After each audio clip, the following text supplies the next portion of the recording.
Good morning, everyone. Someone told me, I said, we're running a little late, and they said, oh, this is the best part, the social time. We always want to have more time to talk with each other. But I have exactly 7 minutes to give you an opening address. So I'd like to welcome each and every one of you, our esteemed speakers, distinguished guests, students, faculty, and fellow leaders in the nuclear energy community. It is both an honor and a privilege to stand before you today as we officially open the World Nuclear Forum, Excellence Through Global Collaboration, Nation by Nation. Before we dive into the heart of this groundbreaking event, I'd like to first thank Tennessee Tech University for graciously hosting this event and giving Congressional Energy Engagement the opportunity to create something on their behalf that we hope will inspire new ideas and partnerships that will help advance nuclear sustainability and security on a global scale. This is a place that represents not only academic excellence, but a vision for the future of energy and the bright future it helps shape for its students. I can't think of a more fitting venue as we embark on a critical dialogue, bold ideas, and innovative collaboration. I want to express my deepest appreciation to our incredible lineup of speakers and panelists. The insights they will bring today from across industries and across nations and disciplines will help shape the conversation, not just for this forum, but for the global future of nuclear energy.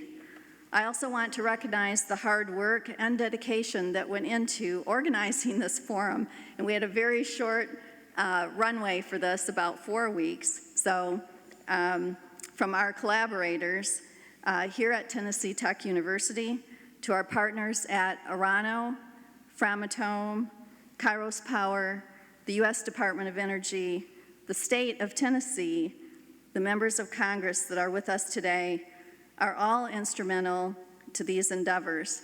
I think I left out Lightbridge and probably a couple more, but we thank you very much. It's with deep and profound recognition and appreciation to Dr. Sunil Felix, Nuclear Counselor for the Embassy of France, our 2024 featured World Nuclear Forum nation. And there are so many others. We're gathered here not merely to discuss nuclear energy, but to look at its role in addressing some of the most pressing global challenges of our time, securing sustainable, reliable energy sources while advancing our collective goals toward net zero emissions and national security of the United States and its allies.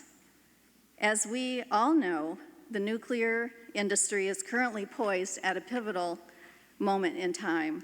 Momentum is growing around the world, driven by both the necessity of energy security, and the urgent call to meet ambitious climate targets, as well as an increasing, and I'm glad to say this, public understanding and support. But today's forum isn't just about reiterating those needs, it's about action. So we're here to break out of our silos, and we talked about this last night and a little bit with some of you this morning, to share diverse expertise and perspectives and drive tangible progress in how we innovate, how we collaborate, and build the future of nuclear energy as we build meaningful relationships with each other while we encourage the new leaders of tomorrow. This year's forum is particularly special because it focuses on France, a nation that has long been a global leader in nuclear innovation. As we explore the strengths and lessons from France's experience, especially in the nuclear fuel cycle today, we will gain insights that are not just relevant, but vital to the United States and to the world as we strengthen our international partnerships and explore new pathways to sustainability. Equally important is the role that Tennessee plays in this global conversation. With its deep legacy in nuclear technology and world-class research institutions like Oak Ridge National Laboratory with us today, this state is at the forefront of nuclear advancements. Tennessee is not only just participating in this forum, it has the momentum to lead the charge. We have an exciting agenda ahead, a super panel discussion, a keynote speech, and featured distinguished guest luncheon speakers, along with an interactive conversations, we hope, that promises to be both thought-provoking and solution-driven. Why is the nuclear important? Why is it the career choice of today? What makes this such an exciting hour? What professional legacy will we leave? It's important to recognize that the World Nuclear Forum is not just for experts, it's for everyone. Everyone who wants to make a difference in our energy landscape. That's why this event is accessible to emerging professionals and students, some of who are with us today. There are future leaders. It's important to ensure a pipeline of skilled talent to ensure innovations that we discuss today are realized tomorrow. So as we begin today, I encourage each of you to not only participate, really want you to participate, but to engage, ask the tough questions, challenge assumptions, and most importantly, look for ways to collaborate, to get out of our silos, and talk to the person right next to you and around you. This forum is designed to be dynamic and interactive because we believe that's how the best ideas come to life. Let us leave here knowing that we've not only expanded our knowledge, but also strengthened our partnerships and renewed our commitment to sustainable energy and a secure energy future. Thank you all once again for being here.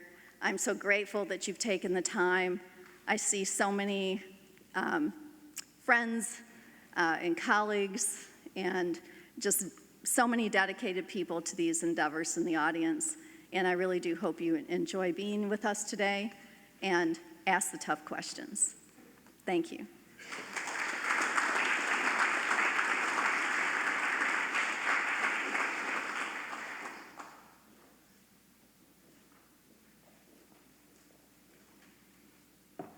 Good morning. I'm Terry Saltzman, Chief Government Affairs Officer for Tennessee Tech University. I have the privilege to introduce our next speaker, Dr. Phil Oldham, the president of our university. 12 years ago, Dr. Oldham stepped onto this campus, probably for the first time, while he was being considered for the presidency. Now, while he was on this campus, there was a reality of what the campus was at that time, and there was another reality, which was the vision of what he saw when he stepped on this campus. The reality at the time was that this was a regional university, small, a little sleepy, a hidden gem, as some people have said. What Dr. Oldham saw was a regional academic university and a national-oriented research university. A much larger, a much more robust university than anybody ever envisioned this university being. He came here with a vision, and this nuclear engineering program, this forum, is part of where his vision has led us. The academic landscape that we are going through right now is much different than it was 12 years ago. All of us here at this university sees it. Many of you who know this university, who have been a part of this university for decades, are seeing that as well. Please welcome Dr. Oldham.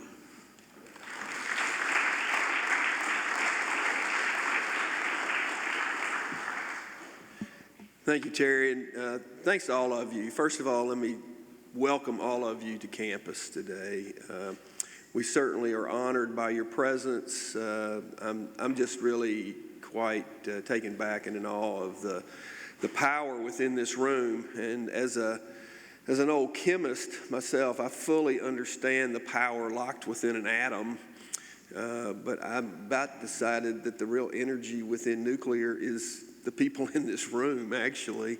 And so I'm very taken back. I'm very honored by your presence. I hope that your time here today will be productive and that it will lead to many, many more successes in the future. The leadership in this room is incredibly impressive, and all of you are very distinct leaders and impressive leaders in your own right, but collectively you have tremendous power. I'm often asked by students about leadership and what do you do, how do you become a leader, and what are the traits of leadership and all of that. And I think most of us would agree that leaders come in all shapes and sizes and from all backgrounds and dispositions. But I usually boil it down to the students pretty simply, and that is leaders lead. It's the ones who get out and get out in front and take the risk, and all of you do that. You do that on a regular basis, and I can tell you, as one who tries to do that himself, I appreciate that tremendously, and I give you a lot of credit for the leadership you do in your organizations and then nationally and even internationally. The work that you're attempting to do, that now we are attempting to do with you, is incredibly important. It has tremendous societal benefit as we all recognize. But we also recognize all the challenges associated with making that happen, and that doesn't dissuade us. It doesn't prevent us from that. In fact, it probably in some ways prods us on because we like a challenge. And so thank you for being here today. Thank you for sharing your insights and what your experience has led you to know and believe about the future of nuclear power and how we can best utilize that for everybody's benefit. Thank you for including Tennessee Tech in this conversation. We're very honored by that, and we certainly pledge ourselves to live up to that challenge and try to be a good partner with each and every one of you. So I hope you enjoy your time here on campus today. I hope you get a chance to see something outside of this room, maybe a little bit. And some of the things that are going on campus. We're very proud of what's going on here at Tennessee Tech. We think the future is very bright here. And I'm also often asked about what I'm most excited about or what I'm proudest of at Tennessee Tech, and it's a real simple answer, and that's the students. The students we have here at Tennessee Tech are truly outstanding students. They're very engaged in their learning. They're pretty mature when it comes to their career choices and what they want to do with their lives. They're like any college student. They have a good time along the way. But I think you'll find them to be tremendous young men and women who ultimately will make tremendous employees and contributors to this field and many others. So I hope you get a chance to interact with some students while you're here because you'll find that to be a great opportunity and a real joy, I think. So thank you so much for everything that you do in this industry and beyond, and we look forward to working with you for many days, weeks, and months, years in advance in the future. So thank you, and wings up.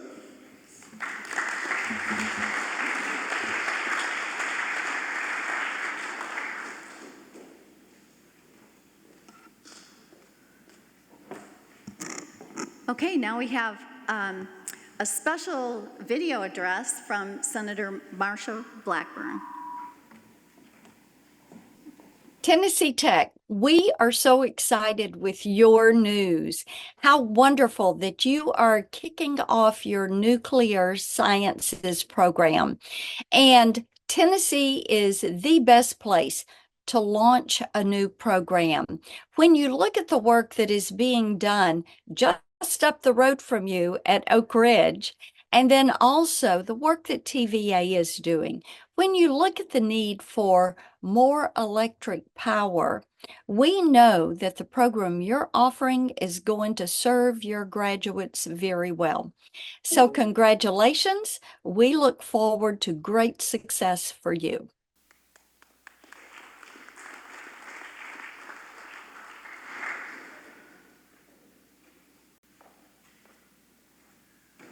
I'm going to divert myself for a little bit, looking at Senator Blackburn there. When you live to be as old as I am, you know people when they were much younger. And I knew the senator when she was a member of the Tennessee General Assembly. We worked together when I was in the Army building armories around the state. She was a great ally.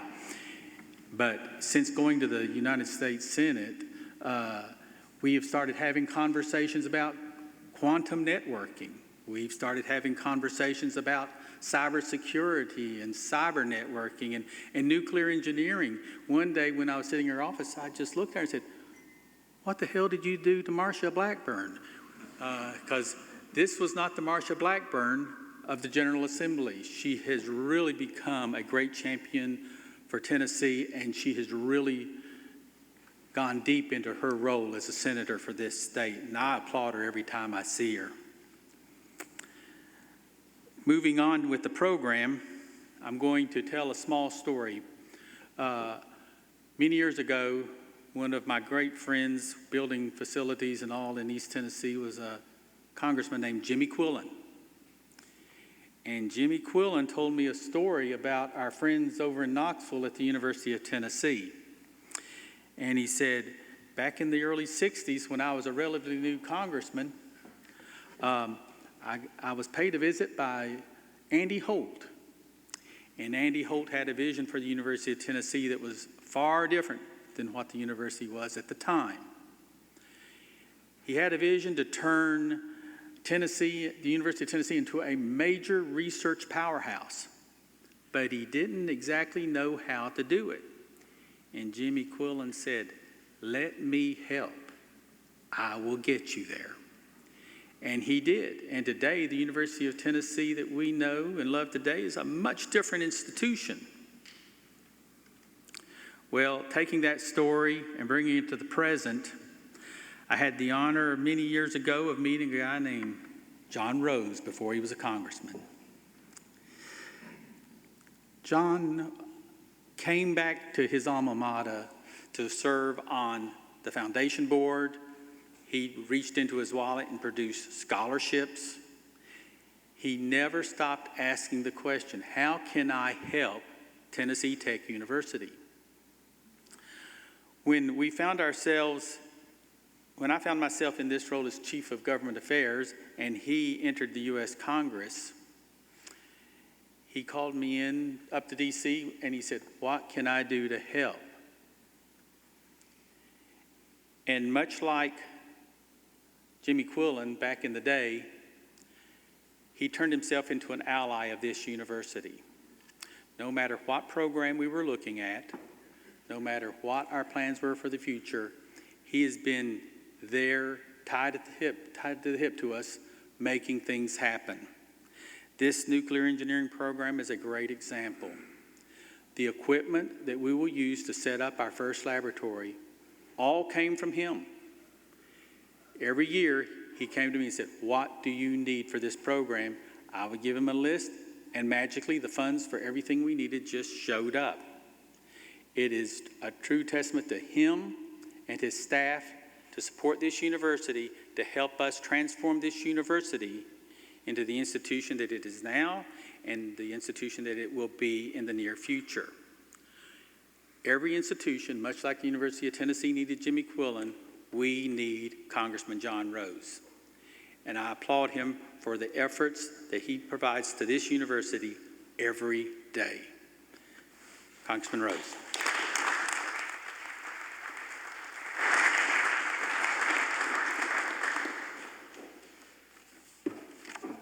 Well, thank you, Terry. That was much too kind, but I appreciate it. Obviously, several of you have already heard me this morning, but it is good to be here and good to be on the campus of Tennessee Tech. and to be surrounded by so many who want to see this university be successful. And so it's a special privilege to get to represent my alma mater in Congress. And as I already mentioned, we're in the 6th District of Tennessee, and so welcome again to the 6th District for those who didn't hear my earlier welcome. I want to thank everyone for being here today and for recognizing the gem that Tennessee Tech is and the potential for this university to be part of what I perceive as a very promising and bright future around nuclear engineering. Having grown up here in Middle Tennessee and living in the Tennessee Valley, I have depended on nuclear energy for my entire life.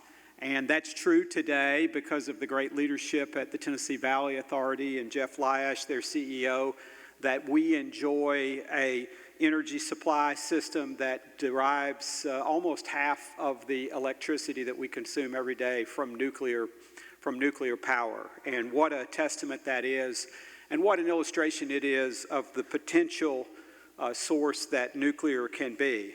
As everyone already knows, nuclear energy is a clean and reliable source of energy that will propel the future of the world and indeed our local economy as well.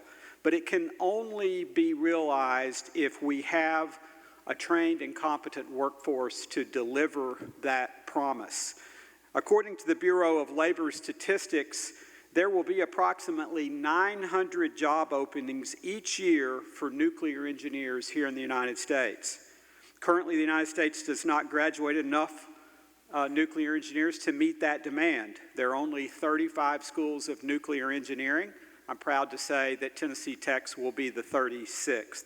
And in the years ahead, the student enrollment here at Tennessee Tech is expected to rise to 100 in this program, helping to supply a critical need of the folks who will be necessary to increase the supply of nuclear engineering to a country, a world that needs that reliable, sustainable, resilient supply of electricity. So today is about setting out on a new but familiar path for Tennessee Tech. This institution has trained generations of those who are necessary to deliver on the promise of building our great nation and building the world, and I see no reason why this program won't be another chapter in that very storied history.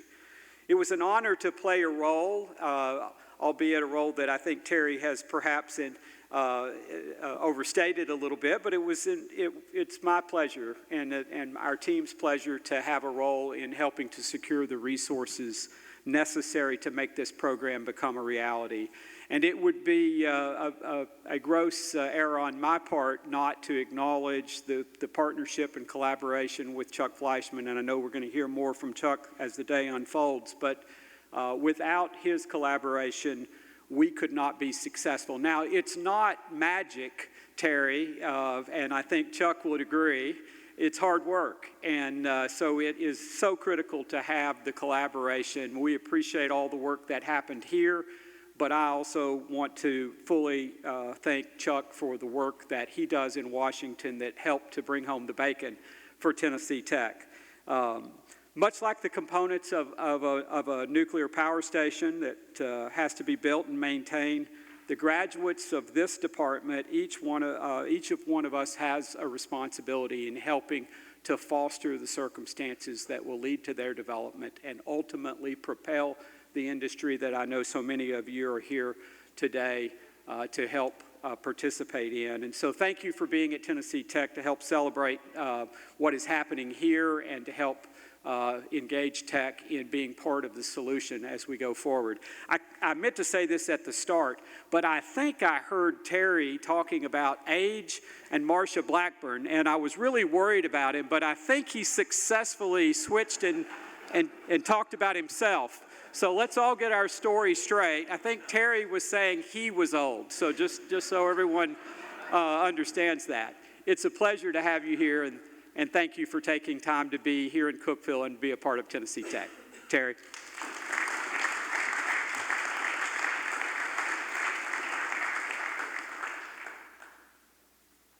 get to look at me again.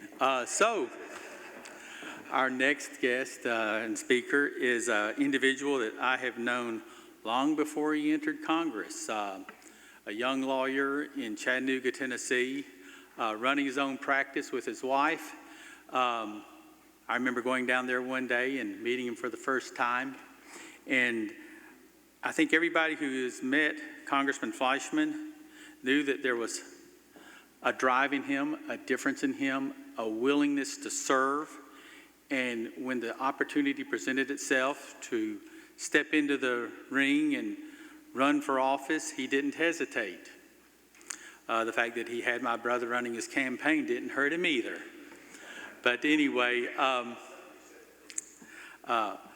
Tennessee is fortunate to have a congressman like him. I mentioned earlier that there was a Mr. Atomic out there, Chet Holifield, from California. He ran nuclear industry in nuclear industry and nuclear policy in the Congress for 20-something years. Since the start of the 21st century, the Congress has had a new champion. We have left the title of atomic behind. We have adopted nuclear, and we have a Mr. Nuclear in the Congress. And today that Mr. Nuclear is Congressman Chuck Fleischman.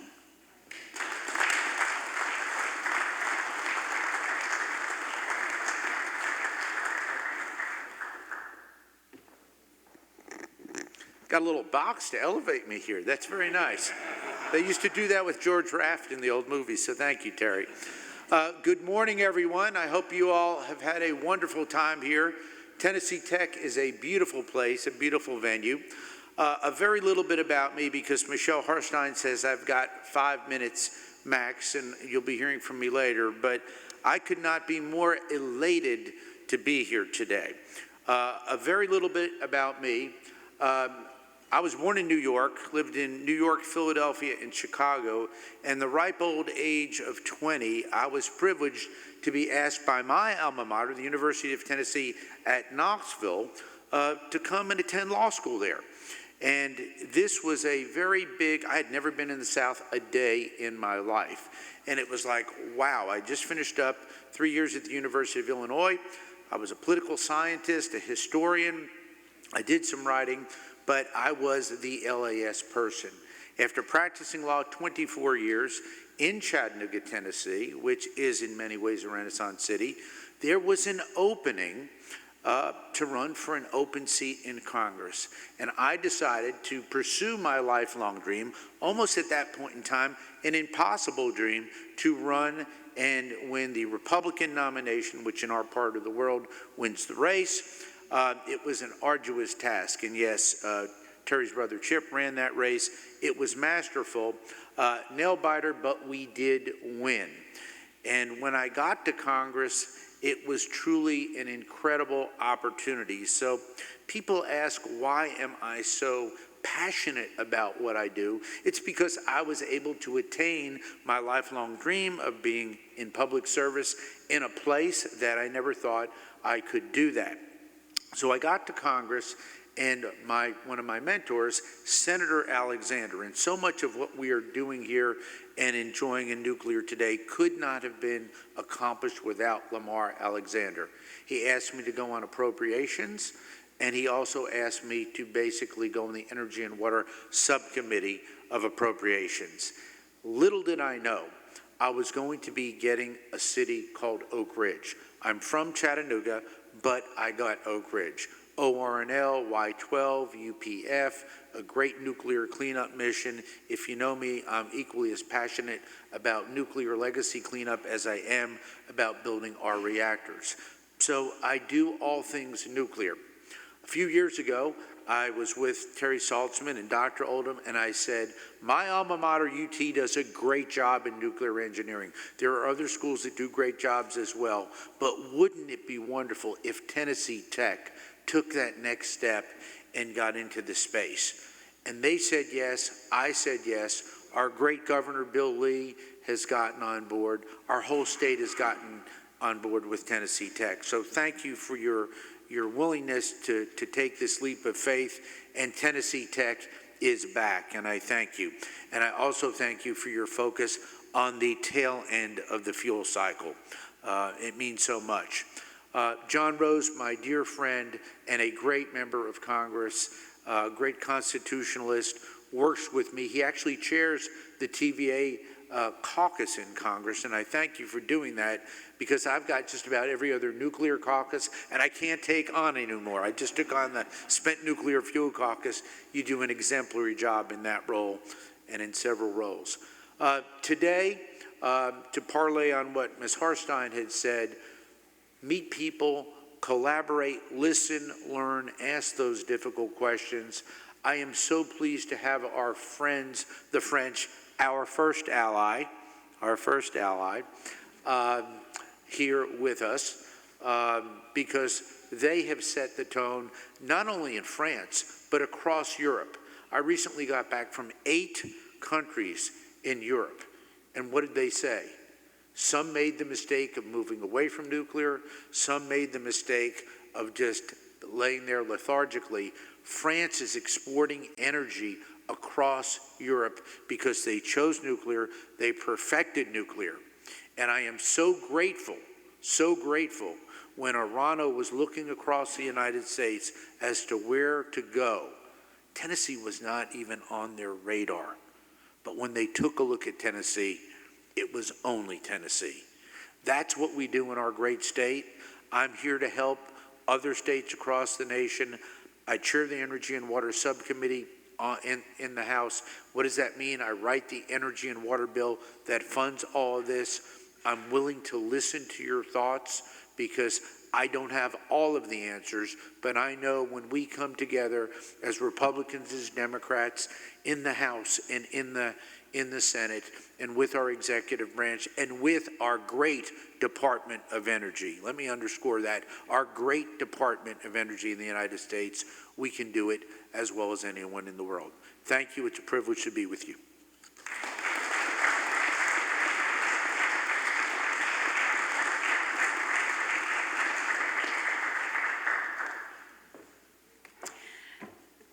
Thank you, Congressman Fleshman. I'm delighted to introduce, we have a lot of opening remarks, but I think it is really important. We are running a little bit behind, so the next couple probably will be a little bit shorter.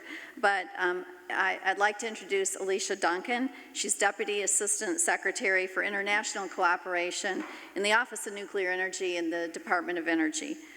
This is a brief welcome address, as we're going to be hearing more from her during our luncheon. Thank you.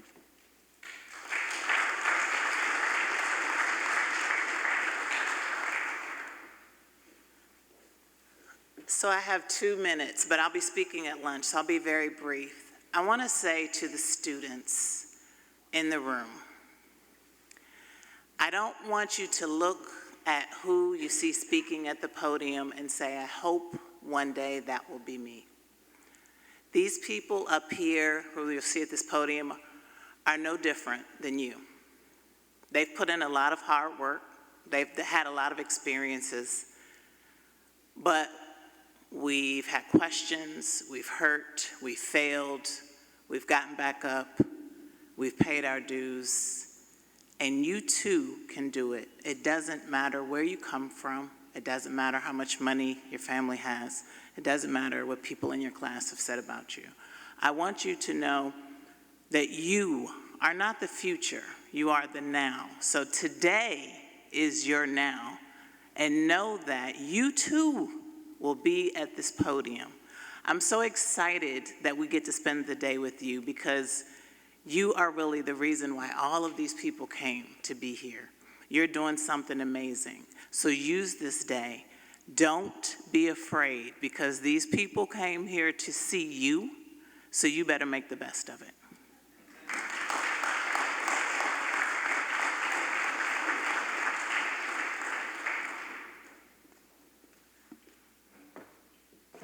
It's my pleasure to introduce David Owenby, Public Affairs Director, Tennessee Department of Environment and Conservation, and Senior Advisor to TDOT Commissioner David Salyers.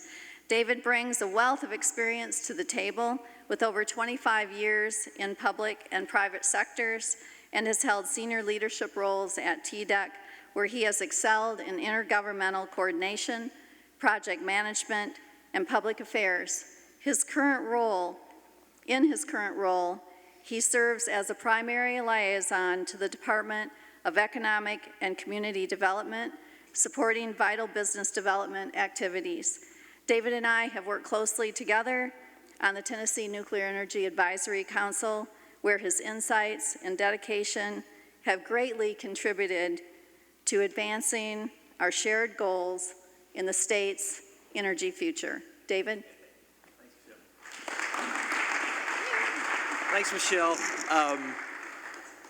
First and foremost, thanks to, or congratulations to President Oldham and Terry and Dr. King on the terrific stand-up and startup for the new BS in nuclear engineering. Very excited about that for you. Appreciate what Tech is doing. Also, representing the Tennessee Nuclear Energy Advisory Council to recognize Wes Hines with UT Knoxville and the former department head for nuclear engineering sitting next to the current. You can see the weight lifted off his back right there, the current department head, and the complementarity and the support that they gave to Tennessee Tech was outstanding. Loon Young, who's been terrific to work with on the council. I think I had Steve Jones earlier that I was gonna call out. Steve has done great work with us. Ken Reuter is here with Jay Mullis.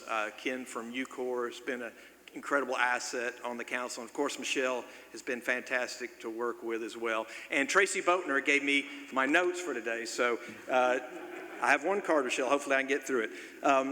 I'm here representing Commissioner David Salyers. He's the chairperson for the Tennessee Nuclear Energy Advisory Council. And it was put together just a little bit over a year ago following Executive Order 101 signed by Governor Lee. With the governor's vision, coming out of the spring of 2023, you've just been reelected as a business person and somebody with an engineering background. I think he probably was channeling his inner Congressman Fleischman. You heard last night, I don't think the governor's much of a gambler, but he knew he had a strong hand. And when he asked his cabinet, well, what is it that we're going to do today that in 2050, 25 years from now, that Tennesseans will be glad we did it in 2025. And so I think he was able to see with his vision that with the assets and the potential to leverage what we have at Oak Ridge, at the University of Tennessee, the potential at Tennessee Tech, the state of Tennessee was poised to do what he has challenged the cabinet to do, and that's to lead.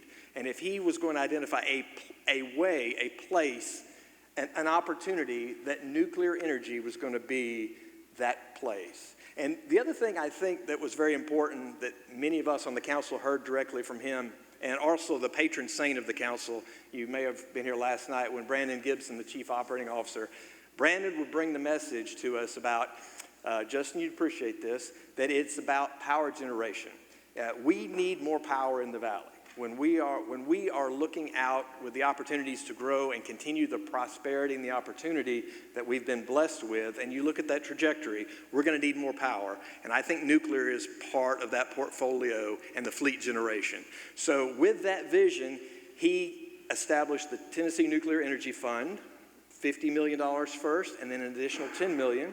Established the council, which is tremendous opportunity for me to serve and support that council. And they went to work and identified two broad strategies. First is to advance new nuclear, support TVA's Clinch River Nuclear SMR project, and to advance and support nuclear workforce and the supply chain that will wrap around both the Clinch River project and all the things that we hope to develop in Tennessee. So started out with that, and that's what we've been working on. And I think with the efforts of the council and the support of the Department of Economic and Community Development, Commissioner McWhorter, Braden Stover has been tremendous. We've assisted them as they've managed the Nuclear Energy Fund to make investments in companies like Type 1 Energy.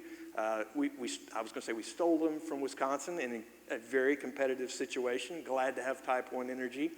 We've invested in workforce. I saw Joe Steinbach earlier at Roane State, starting a new nuclear technology program at Roane State, establishing a BS, a minor in nuclear engineering at the University of Tennessee, and I'll get to probably the holy grail that we were able to land just a few months ago. 2 dates, I would say. January 10th, we met with Mayor Cresswell, Roane County Mayor Cresswell. Ken Reuter came from UCOR. We met with Commissioner McWhorter and some of the team at ECD. We were struggling because we knew that, power was important, power generation, and besides being a terrific mayor, Mayor Cresswell is also a tremendous economic development recruiter. And so he had some ideas and opportunities. We came in and at the big table at ECD on the 27th floor, and they looked at us and said, you've got something right here on a hook, but we have an opportunity to pursue and land potentially a game-changing prospect for the state of Tennessee. And we can't tell you who it is, but we're going to call it Project Ike. And so from that point on, Team Tennessee got into motion. And with the folks, Ken had already identified parcels, what he and Jay have done with the Clean Up to Clean Energy, and we were ready. We had places, parcels identified between what Congressman Fleischman has done in Washington to prepare the way and ready the discussion at all levels for what it would take in order to advantage Tennessee to be in a competitive position, because we weren't on the radar. And he made it possible for us to get on the radar, and then between the university, the local elected officials in Roane County, Anderson County, the city of Oak Ridge, just working together in concert, Team Tennessee hopefully made an impression on Jean-Luc. And then with that iterative process of going back to them, working Project Ike, that we were excited. I guess the next day that Tracy wrote down for me was August the 13th. And that's when we got to meet back in that big conference room. And instead of just sitting around with big eyes with wishful thinking, we had some folks there from Jean-Luc's company, Orano USA. And we had the opportunity to talk about enrichment, about radioisotopes, about reprocessing. It was like the things that we had identified in the sector analysis for nuclear, not just nuclear energy, but what Orano could be in terms of a catalyst and a leverage point for us to think about the larger, broader range of opportunities for the state of Tennessee to be that leader in nuclear energy and the nuclear ecosystem. So it is a tremendous honor to be part of this council. I'm grateful that a lot of our folks from the department I work with at TDEC, the Department of Environment and Conservation, are here. One of the things that I think was very helpful, if not essential, for us being successful with the recruitment in Project Ike was our Division of Radiological Health, our policy department. I'll say this, I think Alan Borden to this day, Deputy Commissioner of ECD, is amazed that we were able to mobilize a call with the NRC on, I guess it was Friday, April 26th, with Samantha Labb. She's the head of the federal facility, the fuel facilities branch for the NRC, and she brought 7 experts from Region 2 out of Atlanta, Rockville. We were on the call, and we worked through a lot of the issues that was going to help us to be responsive to what Jean-Luc and Orano via Project Ike needed out of the state of Tennessee. And I think that the level of compliment that our staff as an agreement state had with the NRC, and listening to the NRC talk, they even had a person, even though no one talked about who it was, they had a fellow, I always remember, his name was Osiris, and he was the Orano specialist at the NRC in the fuel facilities branch. And so he was talking about how excited we were inside the federal government to welcome Orano and hopefully land them somewhere. And then for our provincial concern, we wanted them in Tennessee. So on September the 4th, a great Wednesday in Oak Ridge, Mayor Cresswell and a variety of other folks in this room were there when Jean-Luc became what I call the hype man for Tennessee. If you got to hear what he said about why Orano USA was coming to the state of Tennessee and why that we were the place they chose when we didn't start on, we weren't even on the radar. but with the help of Congressman Fleischman and Team Tennessee working together, we made a pretty persuasive case. So with that, I think the council's had a small role to play. We're excited about kind of the future of where we're going to go, even though we go out of business on October the 31st. So we won't last forever, but we think we have set up Tennessee to continue on the progress and the success that we've had so far. So I appreciate everyone here today. Again, congratulations to Tennessee Tech. We look forward to other things that you will be doing as far as your new nuclear engineering program, and it'll be another great experience for the state of Tennessee. So thank you very much.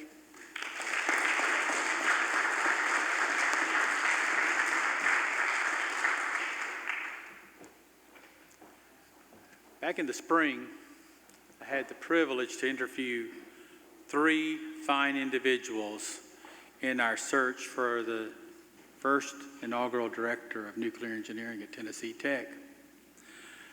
Shortly after I interviewed the third one, I went to D.C. and I met with a number of you. You know who you are, you know what I'm talking about. And I pulled out the 3 candidates and I asked, do you know this individual? Yes, in some cases, no, in some cases. If you knew this individual, what did you think? And I got a lot of great information. I appreciate all of you who I talked with who were very honest and upfront with me. However, there was one candidate that everybody I talked to knew who this individual was and had great things to say about him. So with no further ado, I'm going to introduce Dr. Jeff King, who's got the keys to the car and is going to drive it into the future.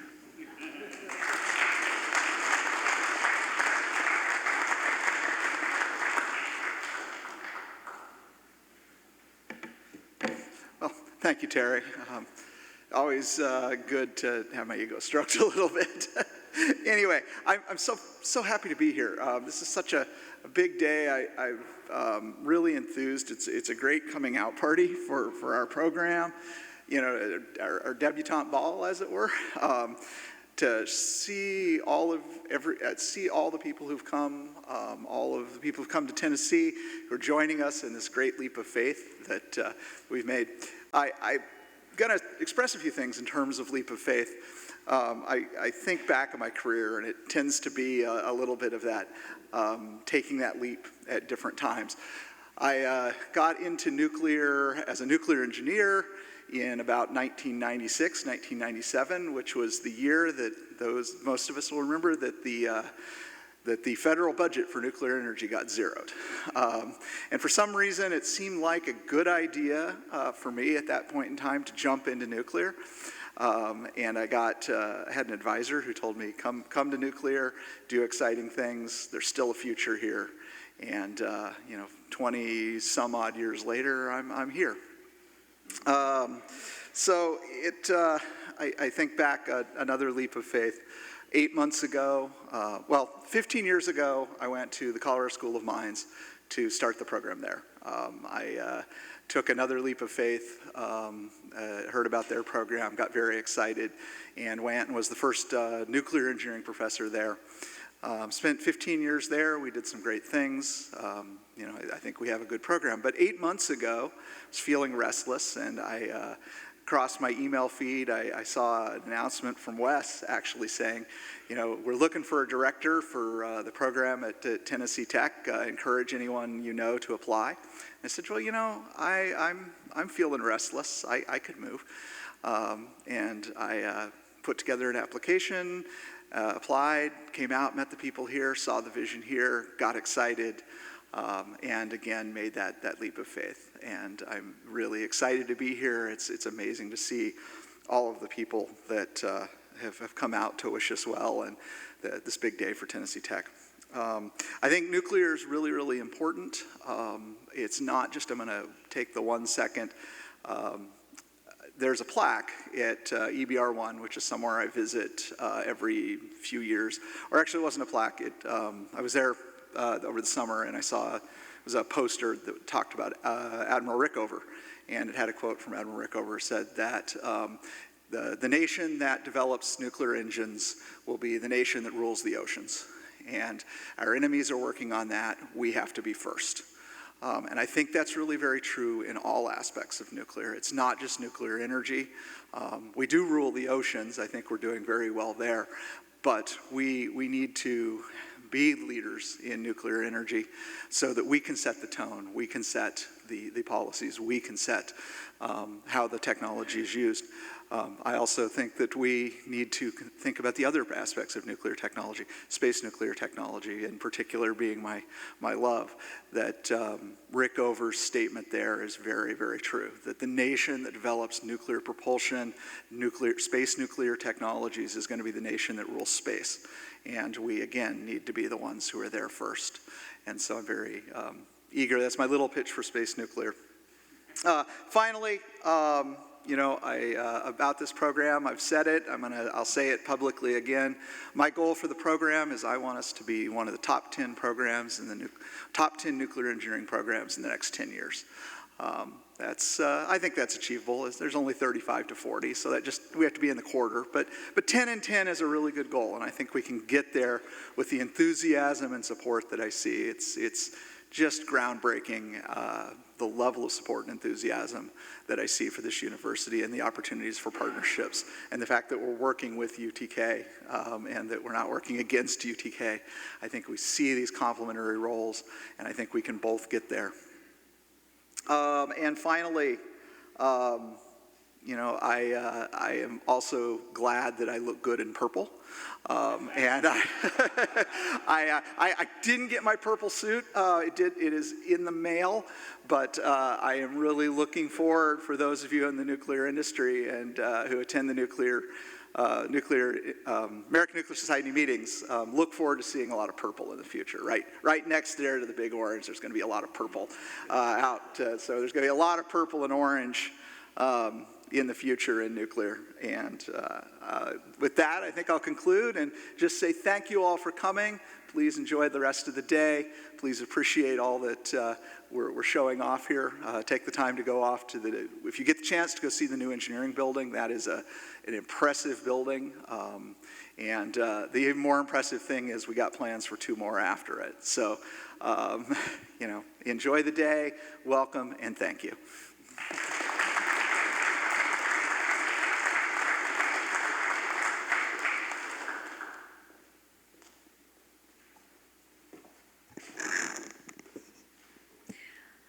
Our forum is designed to focus on a different country each year, and this year we're proud to spotlight France. With that said, I'm so pleased and particularly honored and have the privilege to introduce Dr. Sunil Felix, nuclear counselor at the French Embassy in Washington, D.C., and not only a respected colleague, but also a collegial friend. With that said, Dr. Felix brings decades of expertise in nuclear energy with an impressive career spanning roles as nuclear counselor in South Korea, India, and Japan, as well as his ongoing work with the French Alternative Energies and Atomic Energy Commission.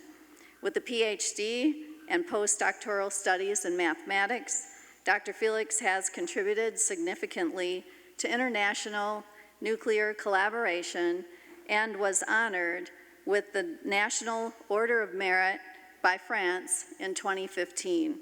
His professional insights and dedication to fostering global nuclear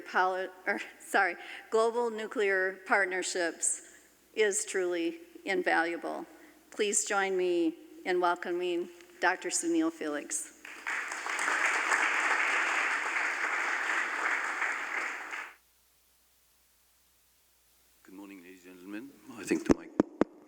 Good morning, ladies and gentlemen. First of all, thank you very much for this very warm introduction, Michelle. I really would like to first and foremost thank the organizers of this event for inviting me. It's really an honor, and I really appreciate the fact that France is the featured country for this first edition of the World Nuclear Forum. I can tell you that this is a message which I've already reported to my higher authorities, and it was extremely well received. I really would like also to thank the organizers for giving me the opportunity to talk today about the nuclear energy policy of my country, France. And I would like to thank Congressman Fleischmann to be here. It's really an honor to see him in this large audience. I would like to thank all of you for being here in such a big number. It's impressive, and I never expected to have such a large crowd listening to me. I also would like to thank the authorities of TTU for hosting such a wonderful event. And like I said last night to some of the organizers, I'm sure this event is going to have a snowball effect, and many other organizations and many other universities are definitely going to try to do as well as you. I don't think they can do better, but anyway, let's see. But definitely it will have a snowball effect, so congratulations to you. There are many reasons why I'm extremely happy to be here today. Two reasons I will come up with. The first one is, of course, it's a great pleasure and a great honor to address such a distinguished crowd. And I really, once again, would like to thank all of you for coming in such a big number. The other reason I'm extremely happy to be here today is because I really feel that, and that's what I'm going to try to explain in my presentation, I really feel that today's presentation comes at a very timely moment, given the international context. This international context is characterized by two main concerns. The first concern is, of course, environmental concern with global warming, climate change, and the second concern is, of course, energy security concerns. Regarding the first concern, that is environmental concerns, climate change is definitely, beyond any doubt, the biggest challenge which the 21st century has to face, and without any doubt, the most dangerous existential threat which humanity has to face. Man's interference with the climate system, through massive emissions of greenhouse gases, has reached such an unprecedented level of magnitude that it will, beyond any doubt, have a serious impact on the environment and on human societies, thus threatening global stability and peace across the globe. And if you look at this situation, our energy sector is, beyond any doubt, the main driver of this massive global warming. Indeed, statistics show that 75% of the emissions of greenhouse gases actually come from the energy sector. Therefore, if we want to try to limit the effects of climate change, we have no choice but to rethink the way we produce our energy system, our energy. We have no choice but to rethink the way we consume our energy. So this brings me to the second concern, which is energy security concerns. The Ukrainian crisis, that is the war between Russia and Ukraine, has highlighted even more the need for each and every country to, I would say, reduce as much as they can their dependency on foreign imports of energy resources. It has highlighted even more the need for each and every country to try to be as self-sufficient as possible when it comes to supply of the energy sources. A certain number of countries, I will not quote anyone, but I'm sure you know which ones I have in mind, actually use energy as a tool to expand their influence across the world. It's what we call energy weaponization. So, given this context, the whole problem boils down to one question, and one very simple question. What is, or rather I should say, what are the energy sources which can actually address these two concerns, environmental concerns and energy security concerns? A certain number of countries, among which mine, have decided to embark or have decided to expand even more their nuclear energy program. So the aim of my presentation will be to try to explain to you how France has actually gone about it to set up their energy nuclear program, but more important than that, how France, I would say, is gearing up to ensure sustainability of its nuclear energy program, given the fact that whatever happens, France is never going to give up on nuclear energy, and nuclear energy is going to remain one of the two major components of its electricity mix, and more generally speaking, one of the major components of its energy mix. So the plan which I will follow in my presentation is given here. I will first very briefly remind the importance of energy in industrialized societies. Then I will describe the reasons why. I'll give a brief reminder of France's fleet of nuclear reactors, and then I'll explain why France is so fully committed to the nuclear option. I'll also broach the topic of spent fuel and radioactive waste management. So on this particular bullet point, I would like to mention two things before I actually go into more details. I deliberately separated spent fuel and radioactive waste management, and I'm sure many of you understand why. I did not simply say radioactive waste management because in France we do not consider spent fuel as a waste, and obviously you figured out that I'm going to talk about reprocessing. And the reason why I want to spend a few minutes on this particular topic is because when you ask any layperson, someone in the street, what about nuclear energy, should we use it? The first response you get is no, because of the waste. We do not know how to manage the waste. So I want to take a few minutes to talk about this particular point. As I need to be fully transparent, I will also broach the risks which are caused when we use nuclear energy. What about renewable energy? Because they also can, in my view, and like in your view, contribute to the sustainable growth of the economy of a country. I will say a few words about, like I said just now, the need to ensure sustainability of nuclear energy if you want to make sure that nuclear energy remains a major component of our electricity and energy mix. And I'll end my presentation with a few words on the Franco-US cooperation ties, which are currently ongoing, but also the future prospects, which will allow us to strengthen even more these bilateral ties. So let's dive into the presentation. First of all, a few words about energy. On this plot, I've given you, excuse me. This plot shows you the very strong correlation between the GDP of a country and the access a country has to energy. The easier the access a country has to energy, the higher its GDP. Whether it be it nuclear energy, fossil fuels, renewables, whatever, as long as the country has an easy access to energy, its GDP immediately increases. In order to illustrate this strong correlation between these two parameters, GDP and access to energy, I always like to show this picture. I served in South Korea for many years, a long time back, and this picture is what I always remember of South Korea, among other things I would say, is this, it's a photograph taken at night by a satellite of the entire Korean peninsula, and you can see North Korea, of course, plunged in darkness, and South Korea beaming with lights. And when you put this figure against the GDP of both the countries, 1,300 USD GDP per capita for North Korea and 35,000 GDP US dollars per capita for South Korea, you immediately understand the correlation between the GDP and the access to energy. Nuclear energy offers benefits in the current context. 100 grams of uranium, 100 grams is nothing much, it holds in the palm of my hand. 100 grams of uranium give you the same amount of energy as 480,000 liters of gas, 1.5 tons of coal, 1 ton of oil, with no CO2. So we understand very clearly that small quantities of uranium, as compared to huge amounts of fossil fuels, are sufficient to address the needs of a country with clean electricity. A few historical facts. The first commercial nuclear power station started operating in the 1950s. Nuclear energy today represents something like 10% or contributes up to 10% of the world's electricity from about 440 reactors. And it's 1/4 of the world's low-carbon electricity, and it's the world's second largest source of low-carbon power. Over 50 countries use nuclear energy, not only for electricity purposes, but also for medical purposes and in the food industry.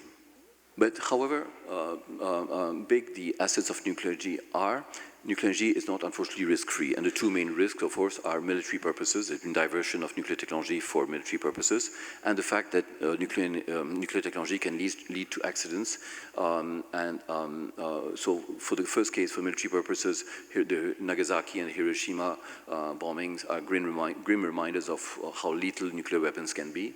And as for the nuclear accidents, we faced 3 major accidents, TMI in the US, Chernobyl, and Fukushima.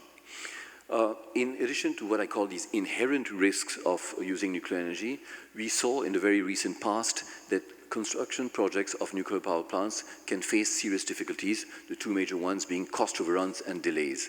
In the US, we have the Vogtle nuclear power plant. The initial cost was $14 billion, and it eventually cost $35 billion. The initial completion date was 2017, and the final completion dates were 2024. Not to say that the US is the only country which has these problems, because we have similar problems in the UK with Hinkley Point, and in France, the Flamanville 3, which have similar problems.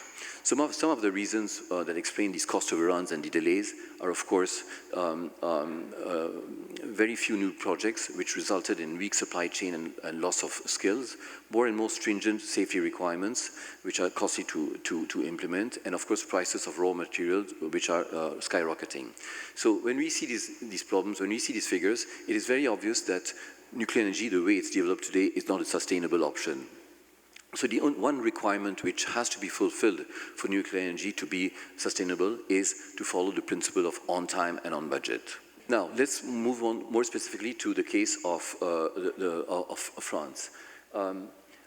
France is the country with the highest share of nuclear power, something between 75 and 80% of our electricity comes from nuclear energy.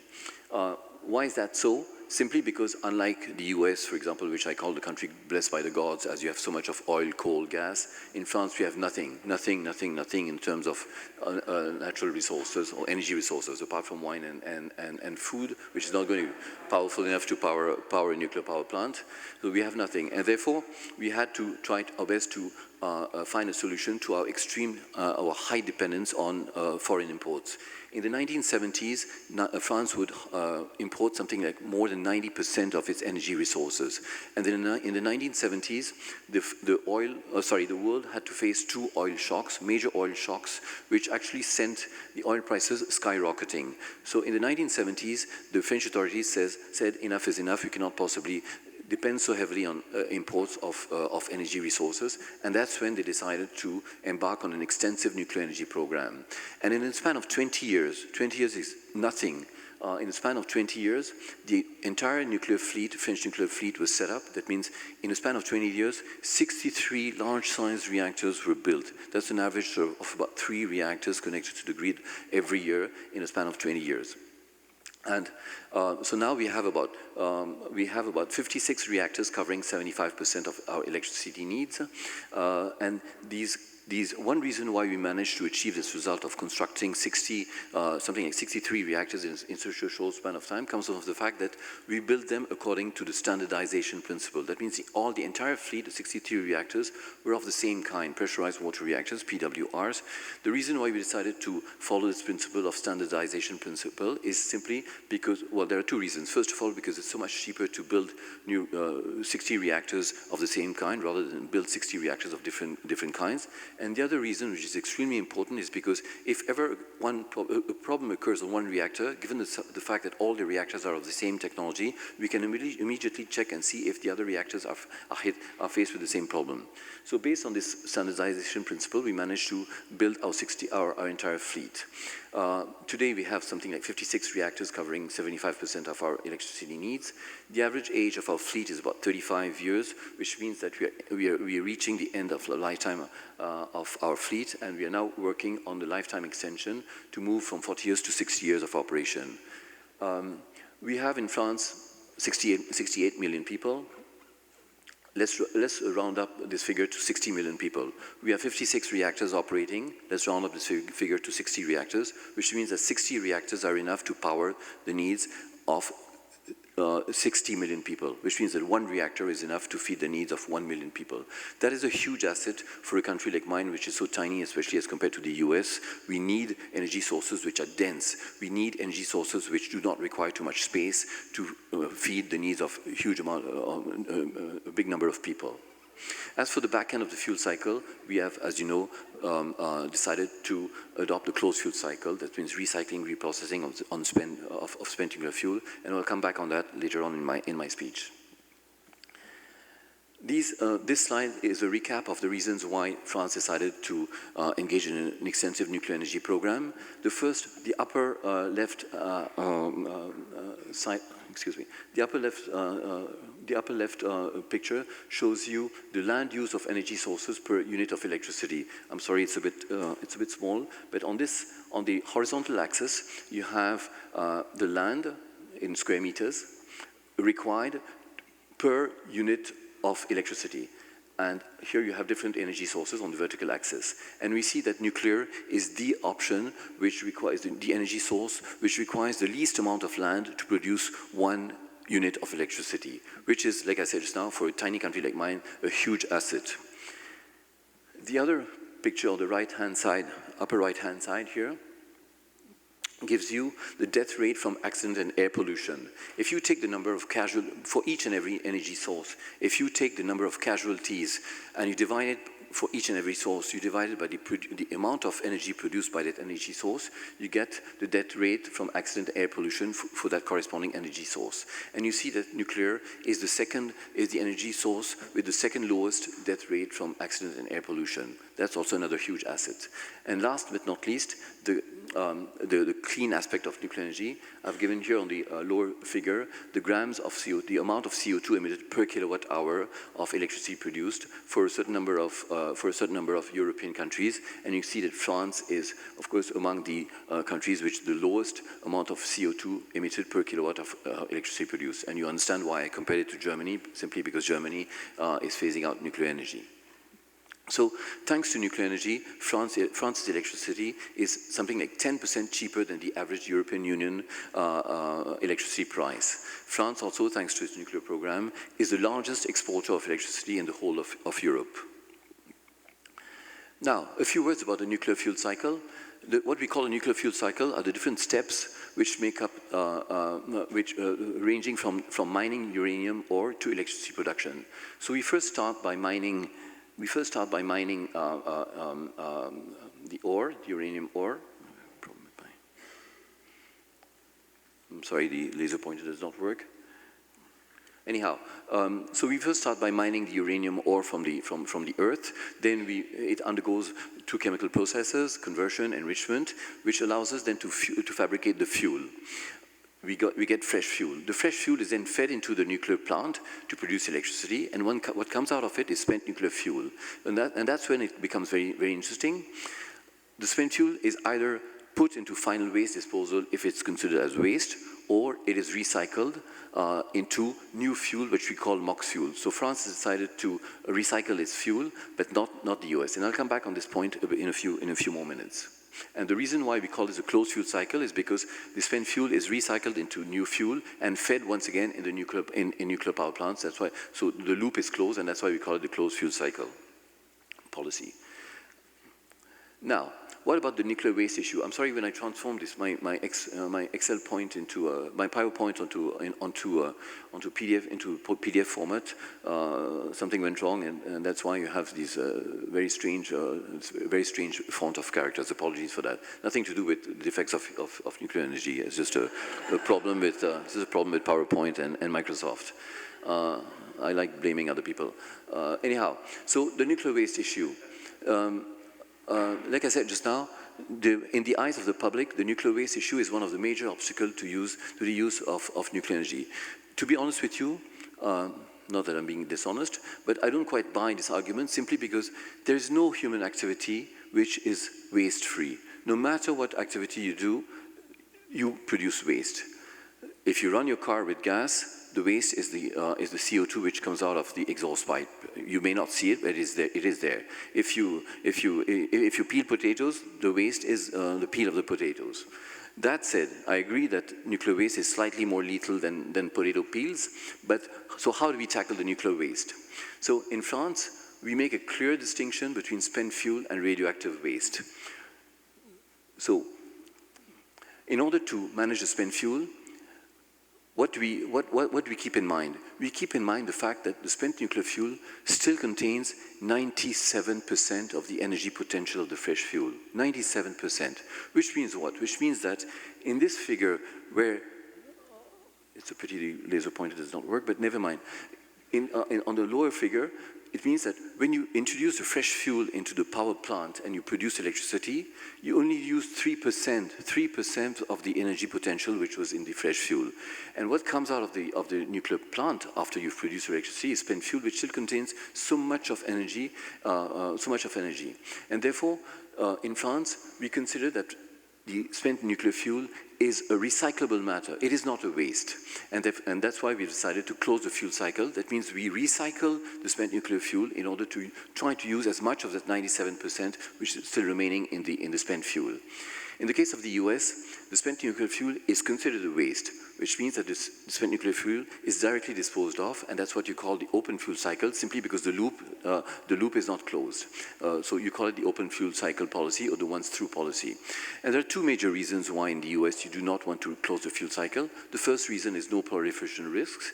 In France, when you close the fuel cycle, you have to recycle the fuel, and during one of the recycling steps, you find yourself with pure plutonium in your hands. Plutonium is something which does not exist in nature. It is something which is created artificially.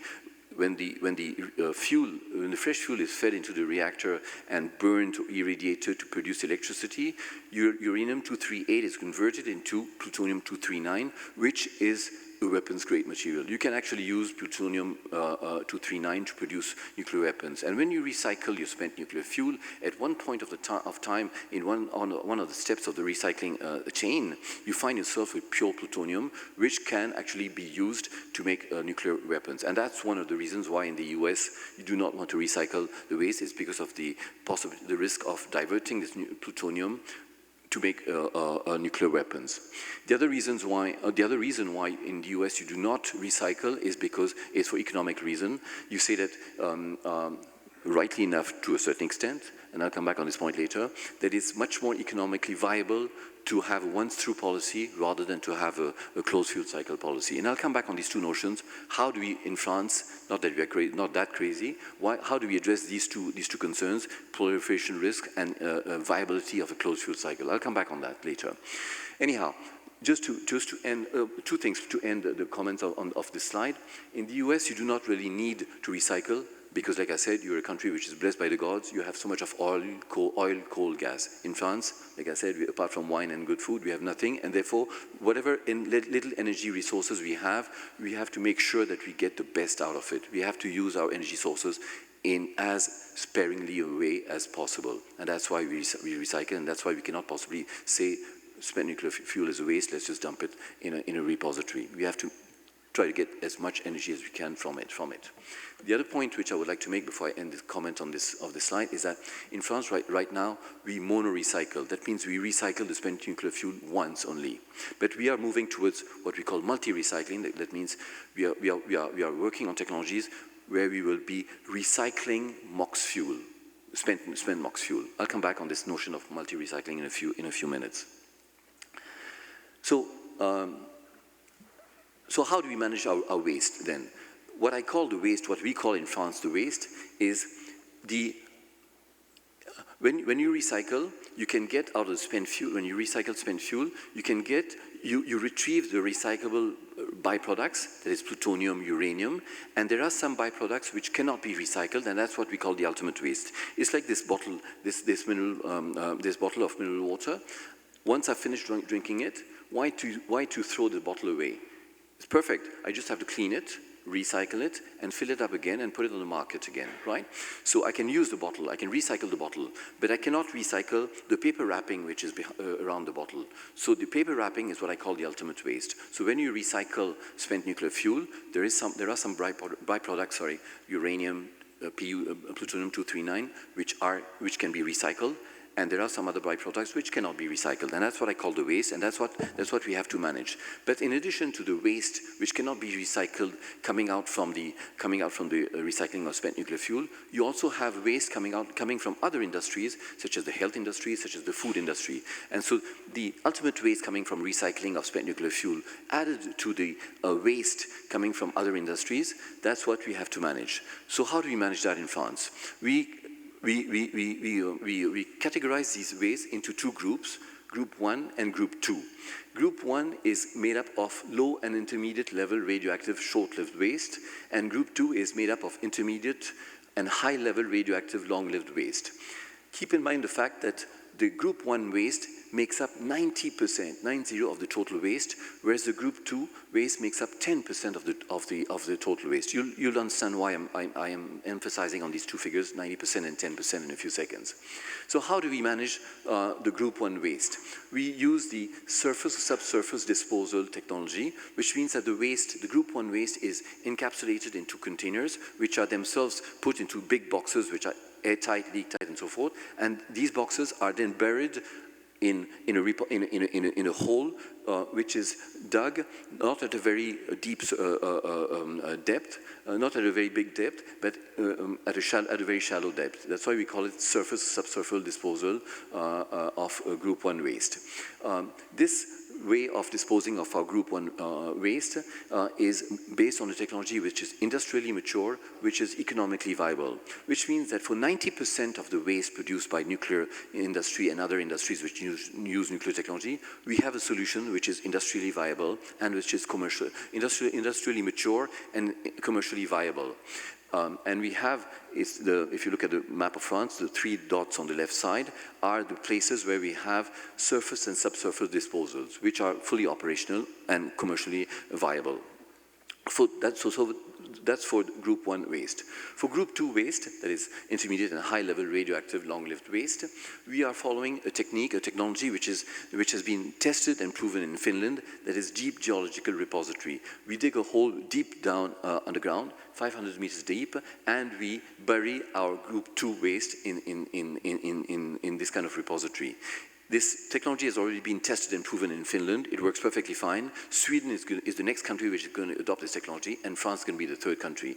So it's what we call the CIGEO project, C-I-G-E-O, the CIGEO project. We are building a deep geological repository in the eastern part of Paris, and the first casks containing this group 2 waste will be put into this repository in 2035. But keep in mind the fact that this repository will not welcome spent nuclear fuel, because, like I said just now, spent nuclear fuel for us is not a waste, it's a recyclable matter. So only the ultimate waste and waste which cannot be recycled coming from other industries, food, health, whatever, are put in that deep geological repository. Which means what? Which means that for 90% plus 10%, it's 100%. For 100% of the nuclear waste, of radioactive waste, we have a solution. And for those people who say we should not use nuclear energy because of the waste problem, I say, I'm sorry, but just keep in mind the fact that, first of all, we have a solution. Secondly, I challenge you to find an industry which produces waste, which is as closely monitored, tracked, and managed as the nuclear industry. Each and every gram of radioactive waste, we know exactly where it goes, what happens to it, thanks to these solutions. So it's not as if we are totally irresponsible people and we produce waste and just leave it in nature, not at all. Just to give you an idea of the volume of waste which we've produced, we have 60 reactors running full speed in France. This is the town of Marseille in the south of France. You probably must have heard about it, maybe not because of its nuclear energy program, but because of its bouillabaisse, the fish soup. So this is a picture of Marseille. The entire waste produced by France's nuclear industry ever since we started in 1945, soon after the Second World War, holds into this red cubicle, the entire waste. Why? Because of the recycling technology. Recycling technology allows you to, and I will come out with figures to quantify this notion, allows you to reduce the amount of waste, allows you to reduce the toxicity of the waste, and so forth. So the entire waste produced by France ever since it started the nuclear energy program can hold into this red cubicle. Of course, we don't have it in Marseille, but it's just to give you a comparison of the size of the volume which we've accumulated so far. Okay, so what I've been talking about so far is related to the current nuclear program of France.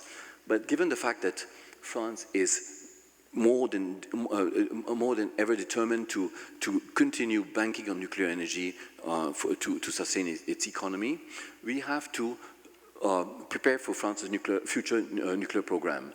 So we are now currently extending the lifetime of our current fleet from 40 years to 60 years. We have a program called France Relance. France Relance in French, you would translate, but relaunching France's economy, something like that. So all the power plants which equip the French nuclear fleet are large-sized reactors ranging from 900 to 1650 megawatt electric. And now we are coming out with a new concept of a small modular reactor, 300 megawatt electric, the Nieuwoudt reactor. In 2022, our President Macron, decided the launch of construction of 6 new EPR reactors, the largest in the whole world, 1650, to be followed by another 8 reactors, which means 6 plus 8, 14 reactors to be launched in the next few decades. The first reactor is expected to be connected to the grid in 2035, and the last ones by 2050. So, in addition to that, so that's for reactor technology. Regarding fuel technology, we are currently extending the capacity, the production capacity of our GB2 enrichment site. GB2 is Georges Besse. It's an enrichment facility in France, and we are now currently, Orano is currently expanding its production capacity by 30% to increase France's capacity to produce enriched uranium. And also, last but not least, we are working on multi-recycling technologies in PWR reactors, because we do not want to close the loop once, we want to close the loop twice. That means we want to recycle spent MOX fuel. That was the case of France. Now, a few words about the case of Europe. Given the Ukraine crisis, given the environmental considerations, a large number of countries have decided to embark or expand their nuclear program. The UK, which currently has 5.9 gigawatt of nuclear capacity, wants to move it, hike up this capacity to 24 gigawatt electric. France, like I said, is going to launch 6 plus 8 new large-sized reactors.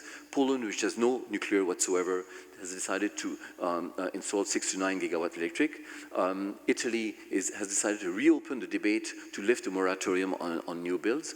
France launched an initiative called the Alliance for Nuclear Energy.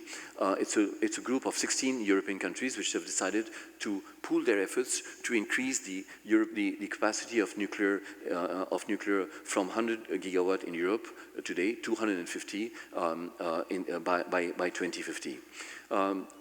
A similar initiative was taken by the European Commission to launch and promote, I would say, the concept of small modular reactors, because there are very small countries in Europe which cannot possibly have large-sized reactors. So this initiative launched by the European Commission, called European Industrial Alliance of Small Modular Reactors, SMRs, are aimed at helping small countries get small modular reactors. You've heard of the Sapporo 5 group. During the last G7 meeting in April 2023, a certain number of like-minded countries, five like-minded countries, the US, UK, Canada, Japan, and France, decided to get together and collaborate to ensure security of fuel supply, again with the idea not only of ensuring security of fuel supply, but sidelining Russia, which today is the main exporter of nuclear technology and of nuclear fuel.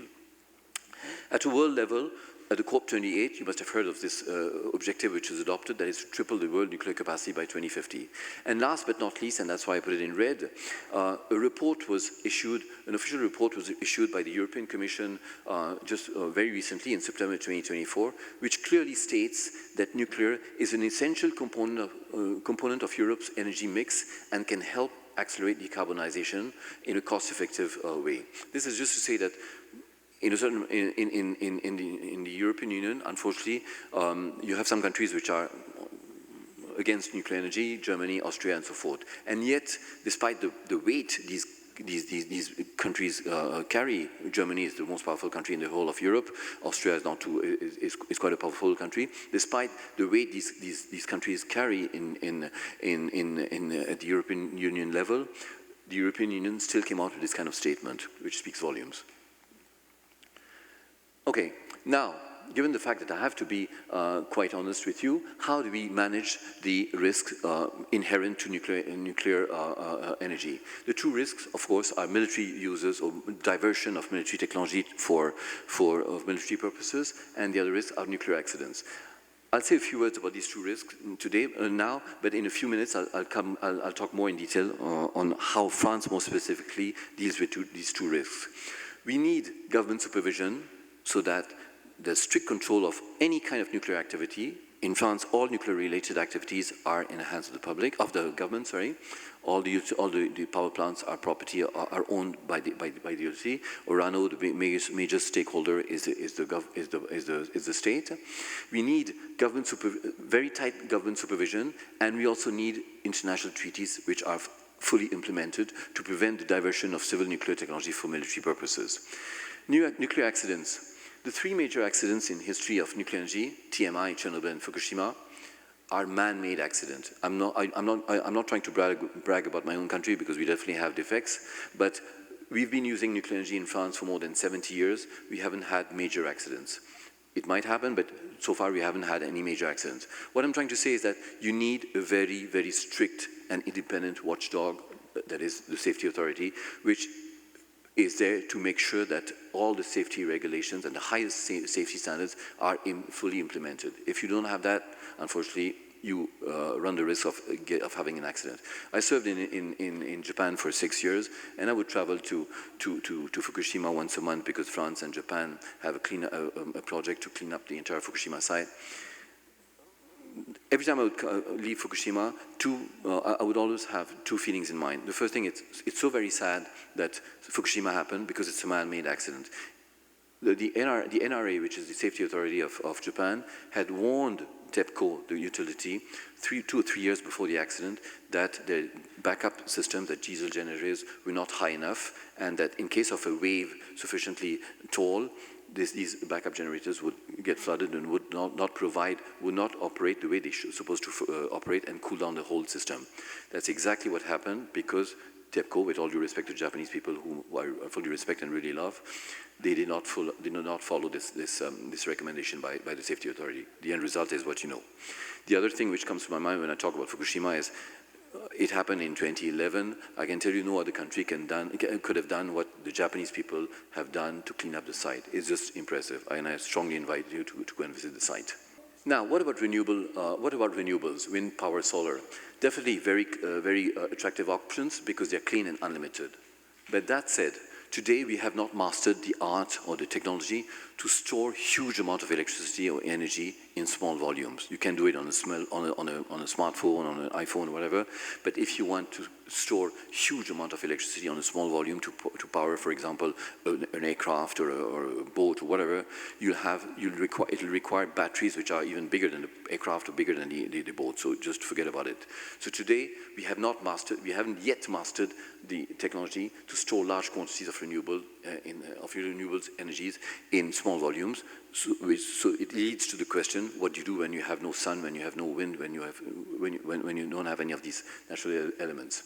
Another thing is that it's fine to say let's use renewable energies, but renewables require a certain number of natural resources, silver, aluminium, copper, which are not in unlimited quantity. And given the number of countries which want to embark in a renewable energy program, eventually there will not be enough natural resources, silver, aluminium, copper, to feed the needs of all the countries which want to embark in a program of renewable energies. Plus, solar panels cannot be 100% recycled. It's very difficult to recycle wind turbine blades. So the question then arises, are renewables really renewable? And if your answer is yes, then I'll tell you, okay, let's first define what you mean by renewable, and then we'll talk about that. So, and the other very important point to keep in mind is that the solar industry is almost 100% controlled by China. I've given in red the share of China on the world market of polysilicon, of solar cells, of solar modules. If you want to embark on an extensive renewable energy program and forget about all other sources, you place your future in the hands of China. No comment. The conclusion is what? The comment is that we need to use both renewables and nuclear. You cannot possibly just bank on renewables, or you cannot only bank on nuclear. You have to use both. That said, just in case you hadn't guessed, I'm a full supporter of nuclear energy, but I have to, despite the fact that I'm a strong supporter of nuclear energy, one has to admit that the model on which we have built our nuclear program, not only France but other countries, is not a sustainable model. I talked just now about Vogel nuclear power plant and the cost overruns, the delays and so forth. Same for Flamanville 3 in France, same for Hinkley Point in the UK. The current model is not sustainable because of the cost overruns, because it's a high capital intensive investment industry. So today's nuclear model cannot ensure sustainability of nuclear energy, and we need to address this issue, especially given the increasing number of countries engaging in a nuclear program.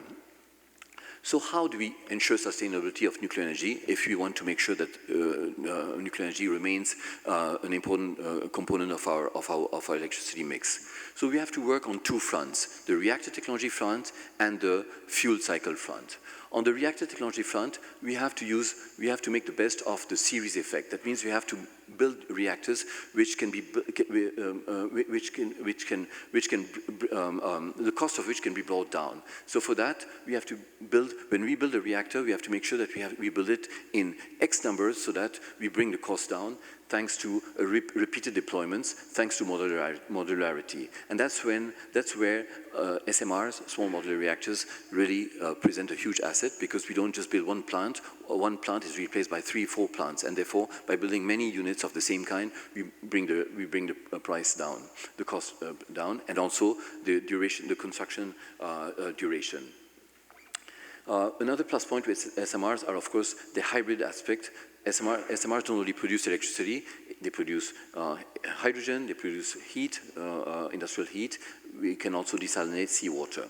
So that could be one way on the reactor technology front to ensure sustainability of nuclear energy. There's another way, which is fast neutron reactors. Why? Because fast neutron reactors have the capacity to burn plutonium, which could be a problem if you do not close your fuel cycle. I've put it in red because this is not exactly a field which is currently being pursued, unlike SMRs, where many countries are developing SMR technologies. So this is just a recap of the plus points of SMRs: lower capital investment, reduced construction time, geographic flexibility for remote locations, multi-purpose, production of hydrogen, industrial heat, ideal to replace small coal-fired plants, etc. Across the world, you have about 80 SMR designs which are currently being developed, the US being the country where you have the biggest number of SMRs being developed. But one challenge still lies ahead of us. These SMRs have to be economically viable. Maybe Kairos can say something about that, because Google has just signed an agreement with them, and I'm sure that Google wouldn't have signed an agreement if the Kairos Power SMR had not been competitive. So maybe Per Peterson will disagree with this, but to date, at least as far as I know, we haven't actually built an SMR which allows us to clearly state SMRs can be economically viable. I can see a smirk on Per Peterson's face. More than just a smirk. Okay, so now on the fuel cycle technology front, how do you ensure sustainability of nuclear energy? Well, through, like I said, recycling. It would be, without wanting to pun on the word, it would be a waste to consider spent fuel as a waste, if you see what I mean, given the energy potential which still remains in the spent nuclear fuel. So the only way to make the best of uranium is to close the fuel cycle so that the 97% of the energy potential which is in spent nuclear fuel can be used as much as we can. So that's why we are now working to move from mono-recycling to multi-recycling, so that we try to extract as much energy potential from the spent nuclear fuel. So this slide is a recap of, I would say, all the main features of the French closed fuel cycle. So the amount of natural uranium consumed annually in France is 8,400 tons. The amount of natural uranium saved annually as a result of recycling is 1,200 tons. So can you imagine, thanks to recycling, we decrease by 14% the amount of uranium which we have to import from abroad. In France, like I said, for the fourth time in 1 hour, we have nothing. And even the uranium which we use to feed our nuclear fleet, we have to import. So we try our best to make sure that we import as less amount as possible of uranium, and recycling allows us to save 14% in our imports of uranium. The other thing which has to be kept in mind is that given the increasing number of countries which actually want to embark embark on a nuclear energy program, we have to, we see what? We see that the price of uranium continues to skyrocket. Just hardly a few years ago, uranium you could find uranium at a price of $20 to $30 per pound, and today the price of uranium on the spot market is $80, and this price is expected to rise even more given the increasing number of countries which actually want to buy uranium because they are expanding their nuclear fleet. 10% of France's electricity is produced from MOX fuel, that is recycled spent fuel, and our aim is to reach 30%. How are we going to reach that aim? Among other things, by increasing the number of reactors which can actually be fed with MOX, with MOX fuel. Currently, we have 22 nuclear power plants out of the 56 running in France, which can actually be fed with MOX fuel. We want to increase this number so that we get 30% of electricity coming from recycled spent nuclear fuel. France's electricity is 10% cheaper than the average European Union electricity price. And multi-recycling at this stage only recycling twice. These are three very important figures. Multi-recycling leads to a reduction by a factor 10 of the radiotoxicity level of high-level waste, which means that the dangerous aspect of the lethal aspect of your high-level waste is decreased by a factor 10, divided by 10. That's really huge. Multi-recycling leads to a reduction by a factor 5 of the waste volume, which means that you will have much less waste in terms of volume to store. Multi-recycling leads to a reduction by a factor 20 of the repository footprint. And again, for a small country like mine, it's better to have to store small amounts of waste rather than huge amounts of waste. The ultimate waste, how do we store our waste? We insert our waste in what we call a glass matrix, and this glass matrix is then stored in and put in a geological repository. It's what we call the vitrification process. It is safer to store vitrified waste than to store spent nuclear fuel. La Hague reprocessing plant employs 5,000 people. The Melox MOX fabrication plant employs 1,500 people. So from an economic point of view, it also has assets, this recycling policy. Now, how do we address the two concerns which the US has regarding cost and viability of the closed fuel cycle and proliferation concerns? Regarding the cost concerns, I agree with you that the closed fuel cycle increases the production cost of nuclear fuel as compared to the open cycle.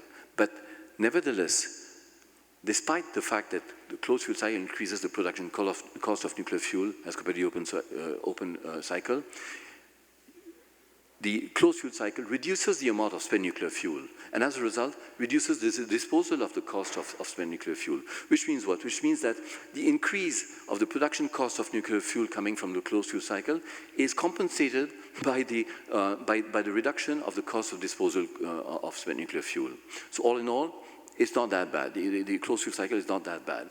Plus, the cost of recycling has dropped 40% over the past 10 years because of an improvement of the recycling technology in France.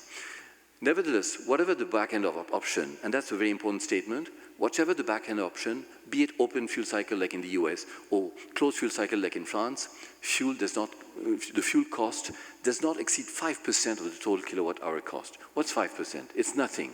It's nothing at all. The other thing with recycling is that it enhances energy security. Why? Recycling, if I were to summarize recycling, what does it mean? It means using or making the best of the energy in the plutonium. It means using the plutonium in the spent nuclear fuel. 1 gram of plutonium is enough, gives you the same amount of energy as 100 grams of uranium, the same amount of energy as 1 ton of coal, the same amount of energy as 1.5 ton of coal, the same amount of energy as 480,000 liters of gas. 1 gram of plutonium. Wouldn't it be a waste not to use this energy potential in 1 gram of plutonium? We say it would be a waste. That's why we recycle, and that's why we use plutonium. Whatever you may say, energy security concerns override financial considerations. I'd rather pay my electricity a bit cheaper and make sure that my country is independent from foreign imports of energy sources, rather than have my electricity cheaper and be dependent on foreign imports. So these are the arguments we use to justify the cost concerns, which you have. The other arguments which we use to justify the proliferation concerns, The current current recycling which we use in France to recycle our spent nuclear fuel is based on a technology called Purex, where at one point of time, like I said just now, you end up with in your hands pure plutonium which can be used and diverted for nuclear purpose, for military purposes. We have come out now with a new technology called COEX, where at no point, at no stage of the recycling process do you find yourself with pure plutonium. Why? Because the plutonium in COEX is mixed with uranium and other byproducts, which makes it unsuitable for nuclear weapons, and therefore you cannot use the plutonium, you cannot divert it for nuclear purposes. So that's how now we have managed to find a way to overcome this risk of diversion of plutonium for weapons production.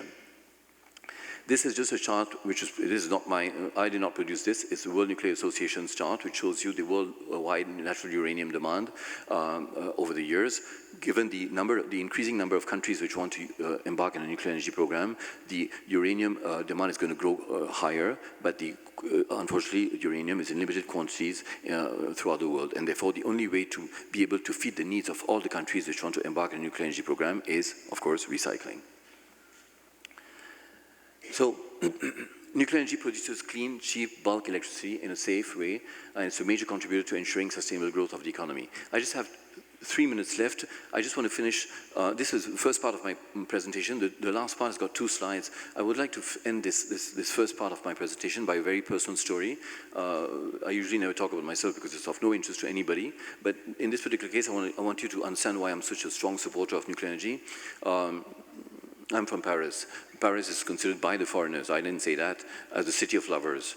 I'm in love with nuclear energy. Some people even say that I'm married to nuclear energy. But I can guarantee you, even though I'm saying it in a humorous tone, it's a marriage of convenience. It's not a marriage of love, if you see what I mean. Mm-hmm. Okay. Now, I haven't finished yet. Franco-American ties in the field of civil nuclear energy. I'm sorry, I'm speeding up because I don't have much time and I want you to ask me questions, easy ones. So France and the US are very strong partners in the field of nuclear energy. We've been collaborating for decades now on all fields, in all sectors, R&D, industrial, regulatory, and so forth. But given the international context, despite the fact that we are very strong partners in the field of nuclear energy, there is a lot of room for us to strengthen even more our bilateral ties. So, currently, there is a very strong presence in the US in the field of nuclear energy, in the industrial sector, R&D sector, regulatory sector. I've given you the name of the major actors, French actors, which cooperate with US entities, Orano, Framatome, CEA, ASN, our safety authorities, and so forth. In black are the current cooperation areas, and in red are new potential areas given the current context. The first one, planning and investment in an enrichment facility in Tennessee, is Orano's project. We'll talk about it in a few minutes. And same for Framatome, interested in the DOE's plans to develop deconversion activities for HALEU.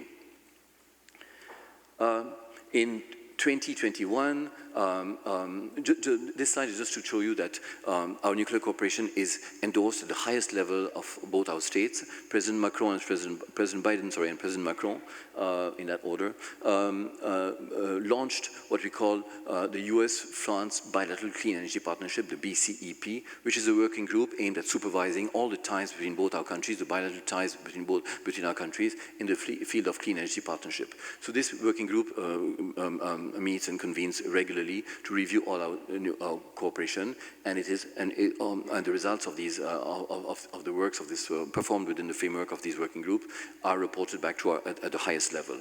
Within this BCEP, we have a special entity called the Small Nuclear Group, which is specifically devoted to reviewing our ties in the field of nuclear energy.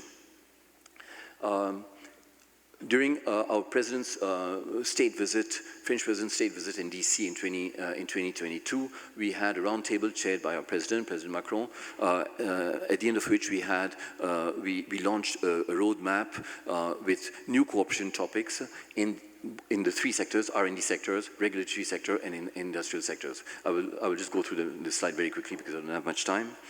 And We also collaborate in, not only at a bilateral level, but also at the multilateral level. I talked about the Sapporo 5 group, which is aimed at securing the supply of nuclear fuel at an international level, and therefore sideline Russia and tomorrow China.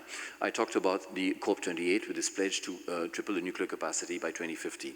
So here too, France and the US are strong partners, and so just to say that they collaborate not only at a bilateral level, but also at a multilateral level.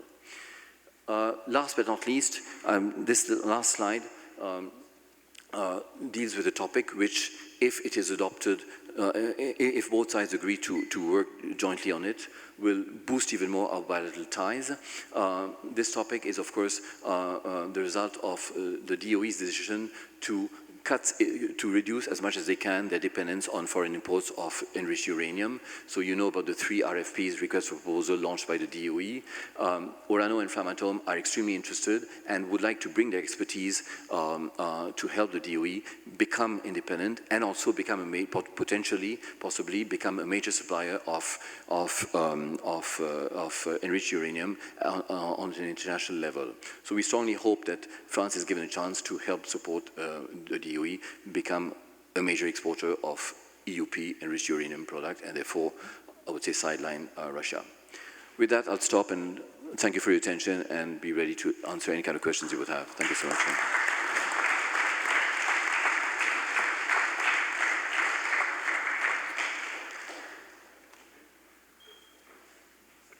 Okay, we're running a little bit behind. As you might know from your program, we're supposed to go into a break, but we're going to skip that break. But if you would like to go get a coffee, take a break, need to make a call or whatever, feel free to do that. Right now, we're going to go into a quick Q&A with Dr. Felix, and we have some mic runners, and there should be mics on some of the tables as well. So say your name and your organization. Je m'appelle Holly Stretz, and I'm the Chemical Engineering Chair here at Tennessee Tech. I just would like to know what goals would you provide for the university in terms of fuel reprocessing, or workforce development, research? What should the United States be aiming at right now? Thank you. Right, thank you very much for the question. I don't want to sound patronizing by telling you what the United States should do. Never would I actually do that. What I'll try to, the way I'll answer your question is by saying that, telling you what we do in France, eventually you decide whether we are going down the right path or the wrong path. So what we are currently doing, first of all, is 2 things.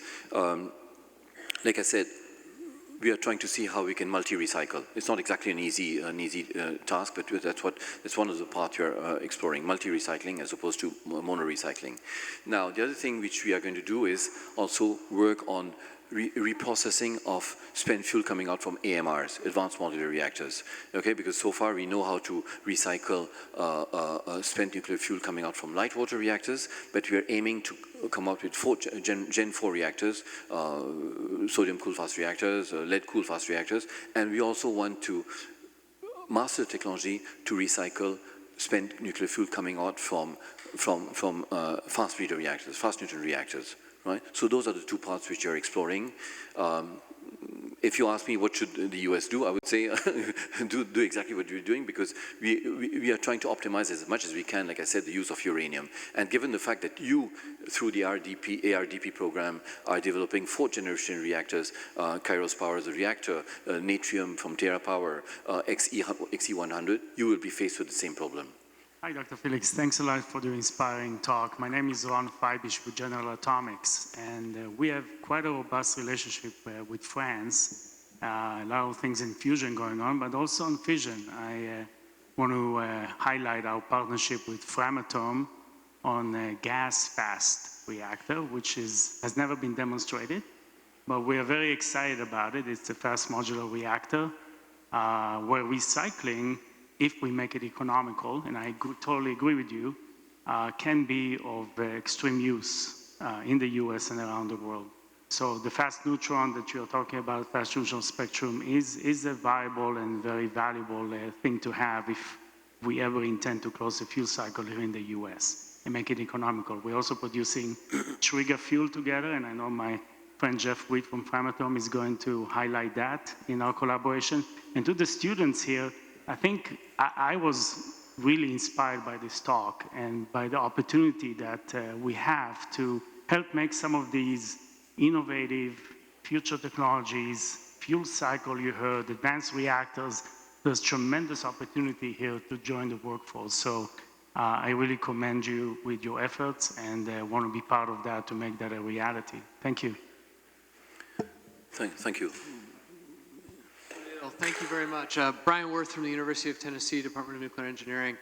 Very impressive statistics that you provided on 10% lower cost of electricity and much lower greenhouse gas emission. And you rightly highlighted the challenge of the cost and the schedule delays of Vogtle. France has experienced the same thing with Flamanville.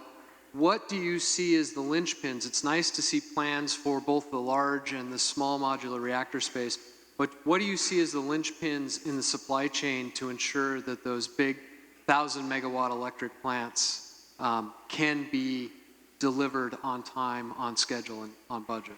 Thank you for the question. Of course, I've been asked this question quite a few times because we want to draw the lessons from the Flamanville experience, the Hinkley Point experience, and all. There are three reasons why I think I'll talk about the case of France, why Flamanville 3 had to face such cost overruns and delays. And I think I highlighted these three reasons, but let me repeat them. The first reason is because we hadn't built, Flamanville 3 is the first reactor to be built after 20 years with no build. So which means that the supply chain was completely, totally disappeared. So we had to rebuild the supply chain. We had to rebuild the workforce. And last but not least, and I really mean it, Flamanville 3 was, to a certain extent, the first of a kind. Okay, in China you have two EPRs running full speed, but with all due respect to China and the Chinese people, our system is totally different. So we cannot possibly say, Flamanville 3 is not the first of a kind. We cannot possibly, as much as we would have liked to, use the feedback experience of the Chinese Taishan EPR reactor. So we had to, and plus Olkiluoto was not operating yet, Olkiluoto in Finland was not operating yet for us to get the 100% feedback from the Finnish case to apply it to Flamanville 3. So all these three factors put together, workforce, supply chain, the first of a kind aspect of the Flamanville 3, explain why we had to face such problems. I can tell you the 6+8 EPR reactors which are going to be built now, we are pretty confident that the cost, the final cost will be lower thanks to the feedback experience of Flamanville 3. Or else you will not have enough cash to, I can guarantee you, to fund them. If you had one question you would want someone to ask you, what would that be? Sorry, say again? If you had one question that someone could ask you, what would you want to be asked?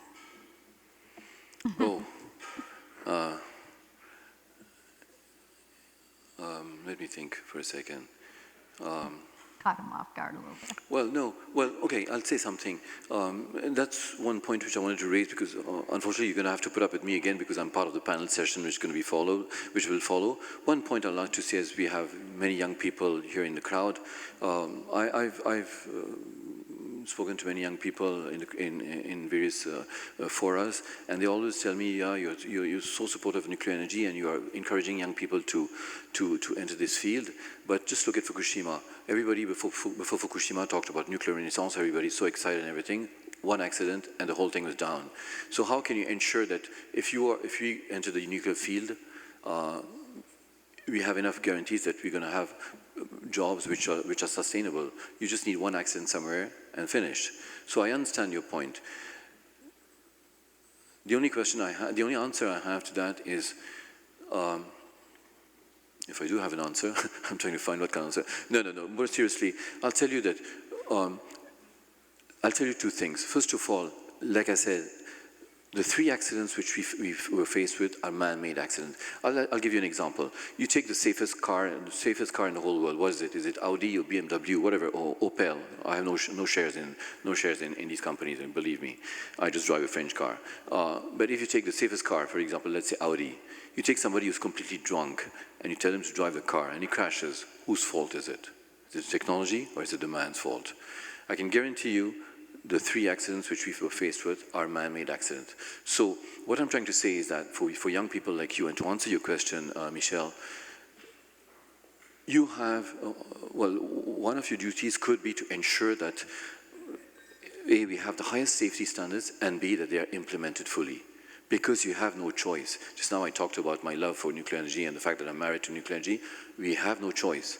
I served in India for 6 years as a nuclear advisor, country which I actually loved, and I strongly recommend you that you visit that country. It's a fantastic country. But I can tell you, 1.3 billion people, the most populated country in the whole world, 1.3 billion people, 80% of their electricity needs are covered by coal. No comment. So we have no choice but to use nuclear energy. And therefore, if you want nuclear energy to be sustainable, you have to ensure the highest safety standards. And that's your duty. Go in for nuclear energy because you have no choice, but on the other hand, make sure that no matter what, I don't want to quote my country as an example because we have lots of defects, we're grumpy or whatever, we'd like to protest, but there's one thing which I have to say about the French Safety Authority: no matter the financial consequences of the decision on the utility, even if it means the utility losing money, the ASN, the Safety Authority, will say you shut this plant right away. No matter the financial consequences, we had warned you, you shut it down. So safety has no price. That's what you should implement in order to ensure sustainability of nuclear energy and to ensure sustainability of your jobs. Thank you so much. Thank you, Sunil. Appreciate your comments. Thank you. So now, instead of hearing from me, we have a student that's going to do the next introduction of our moderator, and this is Darian, I believe, right? Aiden, sorry. Aiden, come on up. Well, a little bit about myself is I come from Dixon. I currently am in Nashville State Community College. I'm going to transfer to this great college next semester and be a sophomore. And I really love nuclear. I have a passion for it, and I think it's the energy of the future and will lead us to great things. Before we begin our super panel discussion, I'm delighted to introduce our moderator, Seth Grace. As CEO of Lightbridge Corporation, Seth leads pioneering efforts to develop advanced nuclear fuel technology, which promises to enhance the safety, efficiency, and competitiveness of nuclear power, including small modular reactors. His work at Lightbridge positions nuclear energy as a critical component in the transition to carbon-free electricity. Seth is not only a leader in nuclear innovation, but also a respected figure in global nuclear community. He serves as chairman of the American Nuclear Society International Council, is a member of the several key advisory committees, and frequently shares his insights at international conferences with government bodies, and is a sought-after commentator on national news channels. Seth's experience includes advising countries on establishing and expanding nuclear energy programs, underscoring his profound impact on the global stage. I consider Seth not only a trusted collaborator, but also a friend, and I'm thrilled to have him guide us through today's discussion. He will provide more details about our distinguished panelists, the program, and the topics we'll cover. Please join me in welcoming Seth Grace as he leads us into promises to be an engaging, insightful conversation. Seth.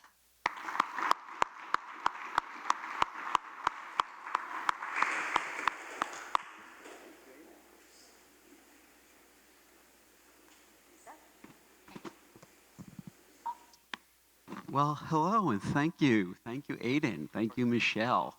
It is fantastic to be here on this landmark day for the university. We're at a time when the demand for clean power is surging due to data centers with AI chips, due to electrification of vehicles, expanded manufacturing, many other reasons. And we're only going to be able to meet this demand with a significant increase in nuclear power. We're going to hear from some of the world's leading experts on this panel. I'm very honored to be able to join them here today. And the focus is going to be on sustainability of nuclear power. How do we keep the nuclear generation that we have operating safely and efficiently?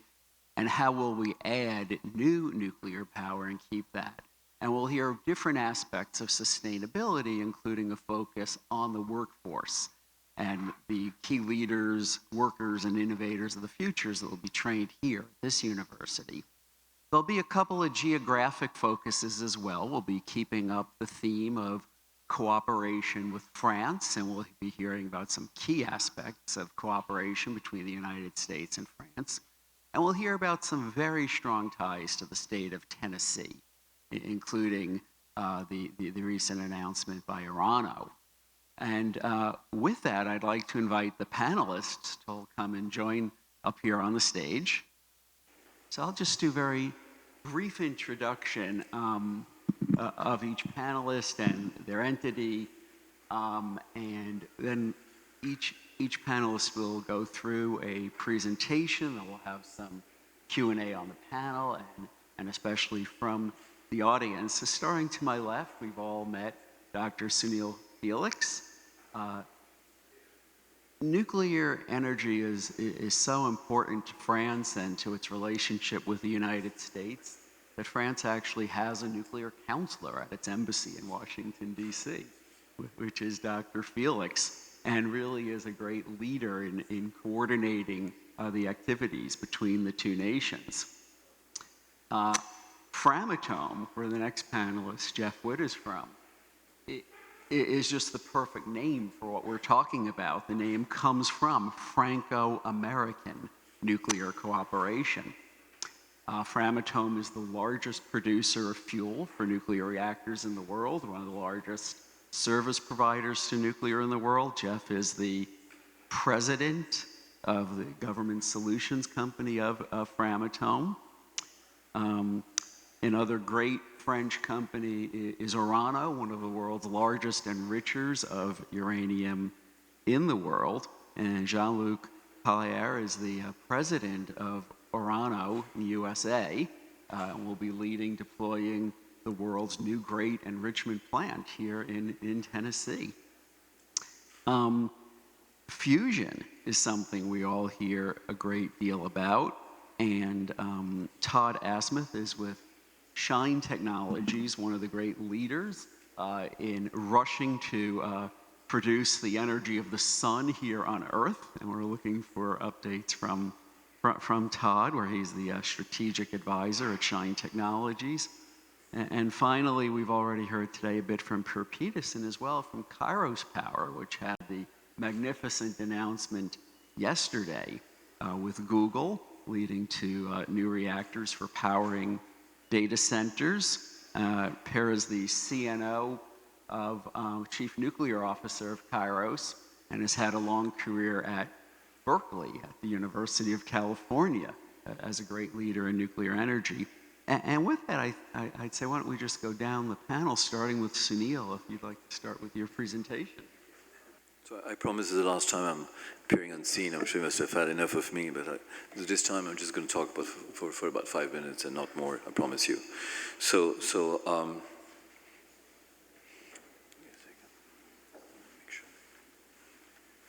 Right, okay, so just a very quick reminder. France's goal is to reach carbon neutrality by 2050, which means that we need to act on two fronts: speed up actions. I'm really sorry. it's all sort of mixed up because I transformed it into PDF form. I really apologize for that. Anyhow, so we have to act on two fronts if we want to reach our carbon neutrality goal by 2050. Speed up actions to limit as much as possible our energy consumption, and also replace fossil fuels by low carbon energy sources, namely nuclear and renewables.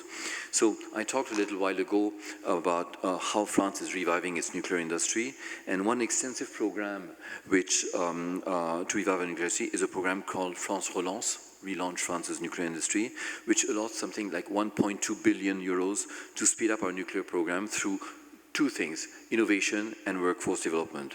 So as for innovation, as stated in my keynote speech, the current nuclear model is not sustainable at all.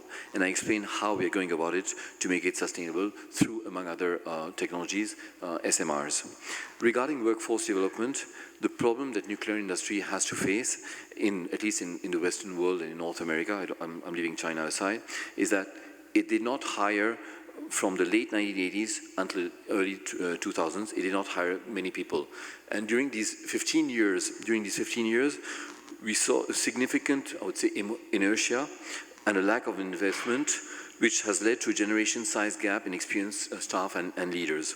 So the paradox is, on the one hand, we have a vibrant young generation which is not naturally drawn towards the nuclear field, and on the other hand, we have a very talented older generation which is retiring. I will not tell you in which category I'm in. So the whole challenge is to rebuild now this workforce. So on the lower part of the slide is a reminder of the current status. Our nuclear energy industry today employs something like 220,000 people. I told you just now that we are going to build 6 + 8 EPR reactors, 14 large-size reactors. And in order to rebuild this workforce, the Association of French Industrial Actors, called the GIFEN, has launched the MATCH program. It's not a dating site, it's a MATCH program aimed at recruiting people. And it's more a management tool to ensure that the industry's capacities are in line with its needs and future challenges. And so this MATCH program is the result of joint work between the GIFEN, that is the Association of French Industrial Actors, and all other stakeholders.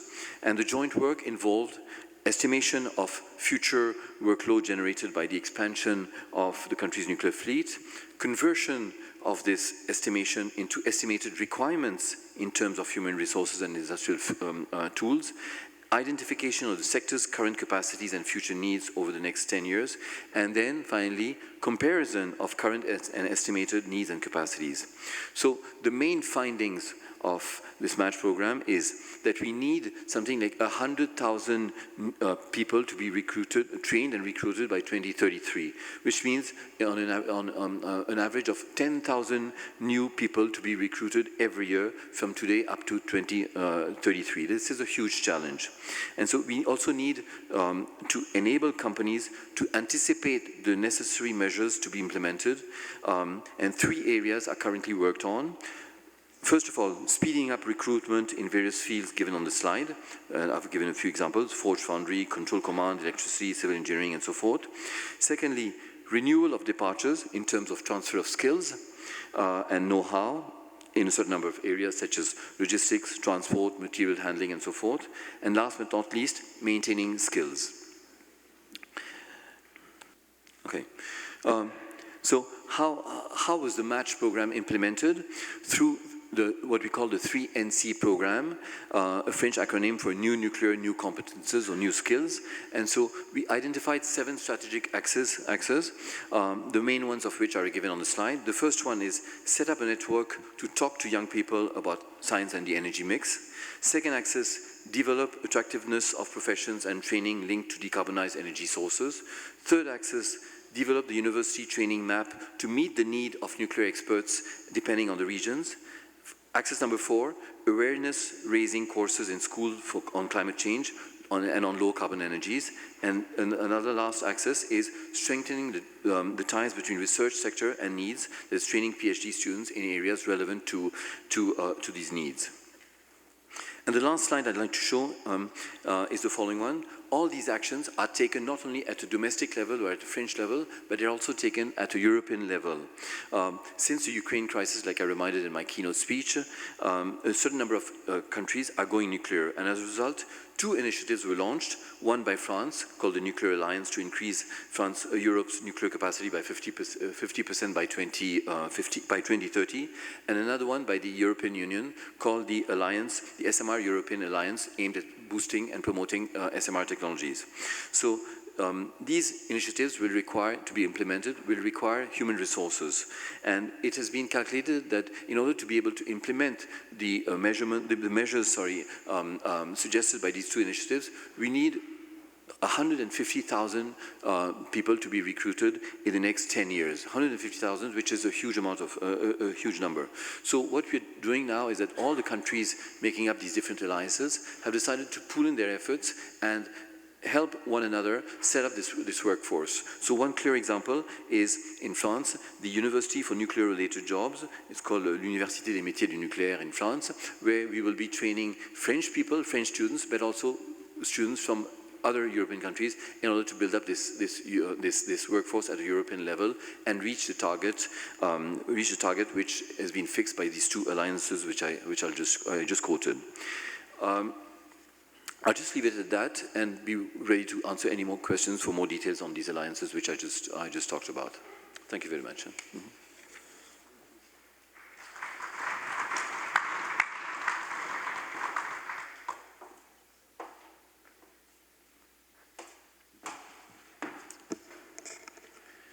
So thank you, Seth and Michelle, for organizing this. And it's a privilege to be here, and congratulations on the launching of your program, your nuclear engineering program. And it's an honor and privilege to come share with you a little bit about Framatome. We are an international leader in innovation and digital and value-added technologies and solutions to the global fleet. And we have a track record for our reliability and performance. We design, we service, we install components, we supply fuel and instrumentation control systems, and globally more than 18,000 employees, and we're adding 2,000 to 3,000 a year in our organization for what is ahead for us. And we work every day to help supply clean energy, and glad for our heritage, of our Franco-American heritage. Here we go. Well, in North America, our contribution to the sustainability of nuclear energy starts with safety as our #1 value. You've heard safety about the operating fleet. You've heard Sunil talk about that. Safety is at the beginning of everything that we do. Safety for our people, safety for the operating fleet, and every year we here in North America support more than 40 outages.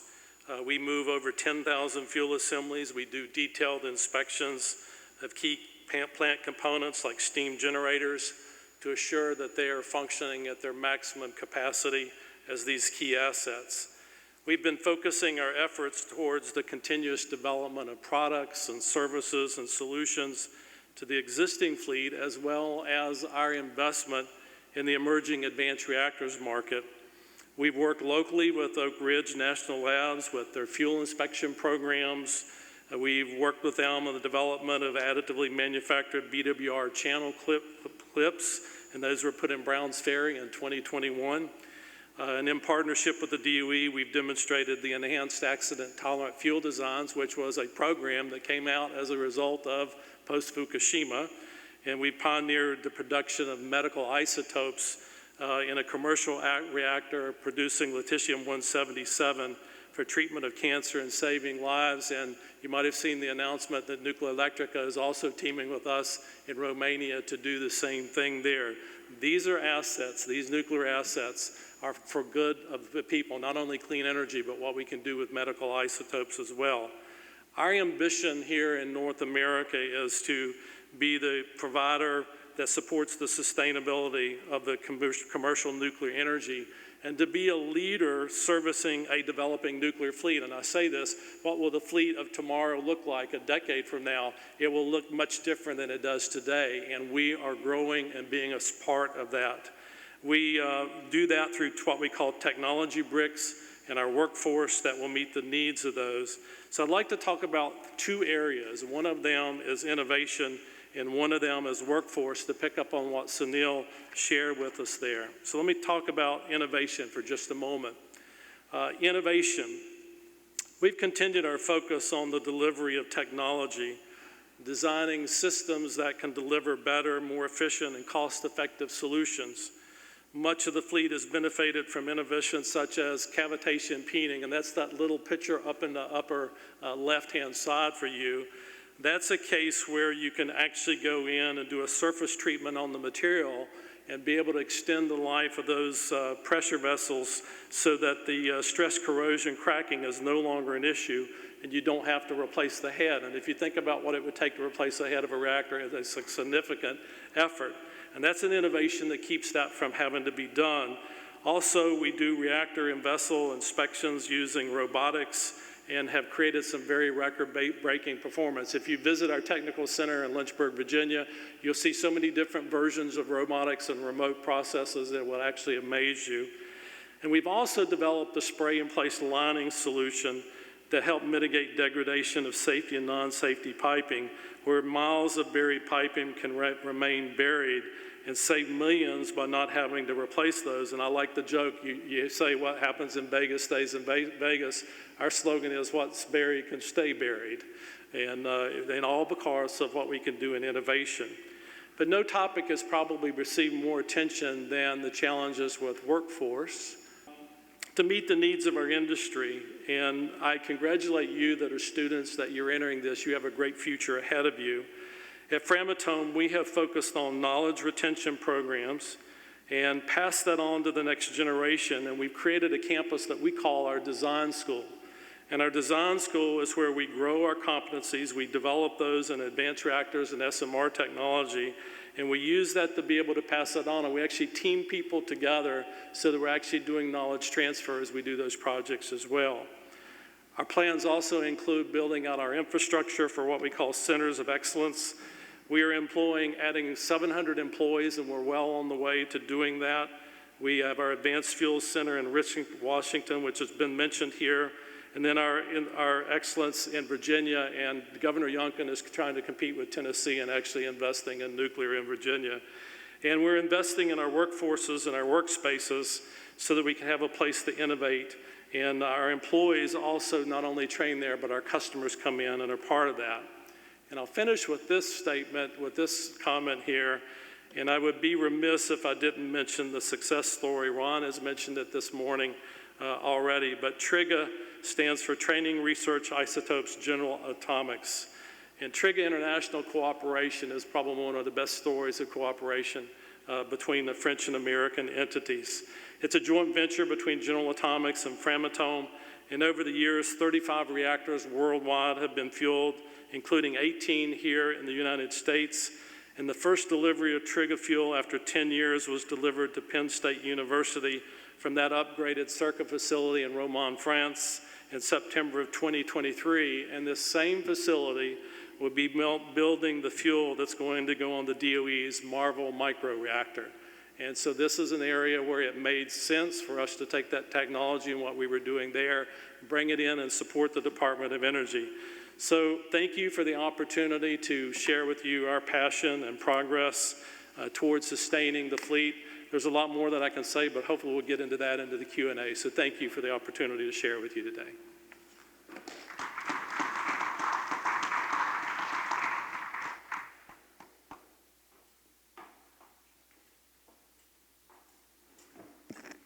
Good morning, everybody. I hope that you're fine, you're enjoying your time.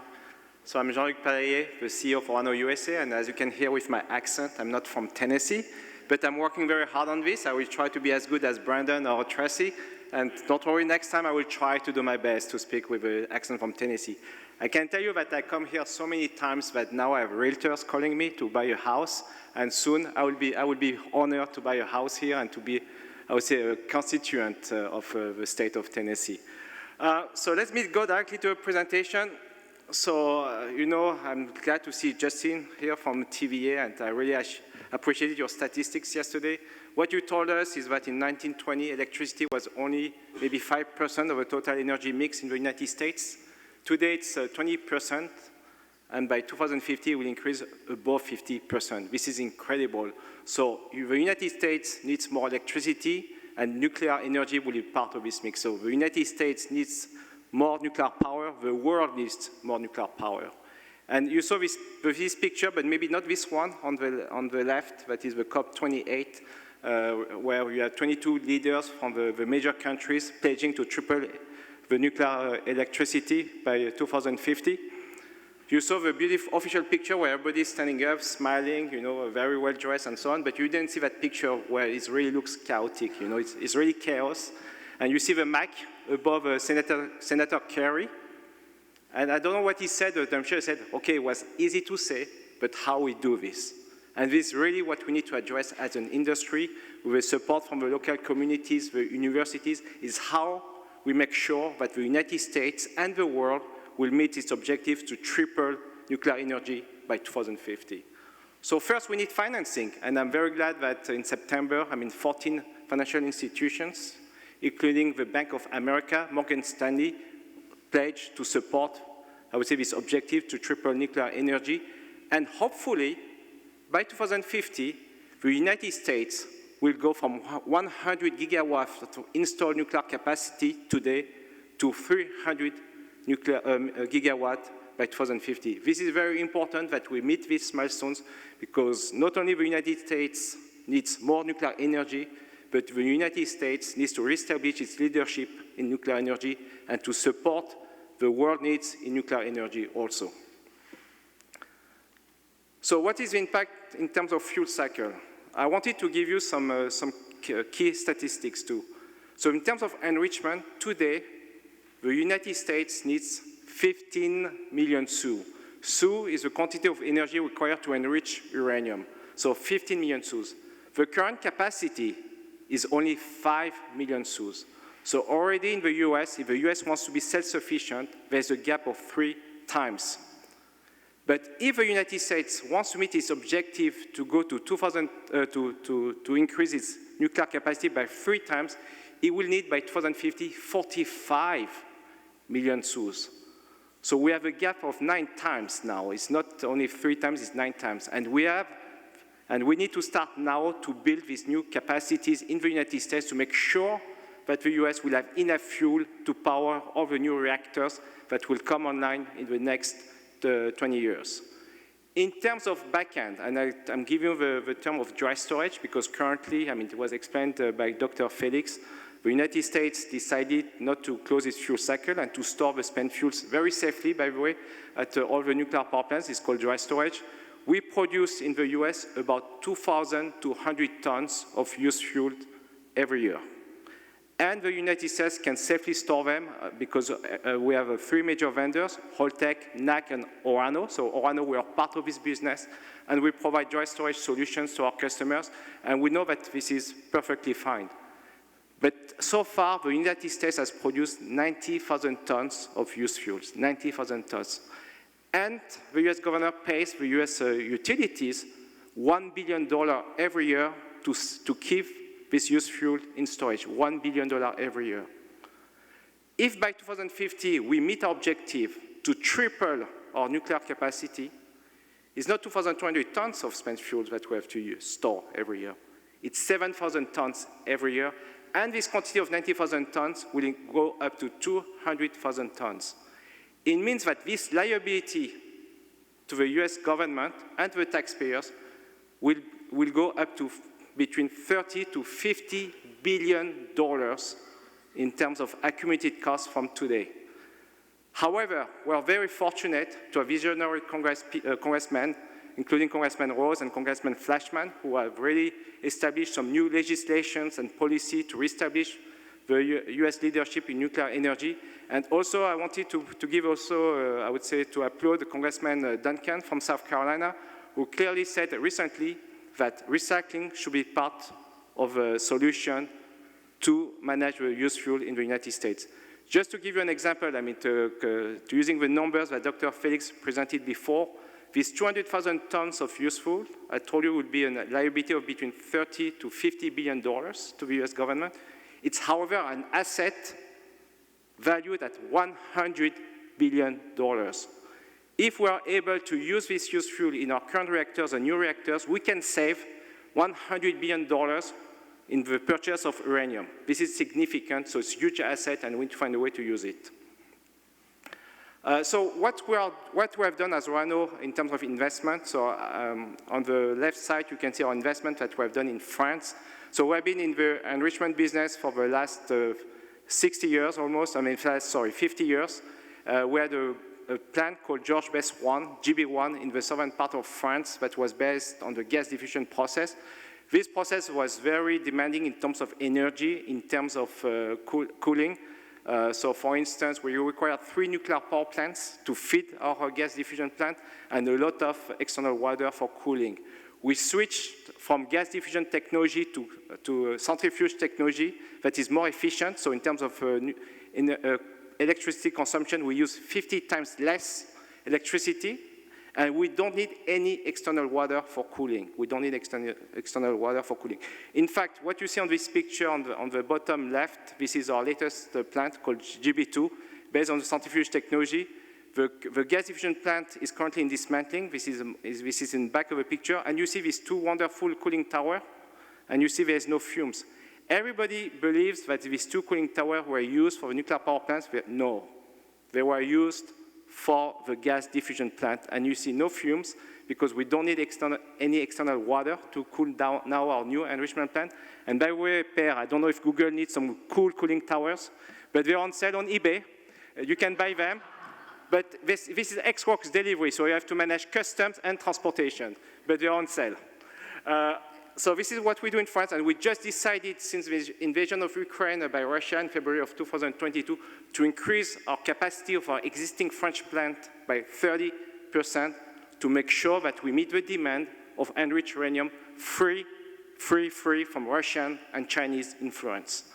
On the right side, this is our latest project, and we're so glad to be part of this wonderful community of Oak Ridge in Tennessee. This is Project ACK.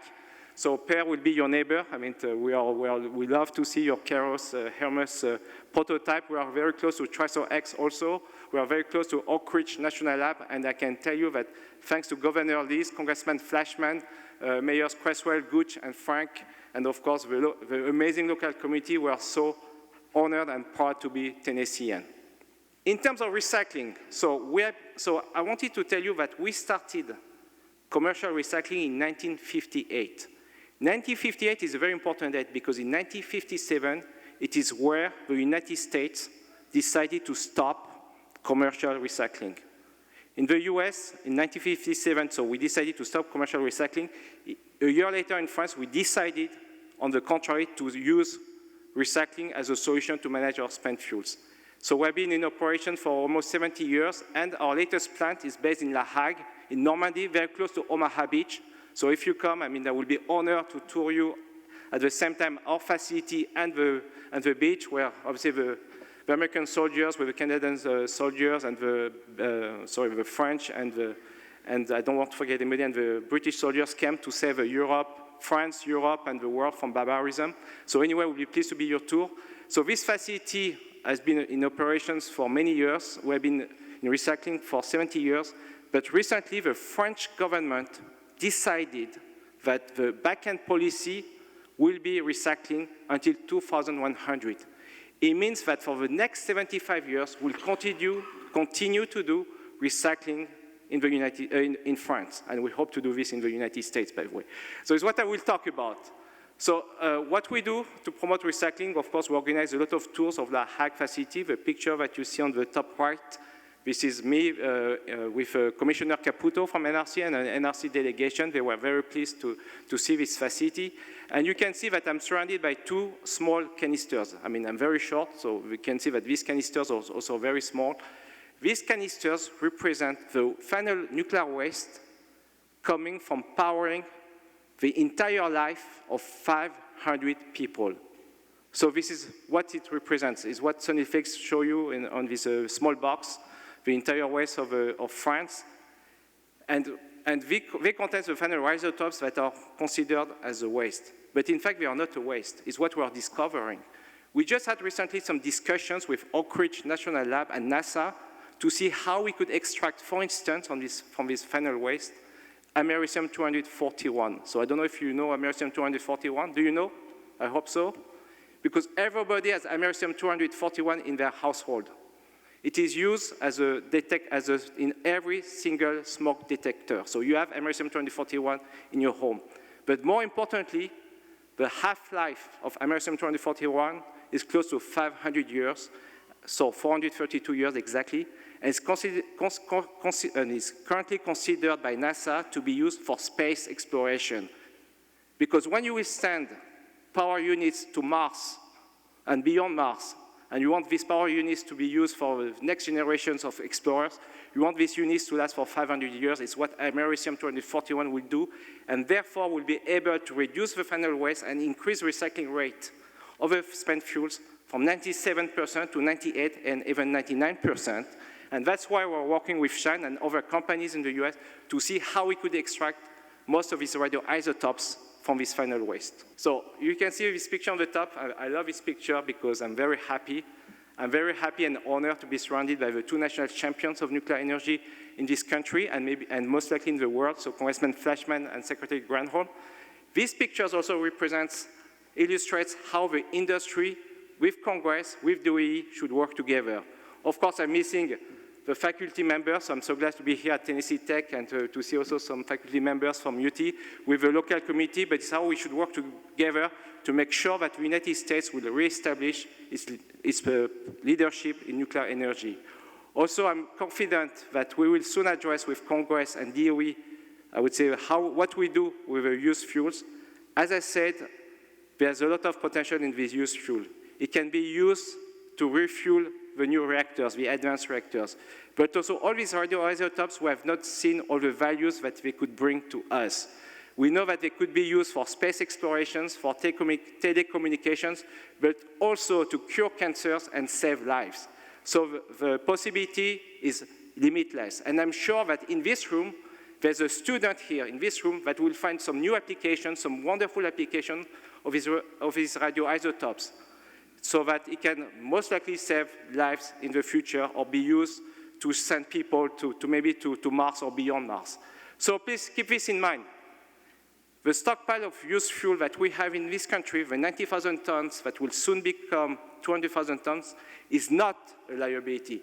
This is an incredible asset. This is an asset, and we should consider this as a national energy reserve. Thank you so much.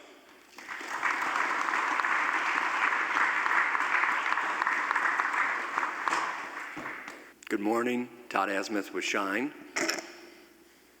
We're very honored to be here today, and especially with such an esteemed panel. Pretty great. I also am not from Tennessee, I'm from Wisconsin. We have operations in Madison and Janesville, Wisconsin. And I'm here to tell you about how we're a fusion company, but with a stepwise path to energy, where we're commercializing the state of the art today. And as we talk about sustainability on this panel, for us, being sustainable in nuclear as a startup and an early stage innovation company means becoming commercial right away, adding value to the world right away, and then getting to profitability while we continue to drive down the R&D curve towards energy. So as you look at who we are, you know, we're a technology company. We're a fusion company, but we're trying to be commercial. People say, well, what does that mean? If you're doing energy, how do you get commercial before you get to energy? Which is fusion has a cost curve. And like most things, most new technologies, you have a cost curve, and as you get further down it, you either can become more profitable or you can expand into different applications. And so for us, we look at fusion and we think of it like semiconductors with Moore's law, or like the battery curve, lithium-ion batteries. Lithium-ion batteries have been in our laptops and computers for a long time. As they got far enough down the cost curve, it made sense to put them in cars. Totally different market, but just based on a commodity cost curve being enabled through technology. Then as you get further down it, you can use it for energy storage. And again, a different market. We look at fusion the same way, and people say, okay, again, but fusion is energy. When you fuse things together, you create energy, but you also make neutrons. And there are things that you can do with the neutrons that can be worth 1,000,000 times as much as the energy, and that's the way we're commercializing our company. So as you look at the first thing, we have 4 phases. The first one is applications in aerospace and defense for non-destructive testing. The second one is medical isotopes. The third one is aspiring to do what Orano has done so successfully for so long, and to try to help recycle that spent nuclear fuel, or that asset, as Jean-Luc just called it so impassionately. And then the fourth phase is getting to true fusion energy, which is the way we should make energy for a long time if we could. But we are firm believers that fission is going to be here for quite a while and is the state of the art for commercial power today. And so we should keep doing that as long as you can make it sustainable in the United States, like Orano has done in France. So if you talk about applications for our phase one, aerospace and defense businesses, we're doing things, we're using the neutrons to test parts. We take pictures of parts, much like X-rays can take a picture of something, neutrons can take pictures. And they see the opposite things that X-rays don't. And so you can look inside, for example, a jet engine turbine blade and see if the cooling channels were properly manufactured. Lots of military applications, lots of aerospace applications, lots of space applications, mission critical components. You'd much rather know if they're going to fail in advance. We did a great project with United Launch Alliance that they advertised heavily. They had 12 valves and 6, they thought a bunch of them were failed. We took pictures of them, 6 of them were good, 6 were bad. They put it on the spaceship. We charged them a couple $100,000. That was $1 billion launch with a $6 billion payload. There are things you can do that really help the world by using fusion and the neutrons. Second application, we're working with the Defense Department to do radiation effects testing on electronic chips and boards for the missile program and for satellites. Again, you would much rather know what radiation effects are going to cause problems before you put these very expensive things into play. And we can do that because our fusion sources have 100 times the brightness, 100 times the fusion neutrons of competing sources. So those are commercial. This is a profitable segment of our business, and we're growing, but it's limited markets. As you get into the next stage and you look at medical isotopes, today we're producing and shipping lutetium-177, which is a cancer therapeutic isotope used to treat late-stage cancers, prostate, breast, liver, lung, thyroid. There are a couple of products that are commercial. Novartis has them. They're already billion-dollar drugs. There are 30 companies with over 100 trials in the US for different cancers and different applications that all use lutetium. We are using our fusion skills, but also our other skills to separate things of value from things that don't have value. And so we're commercial and growing in this segment. We also have built a plant to produce molybdenum-99, which is the largest diagnostic isotope in the world, 40 million patients procedures a year, not produced in the United States. We import 100% of our production. We're 10 years into that project. You can see the building on the right. We've spent almost $500 million on it. We're about 2 years away from operation. Incredible support from the DOE and Congress and many private investors. This is a national infrastructure that's required to do things and to not be reliant on overseas sources of supply. And so here's an example of the therapeutic lutetium. On the left, you see a patient. The little black dots that you see are cancer that's metastasized. That's prostate cancer, late-stage prostate cancer. On the far right, it's gone. Novartis makes a drug. You combine that with lutetium. It can kill. This is a stage 4 prostate cancer person who's going to be a survivor. It's an amazing thing to be part of. We are doing amazing things as a country. These drug countries are doing amazing things. We're happy to be a part of it because we're doing the heavy nuclear part to supply these drug companies. And you can see Eli Lilly, all the big drug companies are either innovating or buying startups in this space.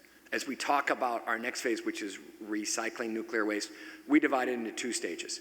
The first is recycling, capturing that stranded asset that we have. And the expertise that we've built in the last 10 years of separating isotopes of value from things that don't have value in a uranium stream apply perfectly well to the medical space. We had the fortune to have Jean-Luc and team come to our plant, and they said, this isn't a medical isotope plant, this is a waste recycling plant. Same set of skills to separate things. There are parts of it that we do, we have partners that we have other people to do, but we're continuing to innovate there, and we're hoping to start spending more money on there as we finish the medical space and to get into commercial application. Then there's that last bit of that truly long-lived waste, which is either just handled or vitrified. And our goal is to keep scaling up our fusion system to hit it with enough neutrons to turn long-lived waste into short-lived waste. And so, for example, you can have iodine, and I think it's iodine-129, has a million-year half-life. If you hit it with fusion neutrons, you can turn it into iodine-128, which has a roughly 10-minute half-life. If you do that, you can solve that long-term problem. But first, you commercialize, recycle, continue to make nuclear fission sustainable in this country, and then we'd love to be part of solving that long-term waste that today is unsolved. Now, when we get there, we're at the same kinetics of fusion energy. Solving that problem for waste is worth about 20 times as much per reaction or per neutron, so it's a nice place to start. It also doesn't have to be up 99.9999% of the time. You could have a plant, you could commercialize 50%, 90%, 95%. So our path to sustainability is commercializing this neutron curve and taking today's state of the art to be commercial, high uptime, profitable, and continuing to leverage the funds to drive that R&D down the curve and explore larger applications. Thank you for your time.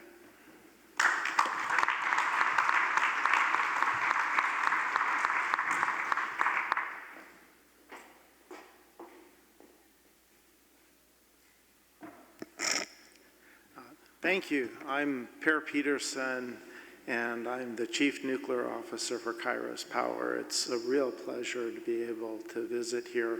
I've visited to Tennessee many, many, many times. Oak Ridge, of course, and now being able to come to Cooksville and visit at Tennessee Tech. It's just absolutely wonderful. Let me begin, as we always do, with the mission statement of our company. Kairos Power's mission is to enable the world's transition to clean energy with the ultimate goal of dramatically improving people's quality of life while protecting the environment. And we state that in order to achieve this mission, we must prioritize our efforts to focus on a clean energy technology that is both affordable and is safe. And I think that that's a mission statement that actually guides this entire industry, as I was mentioning earlier today. So what I'd like to do is to give a bit of background about what it is Kairos is doing and what our origins are, and then talk a bit about also the question of the education of students. And so we're a nuclear energy engineering, design, manufacturing company. Our focus is on the development of the high-temperature fluoride salt-cooled reactor technology, and by having that singular focus, we've been able to move at remarkable speed to develop this technology. We have a team that now is over 450 employees, and the number here in Tennessee is growing and is going to be growing significantly further as we're proceeding into the construction of our Hermes reactor. Our approach really uses an iterative development approach, and I'll show you some of the hardware that we've built. We make our own fuel and other things, which is a good thing. And our schedule is to have demonstration by 2030. That's our deal with Google, and have deployed some hundreds of megawatts by 2035, and then to expand further from there. And of course, we need to be competitive economically, and we have the benefit in this country of having very affordable natural gas. And that sets a really tall bar for us to compete against, but that is our goal. So the basis behind the technology is the TRISO fuel in the form of pebbles. I discussed this a bit earlier. This is a remarkably rugged fuel form that exists because of the work that the Department of Energy did to develop modern manufacturing methods for TRISO fuel and to qualify that fuel. And it's so rugged that in recent tests in the high-flux isotope reactor at Oak Ridge, we took the particles to 100 milliwatts per particle, and it did just fine. You combine this fuel with a molten salt coolant, and you can have a very high power density, compact, low-pressure reactor system. And this coolant that we're discussing here was originally developed and used for the molten salt reactor experiment at Oak Ridge. In fact, the original idea that you could combine together this type of fuel and cool it with molten salts is credited to Charles Forsberg from Oak Ridge National Lab in a conversation in 2002 at a Gen 4 International Forum meeting. We were talking together, and he said, you know, I've got this idea. Charles has lots of ideas. Well, this one, and this is one of the ones of many that has really shown its promise, and we're now at the stage of actually moving into the nuclear testing. And that photograph down there on the lower right, that is an MSRE photograph of FLIBE. So this technology has deep roots here in Tennessee and with Oak Ridge National Lab. So we're using this iterative development process, and so this is the set of major hardware iterations that we're pursuing, which gives us the ability to learn by plan, design, build, and test, including a set of non-nuclear tests. The first two, ETU-1, I'll show you some photos in a moment, has worked at Alameda and is now in decommissioning. ETU-2 is modular skid build facility that is being manufactured at our facility in Albuquerque, New Mexico. And then ETU-3 is actually the very initial phases of construction are underway at Oak Ridge at our site there. And ETU-3 will be located here. It'll be a full-scale prototype leading us to the Hermes reactor series at Oak Ridge as well, and then leading to the commercial deployment of KPX reactors. So this means that we have to have a lot of infrastructure, and we've spread to many different places across the country. We have focused on having strong interfaces and working with local communities, developing strong relationships and trust, and that, of course, starts in California, moving to Oak Ridge, Tennessee, moving to New Mexico, Oak Ridge, Tennessee, and other places, including Los Alamos, where the first fuel is going to be manufactured. So I just want to point towards the fact that we're vertically integrating large fractions of our manufacturing. This includes fuel development of our fuel pebbles, as well as quite a bit of the manufacturing of different systems, and there we go. So this is manufacturing vessels and graphite, and then I'd like to point towards the testing series. This is the Engineering Test Unit 1. It's a full-scale electrically heated prototype of the reactor. It ran for 2,400 hours successfully, ending operations early this year. The pump that moved 3,000 gallons per minute, the 9-inch diameter impeller on that was 3D printed here at Oak Ridge National Lab as well, so pretty cool stuff. We're also, in terms of testing, we gained an enormous amount of experience, and this has led us towards the manufacturing of the ETU-2. It's fully skid mounted, so we'll be able to ship skids that have been manufactured and pre-tested for assembly into the Hermes facility. And this leads us, of course, to Hermes. And Hermes demonstration reactor, we've initiated the construction at the East Tennessee Technology Park. We are in the process of actually doing initial foundation work. I want to say that this is very important because this is our first example of beneficial reuse of an existing nuclear facility site to build new reactors, and we're learning a lot. And that ability to build on brownfield sites and repurpose them is one of the most important things that we should be focused on going forward. What I can say is that everybody has been proactive during this process to make sure that we understand the pre-existing site conditions, that we're doing construction safely, and that the lessons that we're learning in doing that construction will have the benefit of enabling us to do brownfield site construction in the future. There's a lot of things that you learn, and it's really the cooperation with DOE, local government agencies, and others that are enabling us to move rapidly in this process.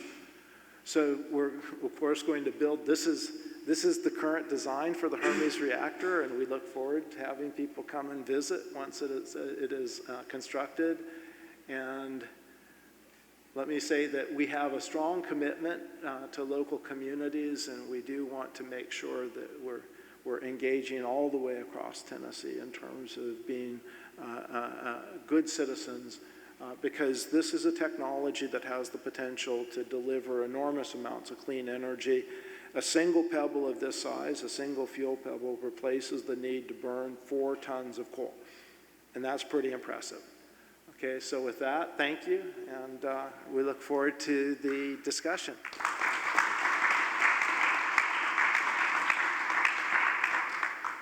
Well, thank you, everybody. And so we're going to wrap up at 12 o'clock on the panel, so we have about 25 minutes.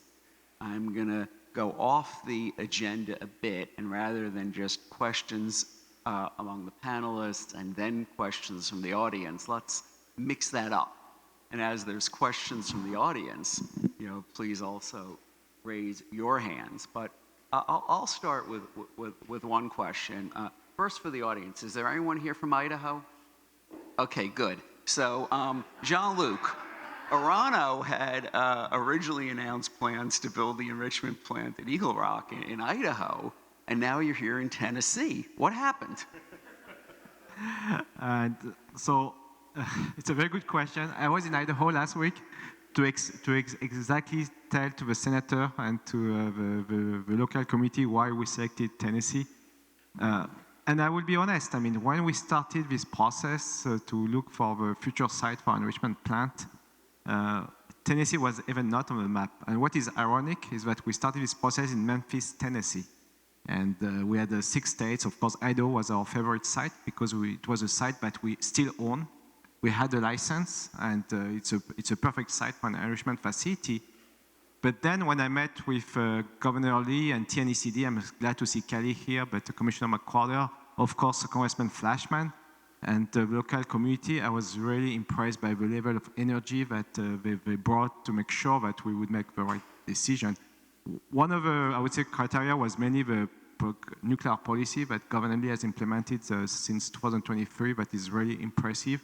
Of course, the enthusiastic support that we got from Congressman Flashman and his vision for restoring the US leadership in nuclear energy, but also the remarkable education program that the state, the counties, Tennessee Tech, UT, the TCATS, and as well as Round State Community College have implemented. This is quite incredible. I've said that many times, but I've been in many parts of this country, not as much as you did, to find a site and to meet with all these local stakeholders, and nobody in the US except Tennessee has this remarkable education program.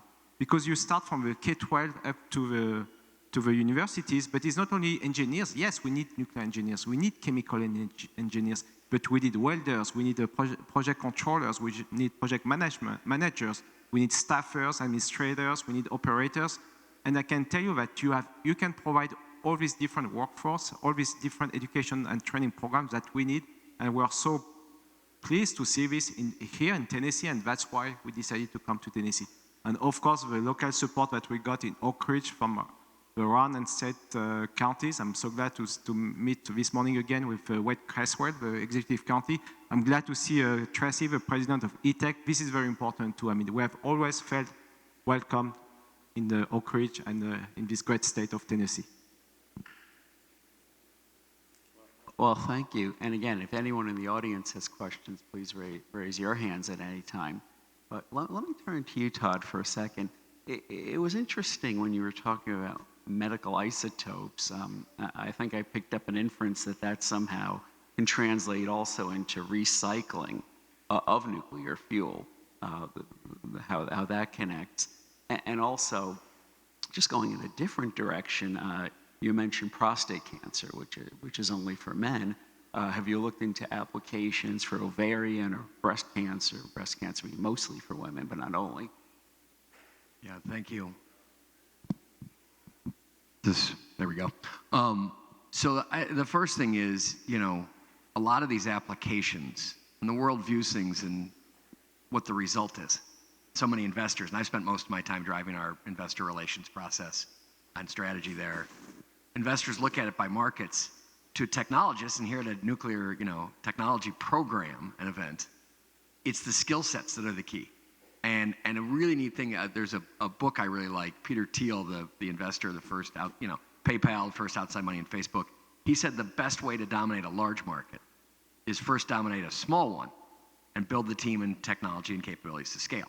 And so as you look at us and capabilities and sustainability as we're talking about, it's those process things and that ability to do nuclear lean and to do it commercially and to build the team and the people. And that's the first part. As we keep scaling in applications that look different, to a technologist, they look just the same, number one. And then as you talk about the cancers, right? And so we're doing these hardcore nuclear parts of things of like, we have an enrichment technology to enrich the raw material, which is today almost coming exclusively from Russia for lutetium, again, to that point of national security and things. So we have an enrichment technology, and then we have technology to make neutrons, and then we have separation technologies. So we're doing that whole part of it to produce the isotope, which is kind of the payload in this cancer solution, to work with the drug companies that are finding the ways to stick to the different cancers. And so that's where it's so exciting, and that we're able to service all these great companies. To answer your question very specifically, there is work being done on breast cancer. I think there's a couple phase 1s and maybe a phase 2 now. As the people work through the FDA pipeline, that's in the US, there's people globally doing other research projects. But there is liver cancer, lung cancer, brain, thyroid, breast. There are so many cancers being looked at in this modality because you can treat cancers even when they're late stage or metastasized and have very little collateral damage to the patient. And so it's an amazing thing to be part of. So to be really clear, we're not doing something for a drug for breast cancer, but the Eli Lilly's and the Novartis's are, and we're going to be supplying them with, among other companies, the isotope. Excellent. Thank you very much. And let me go, Jeff, riff off the vision you were giving, which was, I think, going in a fairly broad direction at the end there. Tell us about your dream for this industry.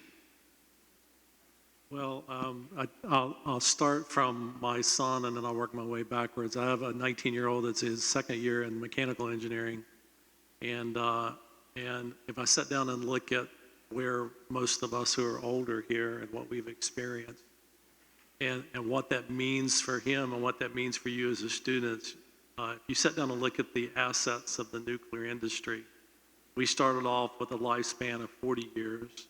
They were expanding them to 60, now 80, and we have some plants that are looking at extending to 100. That means you have a career ahead of you for not only you, but your children and possibly your grandchildren. That's what the promise of this industry has.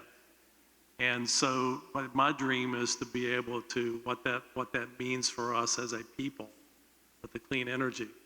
But if I go back and it takes a focus for us, and if you sat down and look at those assets, sustaining the current fleet has to be is our number one priority. That's why we do everything we can to help those plants have the highest possible duty cycle that they can. Then the second thing is take what we're learning from that and bringing it into the new design. You know, we talk about the demonstration, but we've got to very quickly get the Kairos reactors and the X-energy reactors and all of them not only demonstrated, but up and running, help them also to get to that level of duty cycle. So what we do is part of our vision that I'm glad that we're doing in Framatome. We're working with the different developers, and we try to bring that operating experience of what it takes to maintain and operate a fleet and try to bring it into the design teams so that you're designing for serviceability, maintainability, and operability. And as we can continue to do that and get them out, I have this vision that I stand in front of our employees, say, imagine what the fleet of tomorrow is going to look like. 20 years from now, we're going to have molten salt, high temperature gas, Kairos reactor designs, fast reactors. The mix of what we're going to do and the diversity of those assets, what it's going to mean for us as a people is going to be tremendous. So I guess my vision is let's embrace it. Let's go as fast as we possibly can while not compromising safety, and go as fast as we possibly can. You know, I go back and look at Plant Vogtle. You got me on a roll now, sorry. I go back and look at Plant Vogtle. We had a very atrophied supply chain workforce. We went through the hurdles of being able to do that. Now there are assets online. We've got to build upon that and maintain that momentum, see that for these new designs. Thank you, Jeff. And part is so heartening to see the announcement with Google, you know, to see the construction start here in Tennessee and the plans for, you know, really a fleet, what your announcement with Google is leading to. And in your presentation, you talked about Kairos using a strategy of iterative development. to test, to demonstrate the reactor technology. You're also pursuing vertical integration in much of your manufacturing. Can you tell us a bit about the iterative approach in the benefits for manufacturing to get these first units and the fleet? Thank you. You know, it's a really important question. One of the major, it's easy to understand the benefits of iteration in terms of the learning cycles and introducing improvements. But there's another thing that the iterative approach does, which is fundamentally important, which is it drives you to develop the capability to manufacture the hardware in a serial manner. That is a serial production, because you're not doing sort of a one-off test. You know that you're going to have to test the next and the next and the next with some changes. And so that drive to develop serial manufacturing capacity is another benefit of that approach. And I have to say that one of the things that keeps me up at night is the question of scalability of technology.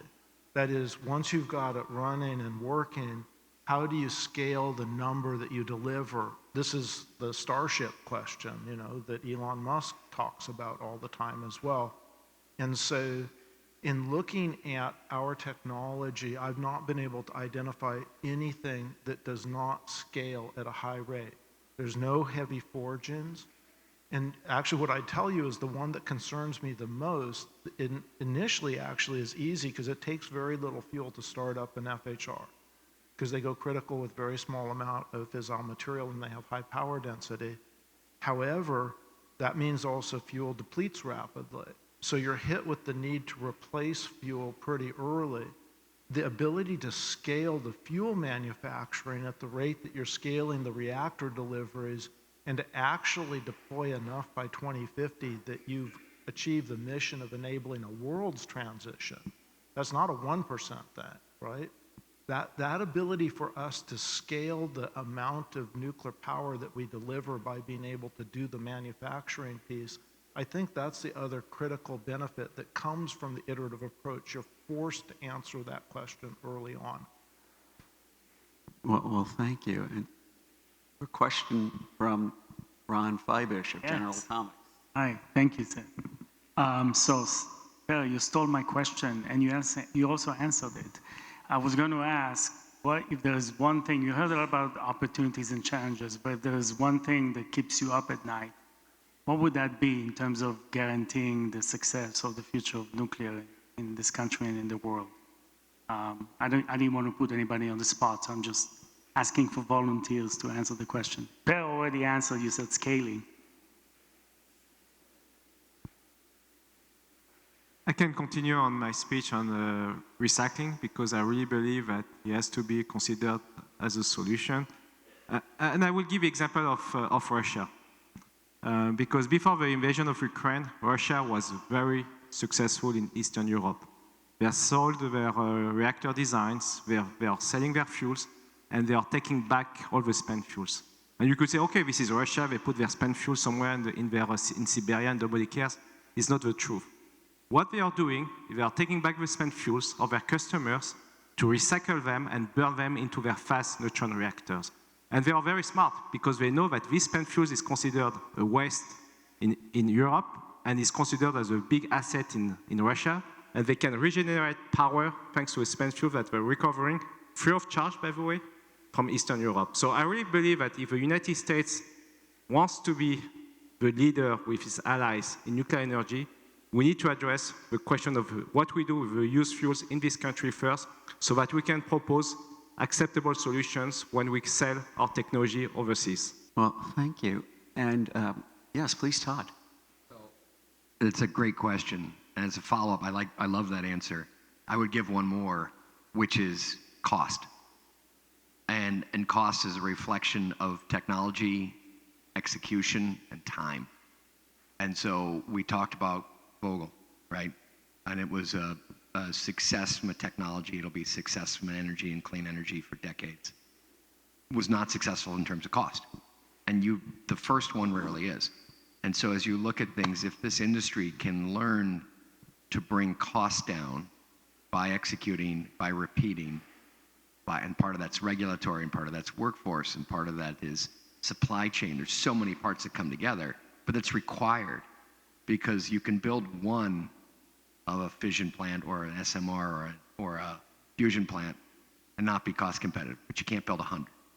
And so that's what's got to happen. As you look at space, and we talked about SpaceX earlier, they have done a relentless execution to deliver a ton of payload into space for 90% less than Russia or NASA historical numbers. And that's just relentless execution. And if nuclear can get that, it will be massively successful. And Sunil, let me say, so as we heard earlier, France was the first ally of the United States.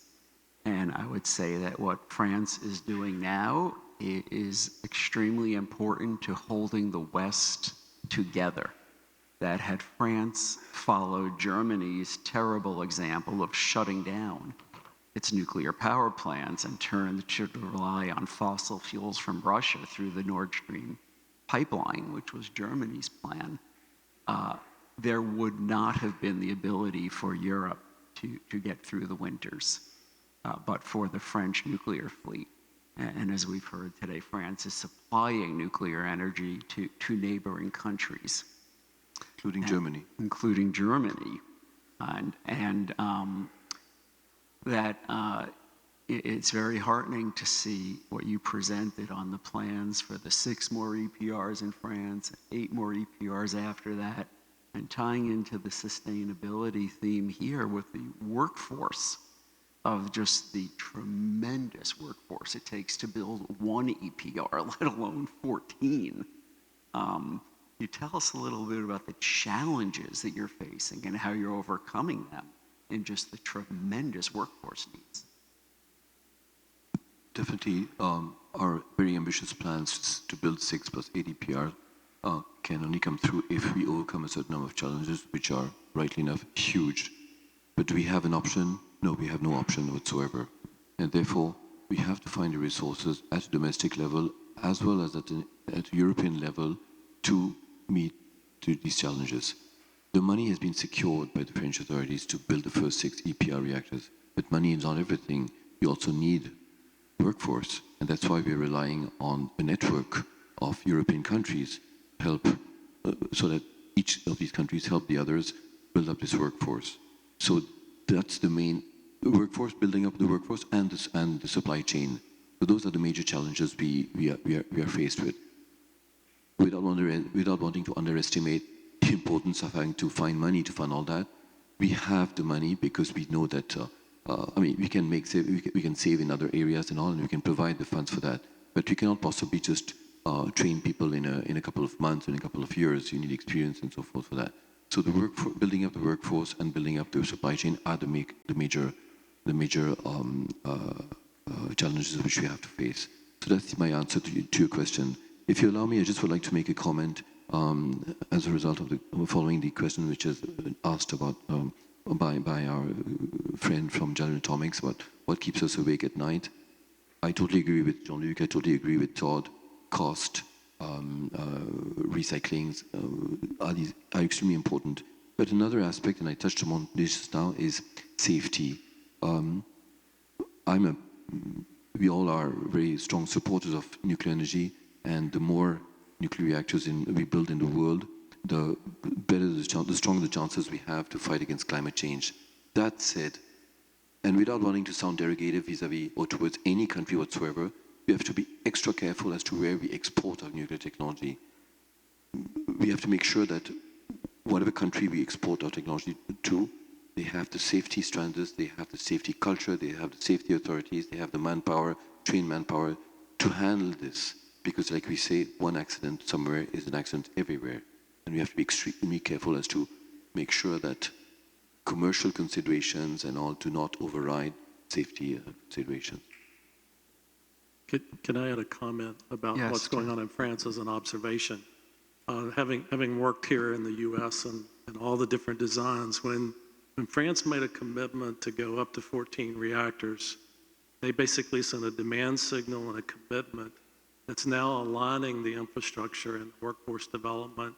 And so I was about this time last year, I was visiting our Saint Marcel site and look at the whole new bay that's being developed to be able to add that capacity with the vision of also being able to stand up and support other designs. And so a big factor of France doing that commitment's causing everything else to fall in line, and the commitments to be able to do that. It's a little more challenging for us here in the U.S. because we have so many different diversity of designs. Some don't need forging, some do need forgings. We don't have this capacity. And so it's a little bit more of a challenge for us. The thing that keeps me up at night is being able to deploy the supply chain and the workforce it's going to take to be able to do that. I'm convinced we can do it. We just can't do it fast enough. That's the challenge. Well, thank you. I saw a question back there, please. This is just a general question for the panel. What do you see nuclear in? How do you see nuclear in the next 10 years? You're asking for our crystal ball? Our crystal ball, we will have probably 3 to 4 designs being demonstrated in 10 years. You'll see more order books being committed because as we move into the demonstration and showing that we can actually deploy the nuclear, more people are going to want to sign up and be in line right now. They're not the first movers, but the second movers will come in line. And then 10 years from now, we have another crisis of being able to deploy things fast enough. That's Jeff's crystal ball.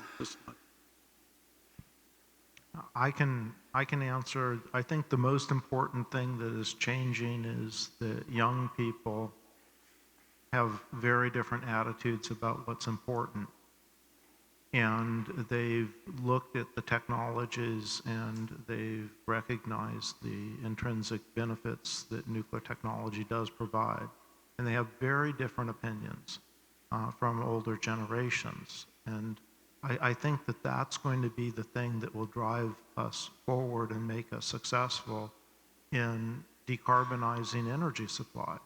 Because if you think about it, young people aren't scared by nuclear waste. The way, in fact, you can see them talking about the nuclear waste is the best thing about nuclear energy.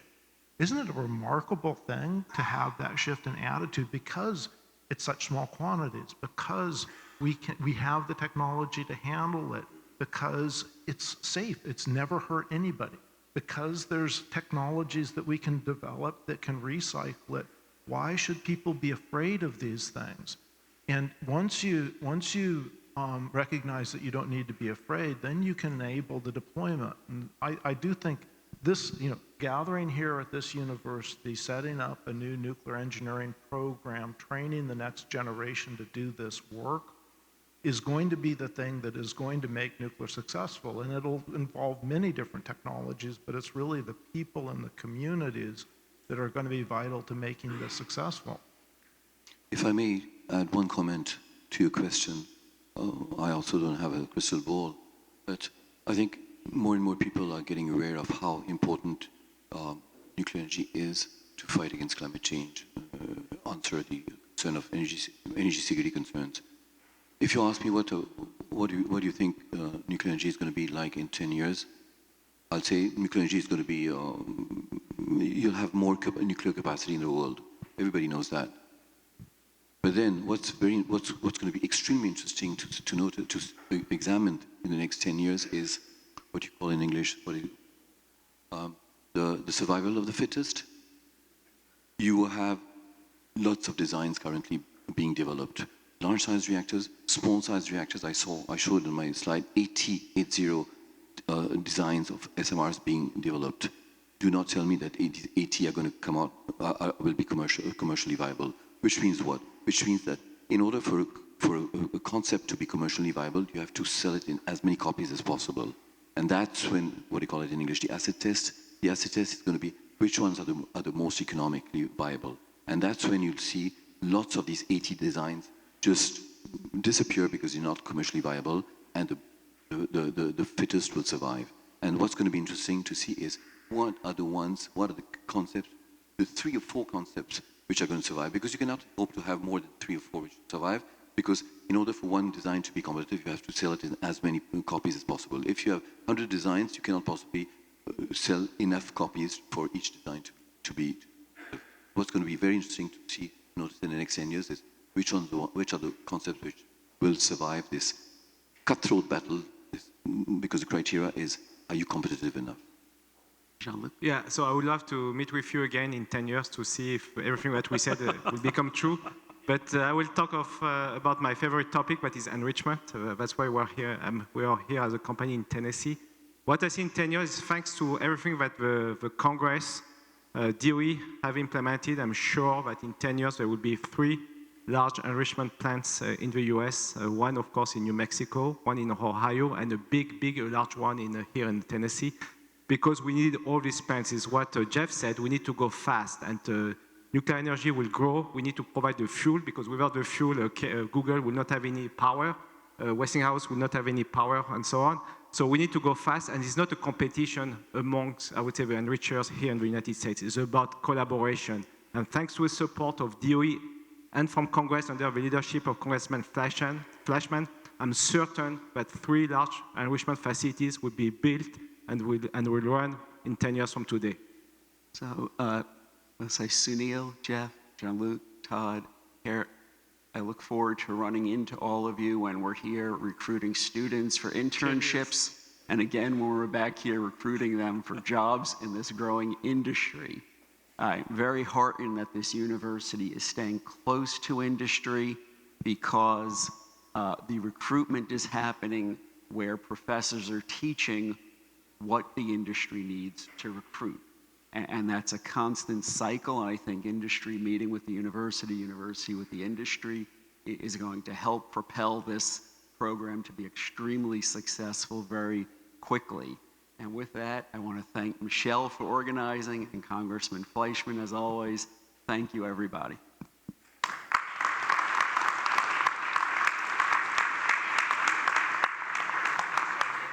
Dr. Balendra Sutharshan serves as Chief Operations Officer at Oak Ridge National Laboratory, where he oversees all operational and support functions, including facilities, safety, security, and technology transfer.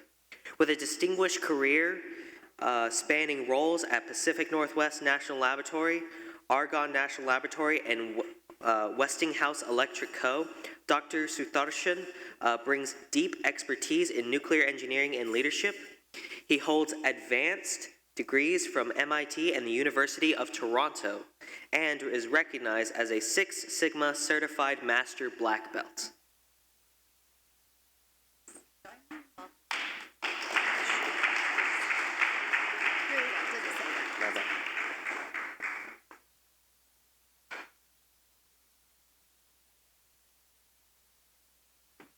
Yes, I'm going to be the lunchtime entertainment for all of you. Let me start with this a story. So I spent years studying nuclear science and engineering, years. And then went and worked for Westinghouse for about 18 years and worked at a couple of other national labs. Moved to Tennessee. I get to meet this gentleman in Chattanooga for lunch. And I don't think he went to school for nuclear engineering. He went to school for law school. Next thing I know is he's sitting next to me and telling me all about nuclear. I was so depressed. You know who that is? Mr. Nuclear Chuck Fleischman.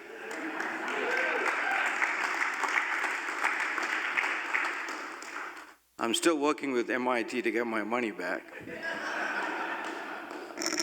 The second story is about 4 weeks ago,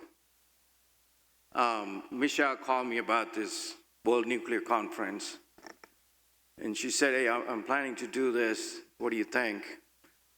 You know, I had to say that's a great idea. But after I hung up the phone, I said, well, this lady must be crazy. Because getting something done like this big in 4 weeks, in October, especially, people have holidays and colleges are off, and she's going to do this, the first one in October. And getting people to come for this, it's not easy. I'm sure she pulled this off great. Don't you all agree?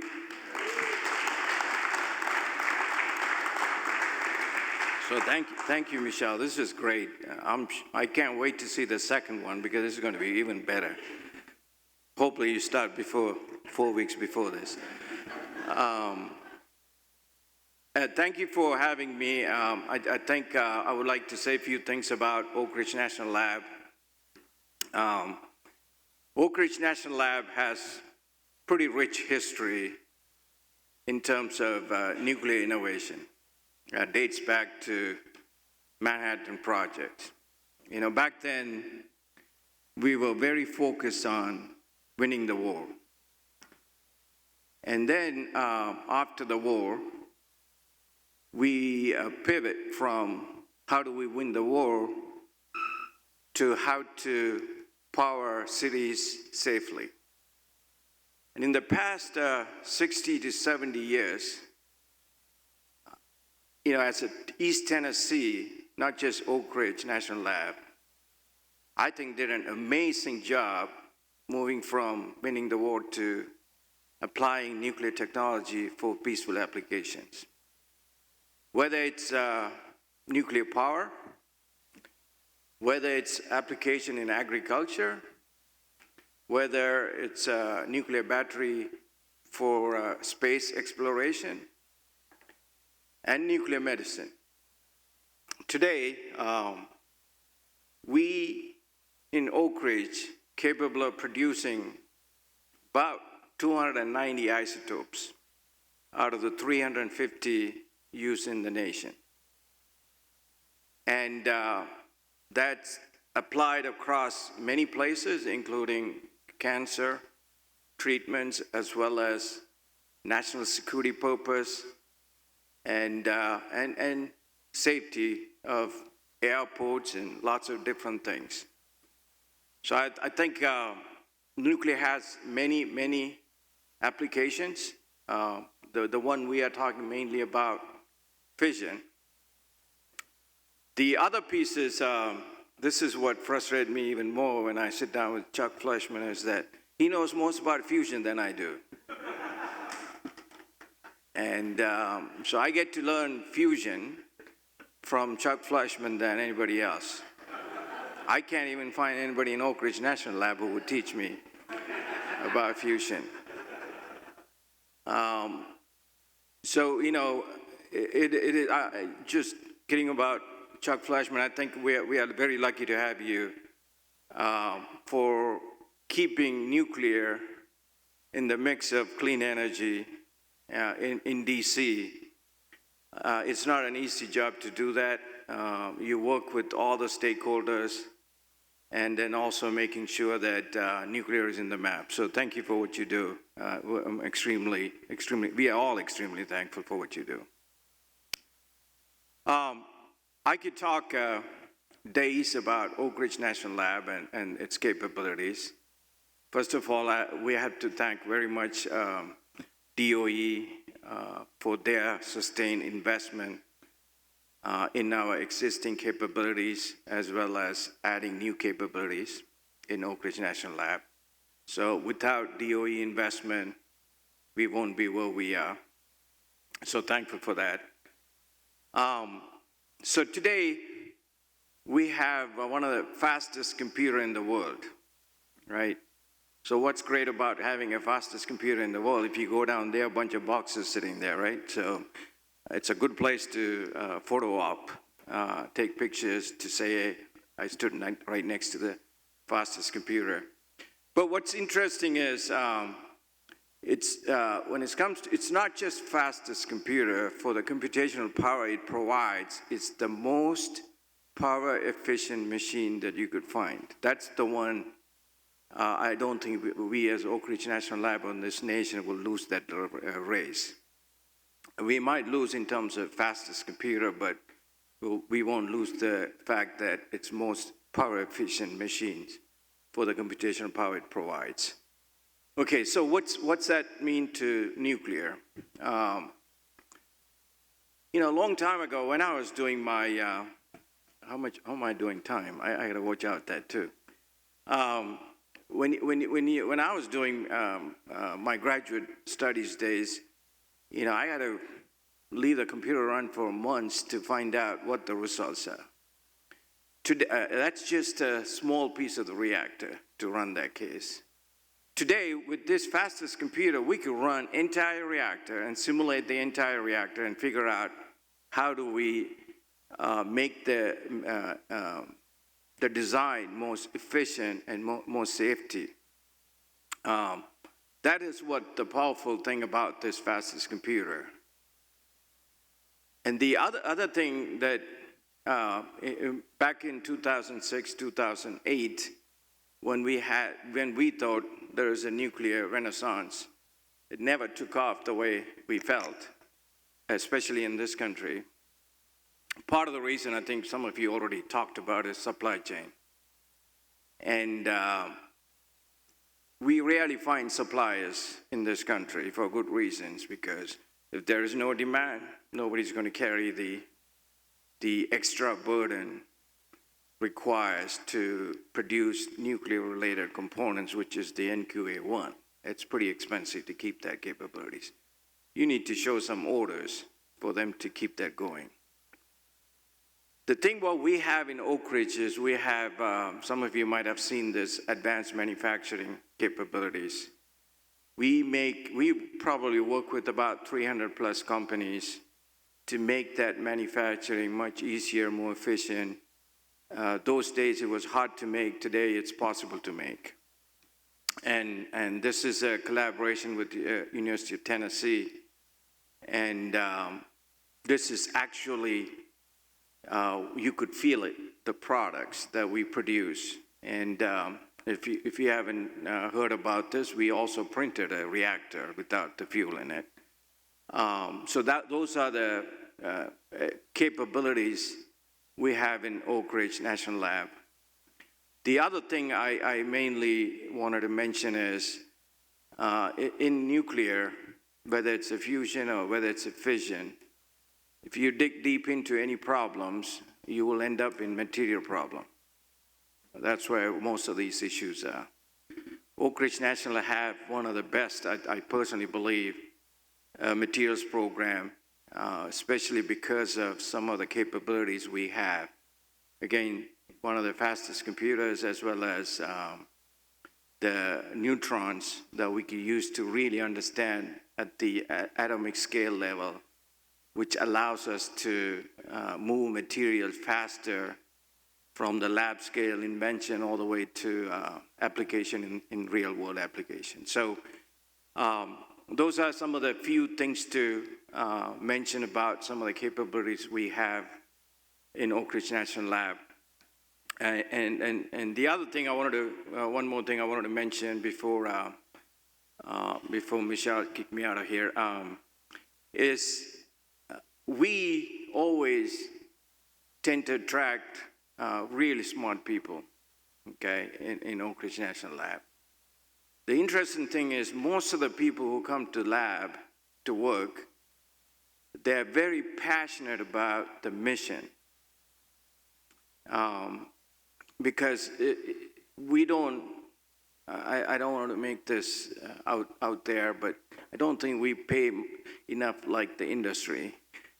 So I don't want industry to come and take our people away. But these people are very passionate about what they do. That's the only reason they come to work to Oak Ridge National Lab. And they are extremely, extremely committed to the mission. I don't think you could find people anywhere outside of the national labs, the type of people that we attract. When it comes to nuclear, there's a security piece of this.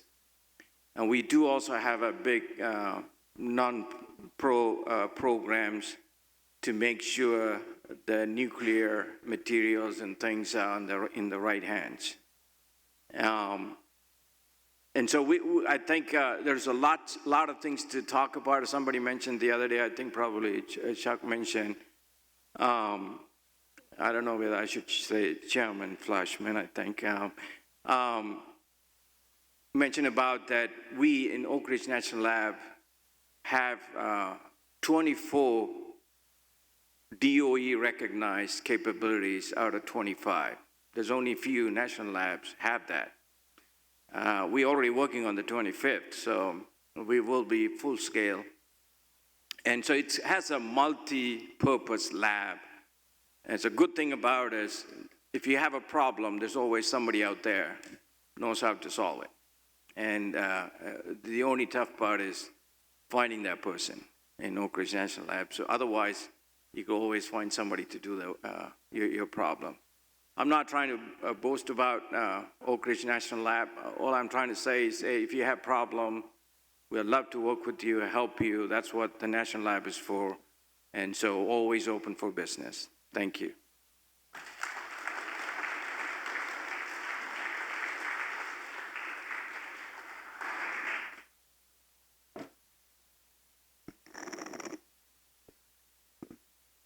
Thank you so much, Belindra. Really appreciate your words. I have introduced Alicia Duncan before, but I'm going to do a little, she's shaking her head now. For those of you who weren't here to get to know her, I'm delighted to introduce Alicia Duncan. She's Deputy Assistant Secretary for International Cooperation and Policy in the Office of Nuclear Energy in the Department of Energy. Alicia currently chairs IFNEC. It's the International Framework for Nuclear Energy Cooperation. She has a distinguished background that includes overseas posts in France and Japan, and a strong commitment to gender balance and youth empowerment in the sector. When it comes to nuclear and to people, Alicia is the disruptor, the difference maker, the server of the underserved. She is one dedicated woman in nuclear. Please join me in welcoming Alicia Duncan.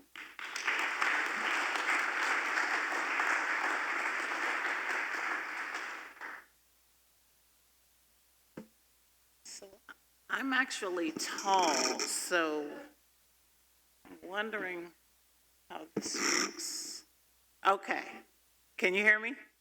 Okay. So I've never stood on a box before, so Congressman Fleischman, I appreciate. I hope I don't fall off this box. That would be something for you all to talk about, wouldn't it? All right, so I have about 18 minutes. And so since I haven't gotten to talk about what we've been doing in the Department of Energy and International, I want to do that, but I want to do that in a way that interweaves my journey, because one thing that I think when we have a moment with young people, and you all define who's young, okay? So Steve, if you're young, I support you. Congressman, if you're young, I support you. When you have a moment with young people, I always think it's important to tell them the truth, because oftentimes people stand before you and they speak, and you think, wow, what amazing thing or what amazing human this person must be. So I want to disrupt all of these fallacies for you and just simply tell you about my journey as I interweave for you about what we've done in the Office of Nuclear Energy. So let me just tell you first off that I come from the poorest quadrant of DC, which is Southeast DC. My mother had me at 18. She was married, and quickly she and my father separated, and when he separated from her, he separated from me too. So I grew up without knowing my biological father, and my mother married someone else who was amazing, so that man is the person I considered my father until the day he died. Now you can imagine how growing up in the inner city of Southeast DC, which I don't know if you know about rough neighborhoods, but definitely what you would have seen on the news is what I've experienced. And to come into Penn State, which is where I got my undergraduate degree in international, it was like a whole new world. 36,000 students, and 3.6% of them minorities, and of those minorities, a fraction of them African American. What an education that was. One that I'm so grateful for. And then fast forward to going to work in the Office of Nuclear Energy, which I got there because my background is actually in employee and labor relations. And that means I know very well discipline, performance management, and firing people. And so I was hired by one Bill Magwood, who is now the Director General of the Nuclear Energy Agency, which is located in France. He's also been a commissioner at the NRC. He's also been the Director of the Office of Nuclear Energy. He's also a mentor and a friend. I was hired by him because, and I quote, "You're too smart to be in HR." Now, I know that there are many smart people in HR, so this is no dig at you. And if you have a complaint filed against Bill Magwood. But I got to the Office of Nuclear Energy. Again, my background is in international, and Bill Magwood said, "What do you want to do?" I said, "International, but I don't want to do it right now because my kids, 2 boys I had at the time, are not old enough for me to travel. So what I want to do is learn everything about the Office of Nuclear Energy, and in about 2 years, I'll be ready to travel." And so I set about the business of his goal, which was to hire more women engineers into the Office of Nuclear Energy. For those of you who don't know the work of Bill Magwood, he has been a tireless gender champion for nuclear. And in fact, it was Bill Magwood who increased the number of nuclear engineers in the U.S. at a time when we were severely lacking. So he's not only supported the youth, he supported the women in the sector. And he's been a great mentor and role model for me in doing so. So then I go finally be in the Office of International, and the first thing they tell me to do is co-chair a meeting in China on peaceful uses for nuclear technology. And I saw Ed McGinnis here earlier, so I don't think Ed is here now, but Ed used to be the Deputy Assistant Secretary. And I said, "How are you all making these decisions? You want me to go to China and do what?" And they said, "Co-chair this group." So they send me the best technical people, and I go co-chair the group, and I have a blast. And I lie to the Chinese, because why not?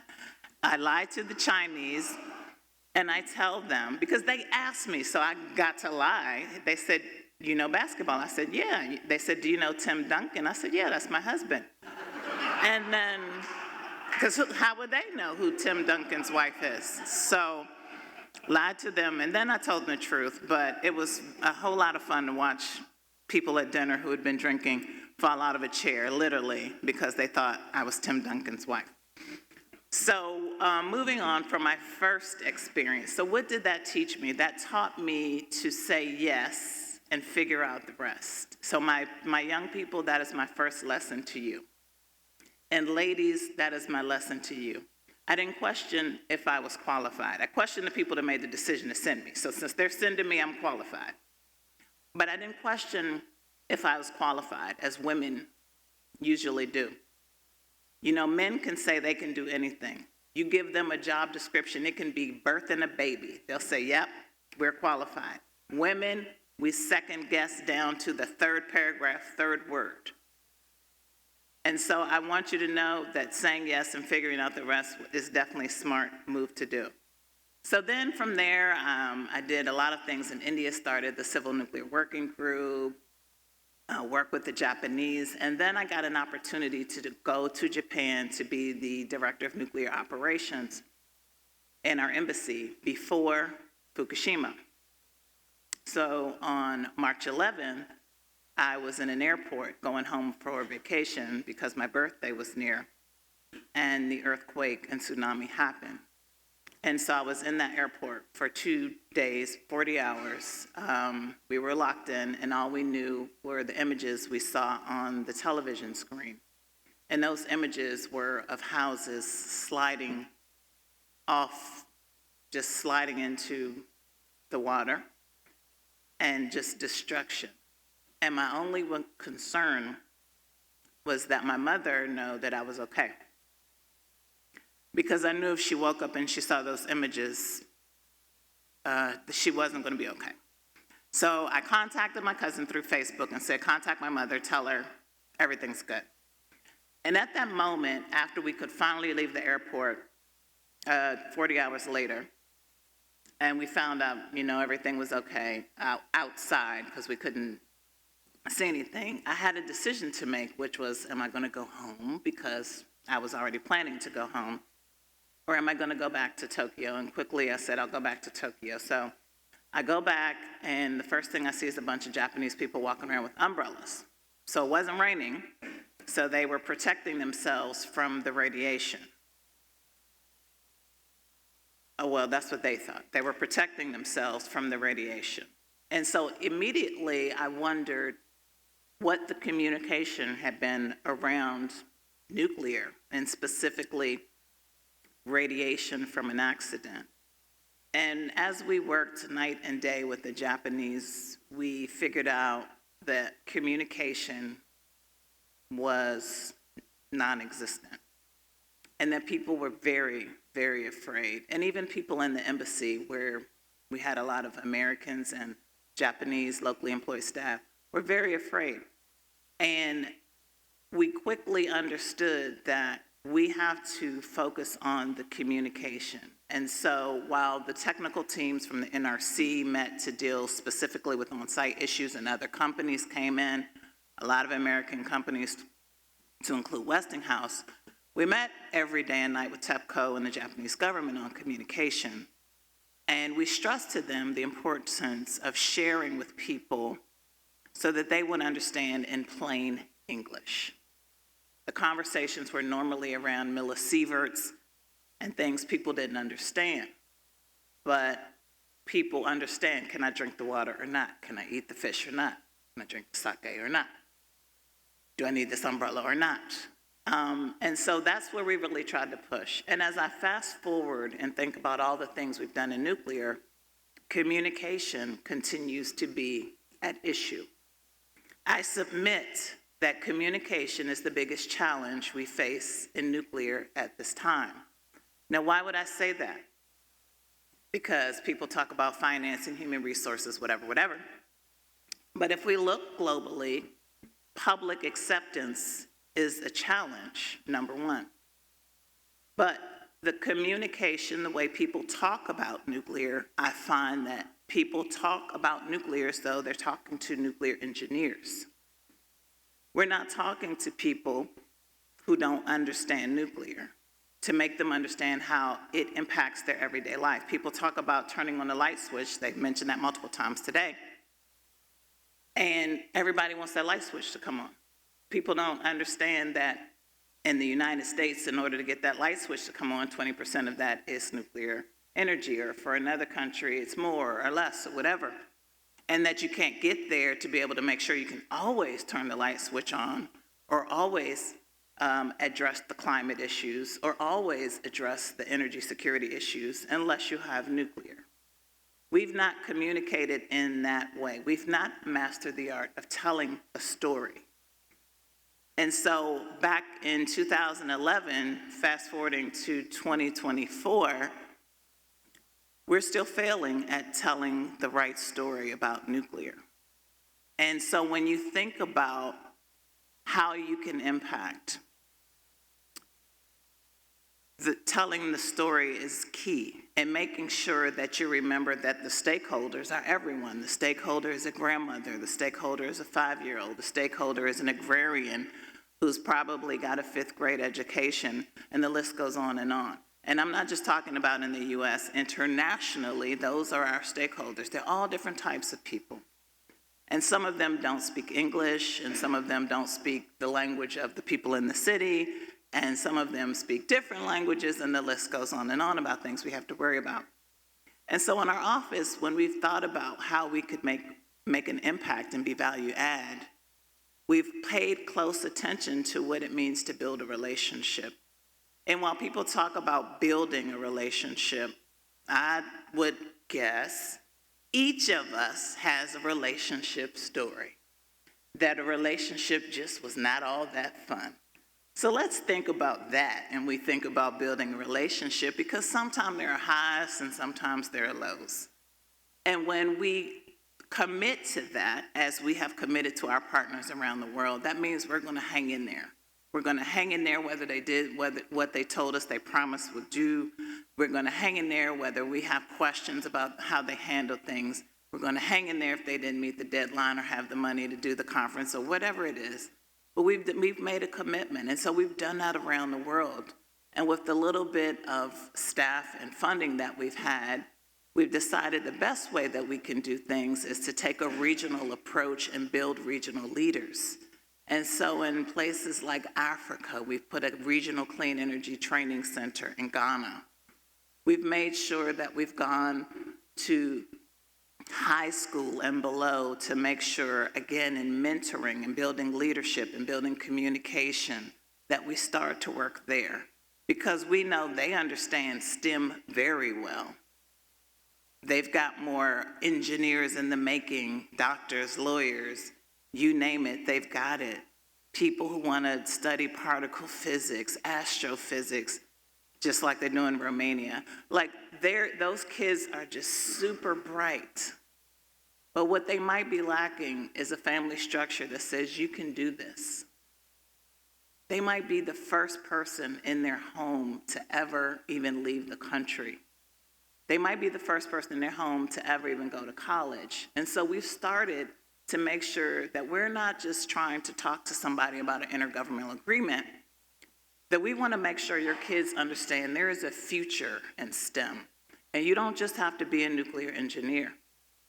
And we've taught them the different ways that nuclear impacts everything they're interested in, whether it's food science, whether it's HR, whether it's communication, whether it's water treatment. There's so many different things. If they like math, if they like data, whatever it is, we've plugged them into how nuclear supports what they want to do and how they can support nuclear. And so it's just been so awesome to see how these kids and young people blossom because somebody's brought them hope. And I think when I describe what my office does, it's so much more than trying to sell a reactor, because I've told everybody, I'm not trying to sell you a reactor. And when I said that back in 2018-19 at a Nuclear Energy Advisory Committee meeting, room full of industry, they all laughed at me. They said, yeah, we are, that's what we're trying to do. I said, that's not what I'm trying to do. I said, I want those people to know that their relationship with the United States is going to surpass the highs and the lows that come with any relationship. I want them to know that they can count on us, that they can trust us. And I want them to call us when they have a problem, when they have a question, when they're thinking about moving away from VVERs. And that is truly, I think, the value add that working in international has been, because we've really been able to make an impact and make a difference. And we've done it in a way that involved the actual tools of relationship building. And so I feel so honored and fortunate to be able to be a part of an amazing team that has been really committed to that, and the leadership that we have at the Department of Energy, that we have in Congress, that we have in the interagency of the government, that we have in our national laboratories, that we have in our industries, and that we have in our academia. Because all of us are part of this solution. So while we're sitting here in Tennessee, in a city that somebody in Washington, D.C. might not even know the name of, know that you are part of a global solution, because you are contributing to what is going to make the world be a better place and provide that quality of life and provide access to electricity to some of the countries that many of the large percentages don't even have. You're going to be part of the difference. And so when you think about what you're doing, think about it's such a bigger role than you. It may be thankless, yes, but you're going to be part of this amazing, we don't call it renaissance, but I like to call it rebirth. The rebirth, not of nuclear, but of the deployment that we are about to witness. And it's coming. We know the technology is coming. We just need the people to be ready. So I encourage all of you to keep fighting the good fight. And to all of the young people who have been on the fence, know that this is a mission that will pay dividends for you and generations to come. Thank you. It's my pleasure to bring up Xander, and the last name is Robillard? Xander Robillard, who's going to tell us a little bit about himself. He's a student here. I just picked out of the back of the room to come and do the next introduction. And we appreciate him. Please join me in welcoming Ken Reuter and Jay Mullis to the stage. Ken Reuter is the president and project manager of UCOR, the United Cleanup Oak Ridge, where he oversees critical cleanup and environmental management projects across the Oak Ridge Reservation. With over 26 years of experience, Ken has led complex initiatives in site remediation and radioactive waste management, contributing significantly to the Department of Energy's mission. Joining him is Jay Mullis, manager of the DOE's Oak Ridge Office of Environmental Management. Jay has been a driving force in the environmental cleanup mission at Oak Ridge, including the impressive decontamination and demolition of the East Tennessee Technology Park. With more than 30 years of federal service, he brings deep expertise in nuclear environmental management and restoration. Together, Ken and Jay will share their insights on the importance of this mission, its progress, and challenges.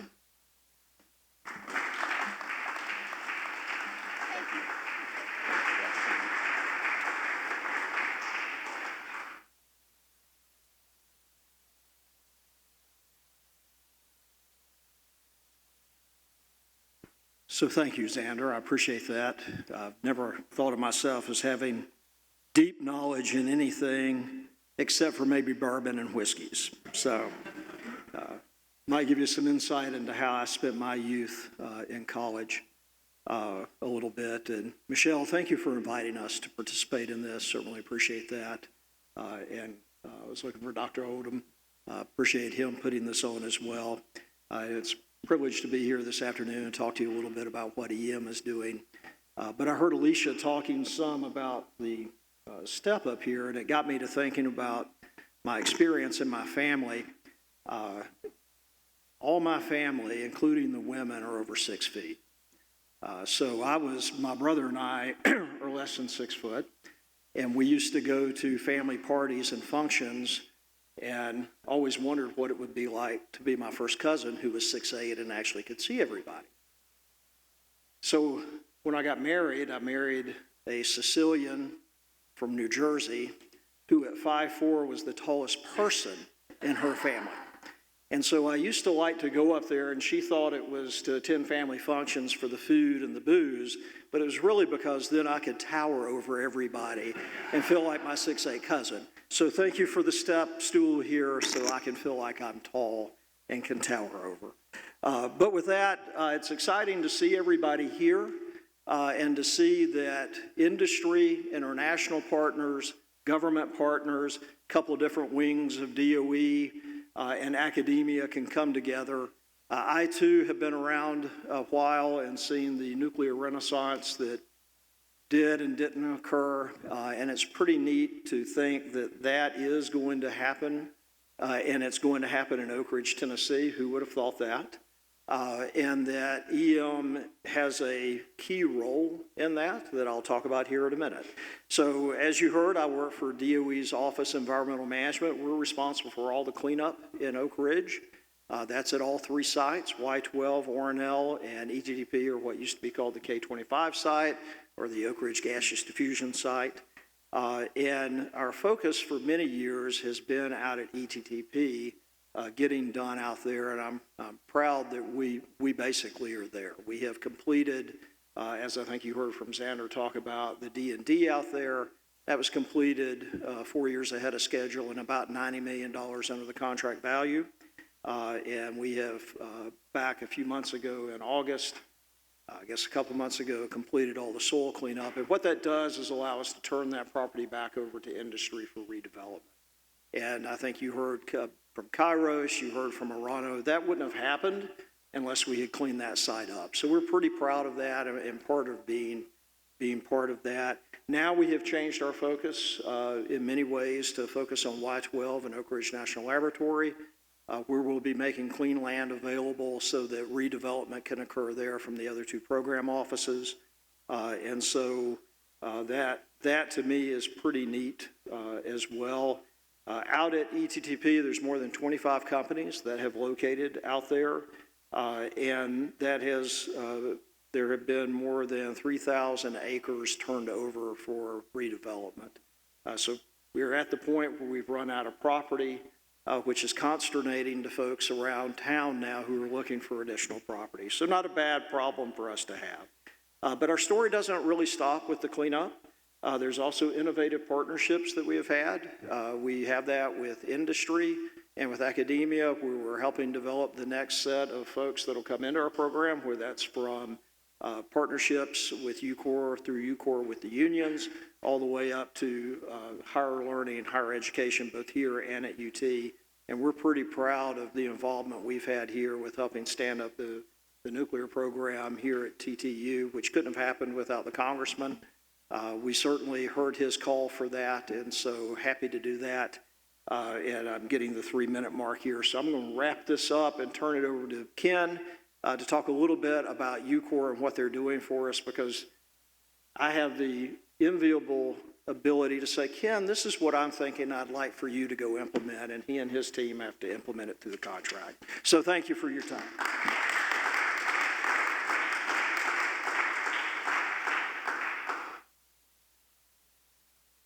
Okay, now I'm going from 6'4" to 6'8" with the what we refer to now as the Fleshman step. So, hey, thank you very much for the opportunity to be here today and to speak with you. I'll have to admit, when I think back, I've been doing this work for 40 years now. When I think back 40 years ago, and I attempted to explain to my mother and my father, I said, listen, I'm going to go be a nuclear garbage man, and it is going to be a wonderful career.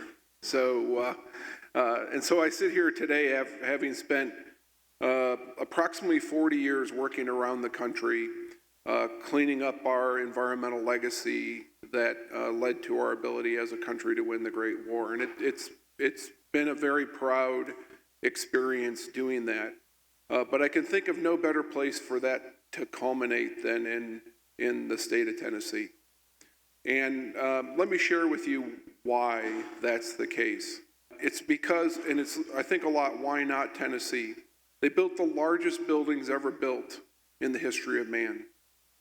They used those to go win the Great War. They then put us on a journey of a nuclear industry that far outreaches power generation. They've now done something that many have tried that no one has ever done, which we've closed the nuclear life cycle. You've heard a lot of messaging about that. The largest think of this, the largest environmental cleanup ever done in the world has been completed in Oak Ridge, Tennessee, by all of you. I see so many familiar faces out here, so many partners that produce the workforce, produce the means and the method, produce the partnerships, produce the financing, produce the authority to do the work, to then complete the largest Superfund cleanup in the history of this country, and one could argue in the world. And so many long to do that. And the significance of it is it's completed the nuclear life cycle for the state of Tennessee and presented it with an opportunity to lead the world in going on that journey again. And so people you heard from earlier today, whether that's John Luke or Per or any of the other folks that are now citing out there as part of the next generation, the rebirth of the nuclear industry, none of that would be possible if the nuclear life cycle hadn't been closed.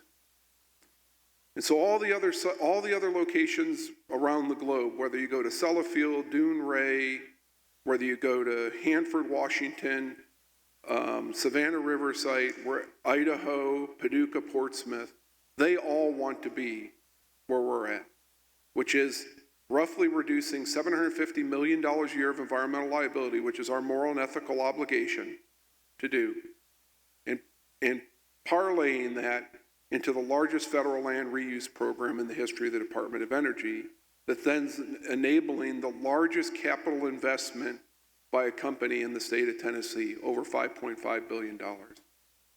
And all of that producing a GDP equivalent out of a city of 32,000 people of $9 billion a year.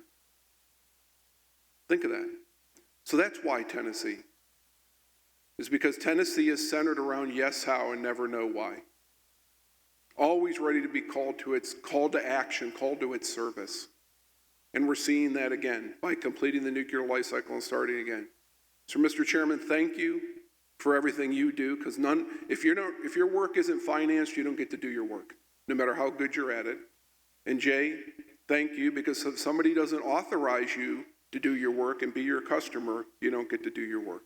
So that's the whole message with regard to that. And I thank you for taking a few minutes to listen to me about my 40 years of being a nuclear garbage man, or at least that's what my grandkids refer to me as. So thanks.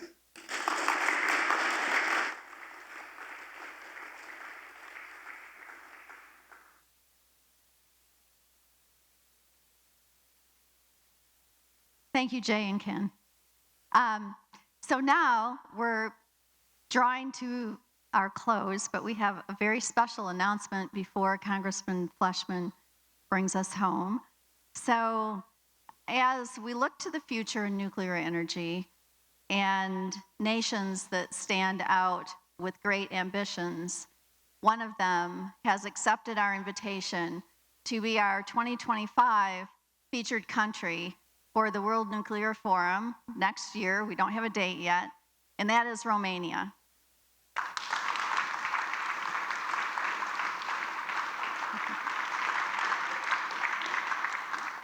We appreciate you, and I'd like to bring up to the stage Cosmin Ghita. He's CEO of Romania's Nuclear Electrica, and he can give you a kind of a synopsis of what they're working on.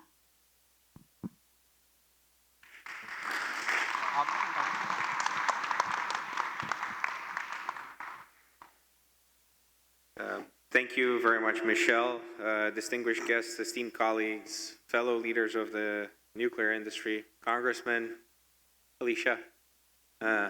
We know her very well. She's been coming to Romania for a long, long time now. It is a great honor to be here at the World Nuclear Forum organized by the Tennessee Technological University and to celebrate our industry's revival and success.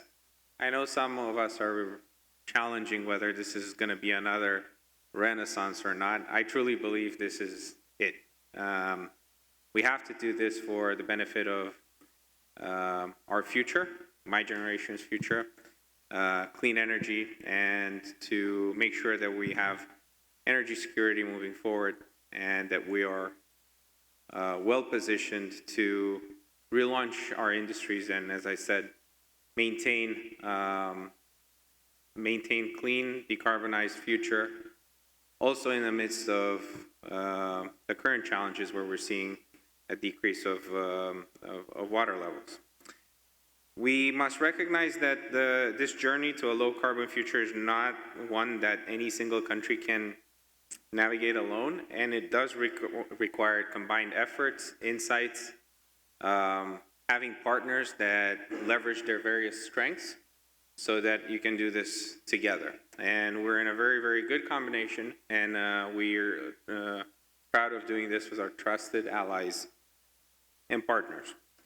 For Nuclear Electrica International, collaboration has been a driving force behind the ability to stay at the forefront of our nuclear energy advancements, our partnership with global leaders, and to be able to amass the resources, knowledge, and footprint to make sure that we deliver on our projects. We are now looking forward to transitioning from our projects to a full program, and this is something that we will be more than happy to share further ourselves with others in the region. Right now, our company is involved in supporting our nation's energy security and also our neighbors, as through the power that we deliver to Moldova. In doing so, we hope to grow that benefit to also deliver benefits to hospitals through the production of medical isotopes that we're doing, help propel the future through other types of isotopes that could help power fusion in the future, and provide a very good school for operations and training in Europe, which we have been doing over the past years. I'm glad to be present here where we have such a good community and cluster, so to speak, of all partners coming together. And, Tennessee can be a model for a lot of developments in terms of new nuclear infrastructure, and we're looking forward to following that through. I don't want to take any more time, but it's been a long period of time since for us to get to this point, to align our partners, to align our approvals with our governments, with the EU, with the US, and since we've taken a step forward and left China behind, and trying to buttress our nation's nuclear security without and keep our independence from Russia in the region, I think we're doing everything that we can correctly, and we're proud to do it with partners that we know they're going to have our back. Thank you.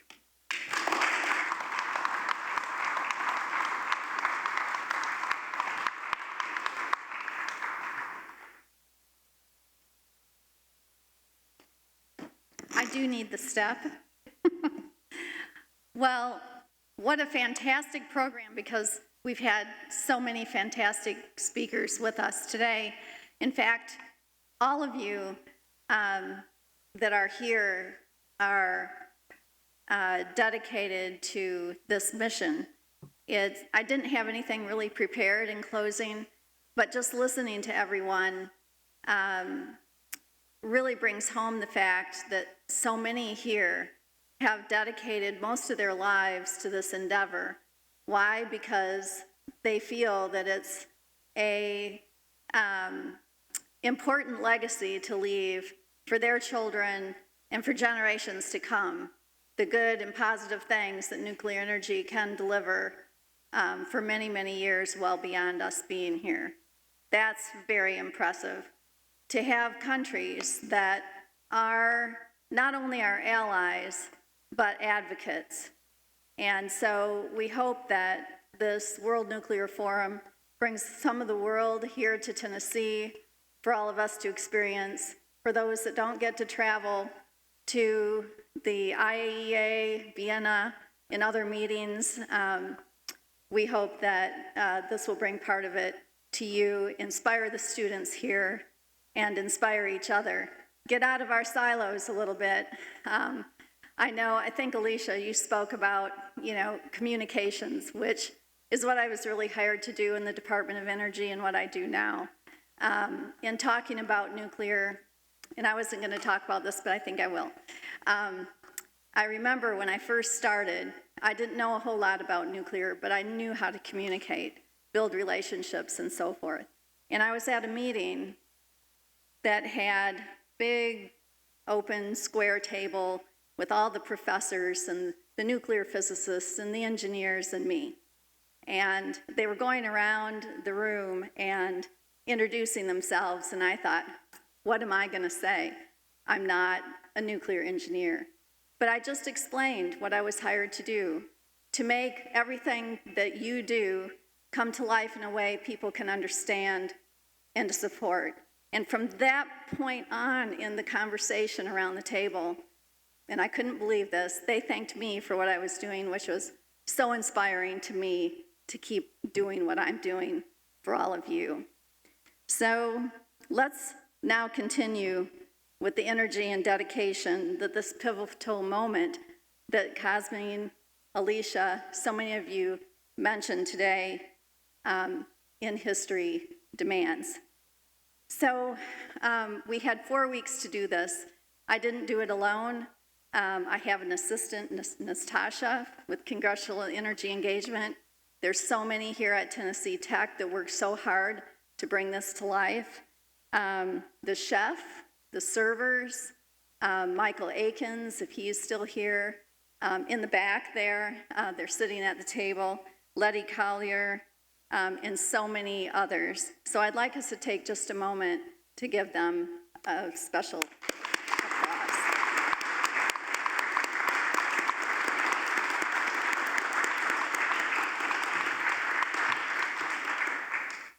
I want also just to remind you that after this, there's a special moment in time that you can be a part of, as there's a ribbon cutting ceremony, and I think, Terry, you can tell us a little bit more about that, and he's going to bring up Congressman Fleshman, who will bring us home. Thank you all so much.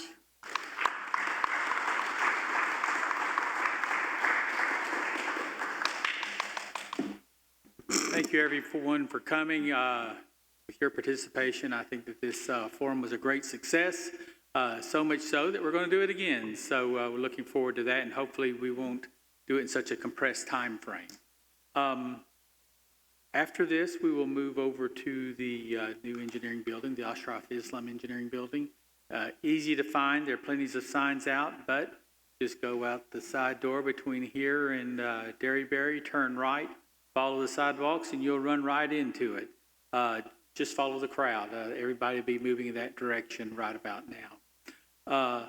To close the event, we're going to bring up one more time Congressman Fleischman to give his final thoughts, and then we'll call it a day. Thank you so much, everybody, for coming.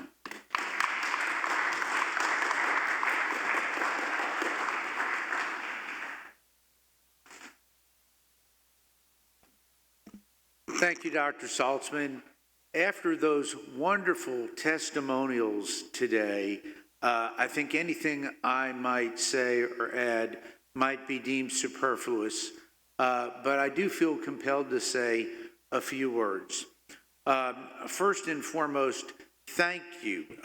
This is an inaugural event to our dear friends, the French, Sunil and Jean-Luc, for choosing Tennessee. To all of the people here, the great assets. As I sat back in a prior life, I was a trial lawyer, and we'd have a trial, and we'd open, and we'd put on evidence, but we would close. And in summation, I would like to say, when we see all the tremendous assets that we have in our great state, in our great nation, the Department of Energy, our national labs, academia, University of Tennessee, Tennessee Tech, our think tanks, our industry leaders who are here today, all working together to do tremendous things. And yes, I am so pleased that we included our students, because our students are our futures, and probably one of the best things I have ever been able to do is to go into the classroom. Now, sometimes I'm in a classroom teaching constitutional law. Sometimes I'm in a classroom talking about business and other things, and sometimes politics. But when I go in and I speak with engineers, whether it's at Southern Adventist University or LMU or at University of Tennessee Baker Center, just to be able to impart some of our experiences. So to the students, thank you for attending, because hopefully you will be able to go away and with a part of that knowledge that you've heard today and put that into your careers so our future can be even brighter. In my final close, I would be remiss not to say profound thanks. I'm glad Romania has agreed to be our country next time. To our dear friends, the French, I will close by saying this. I'm a wordsmith. I write, I'm a historian, political science lawyer. That's what I do. And I love the English language because in the English language, we go out and we take words that we like. Half Italian, so I'll pick aficionado, okay? If you're an aficionado, that's a good thing. But we look to the Greeks, we look to Latin. But we love the French, and in the English language, we've taken some things. I mean, only the French could make a coup d'etat sound like something very well. I mean, our German friends say putsch. But there are so many wonderful things. But my friend Loon Young is here. somewhere. Where's Loon? There he is. When we're talking many times at dinner, and I will impart some French words into our conversation. And he will basically say time and time again, well, what are you going to say tonight in French? I will use this closing moment to say thank you to Michelle Harstein for putting this together with Tennessee Tech. You have what the French and the English would say is savoir-faire. So I thank you. You will.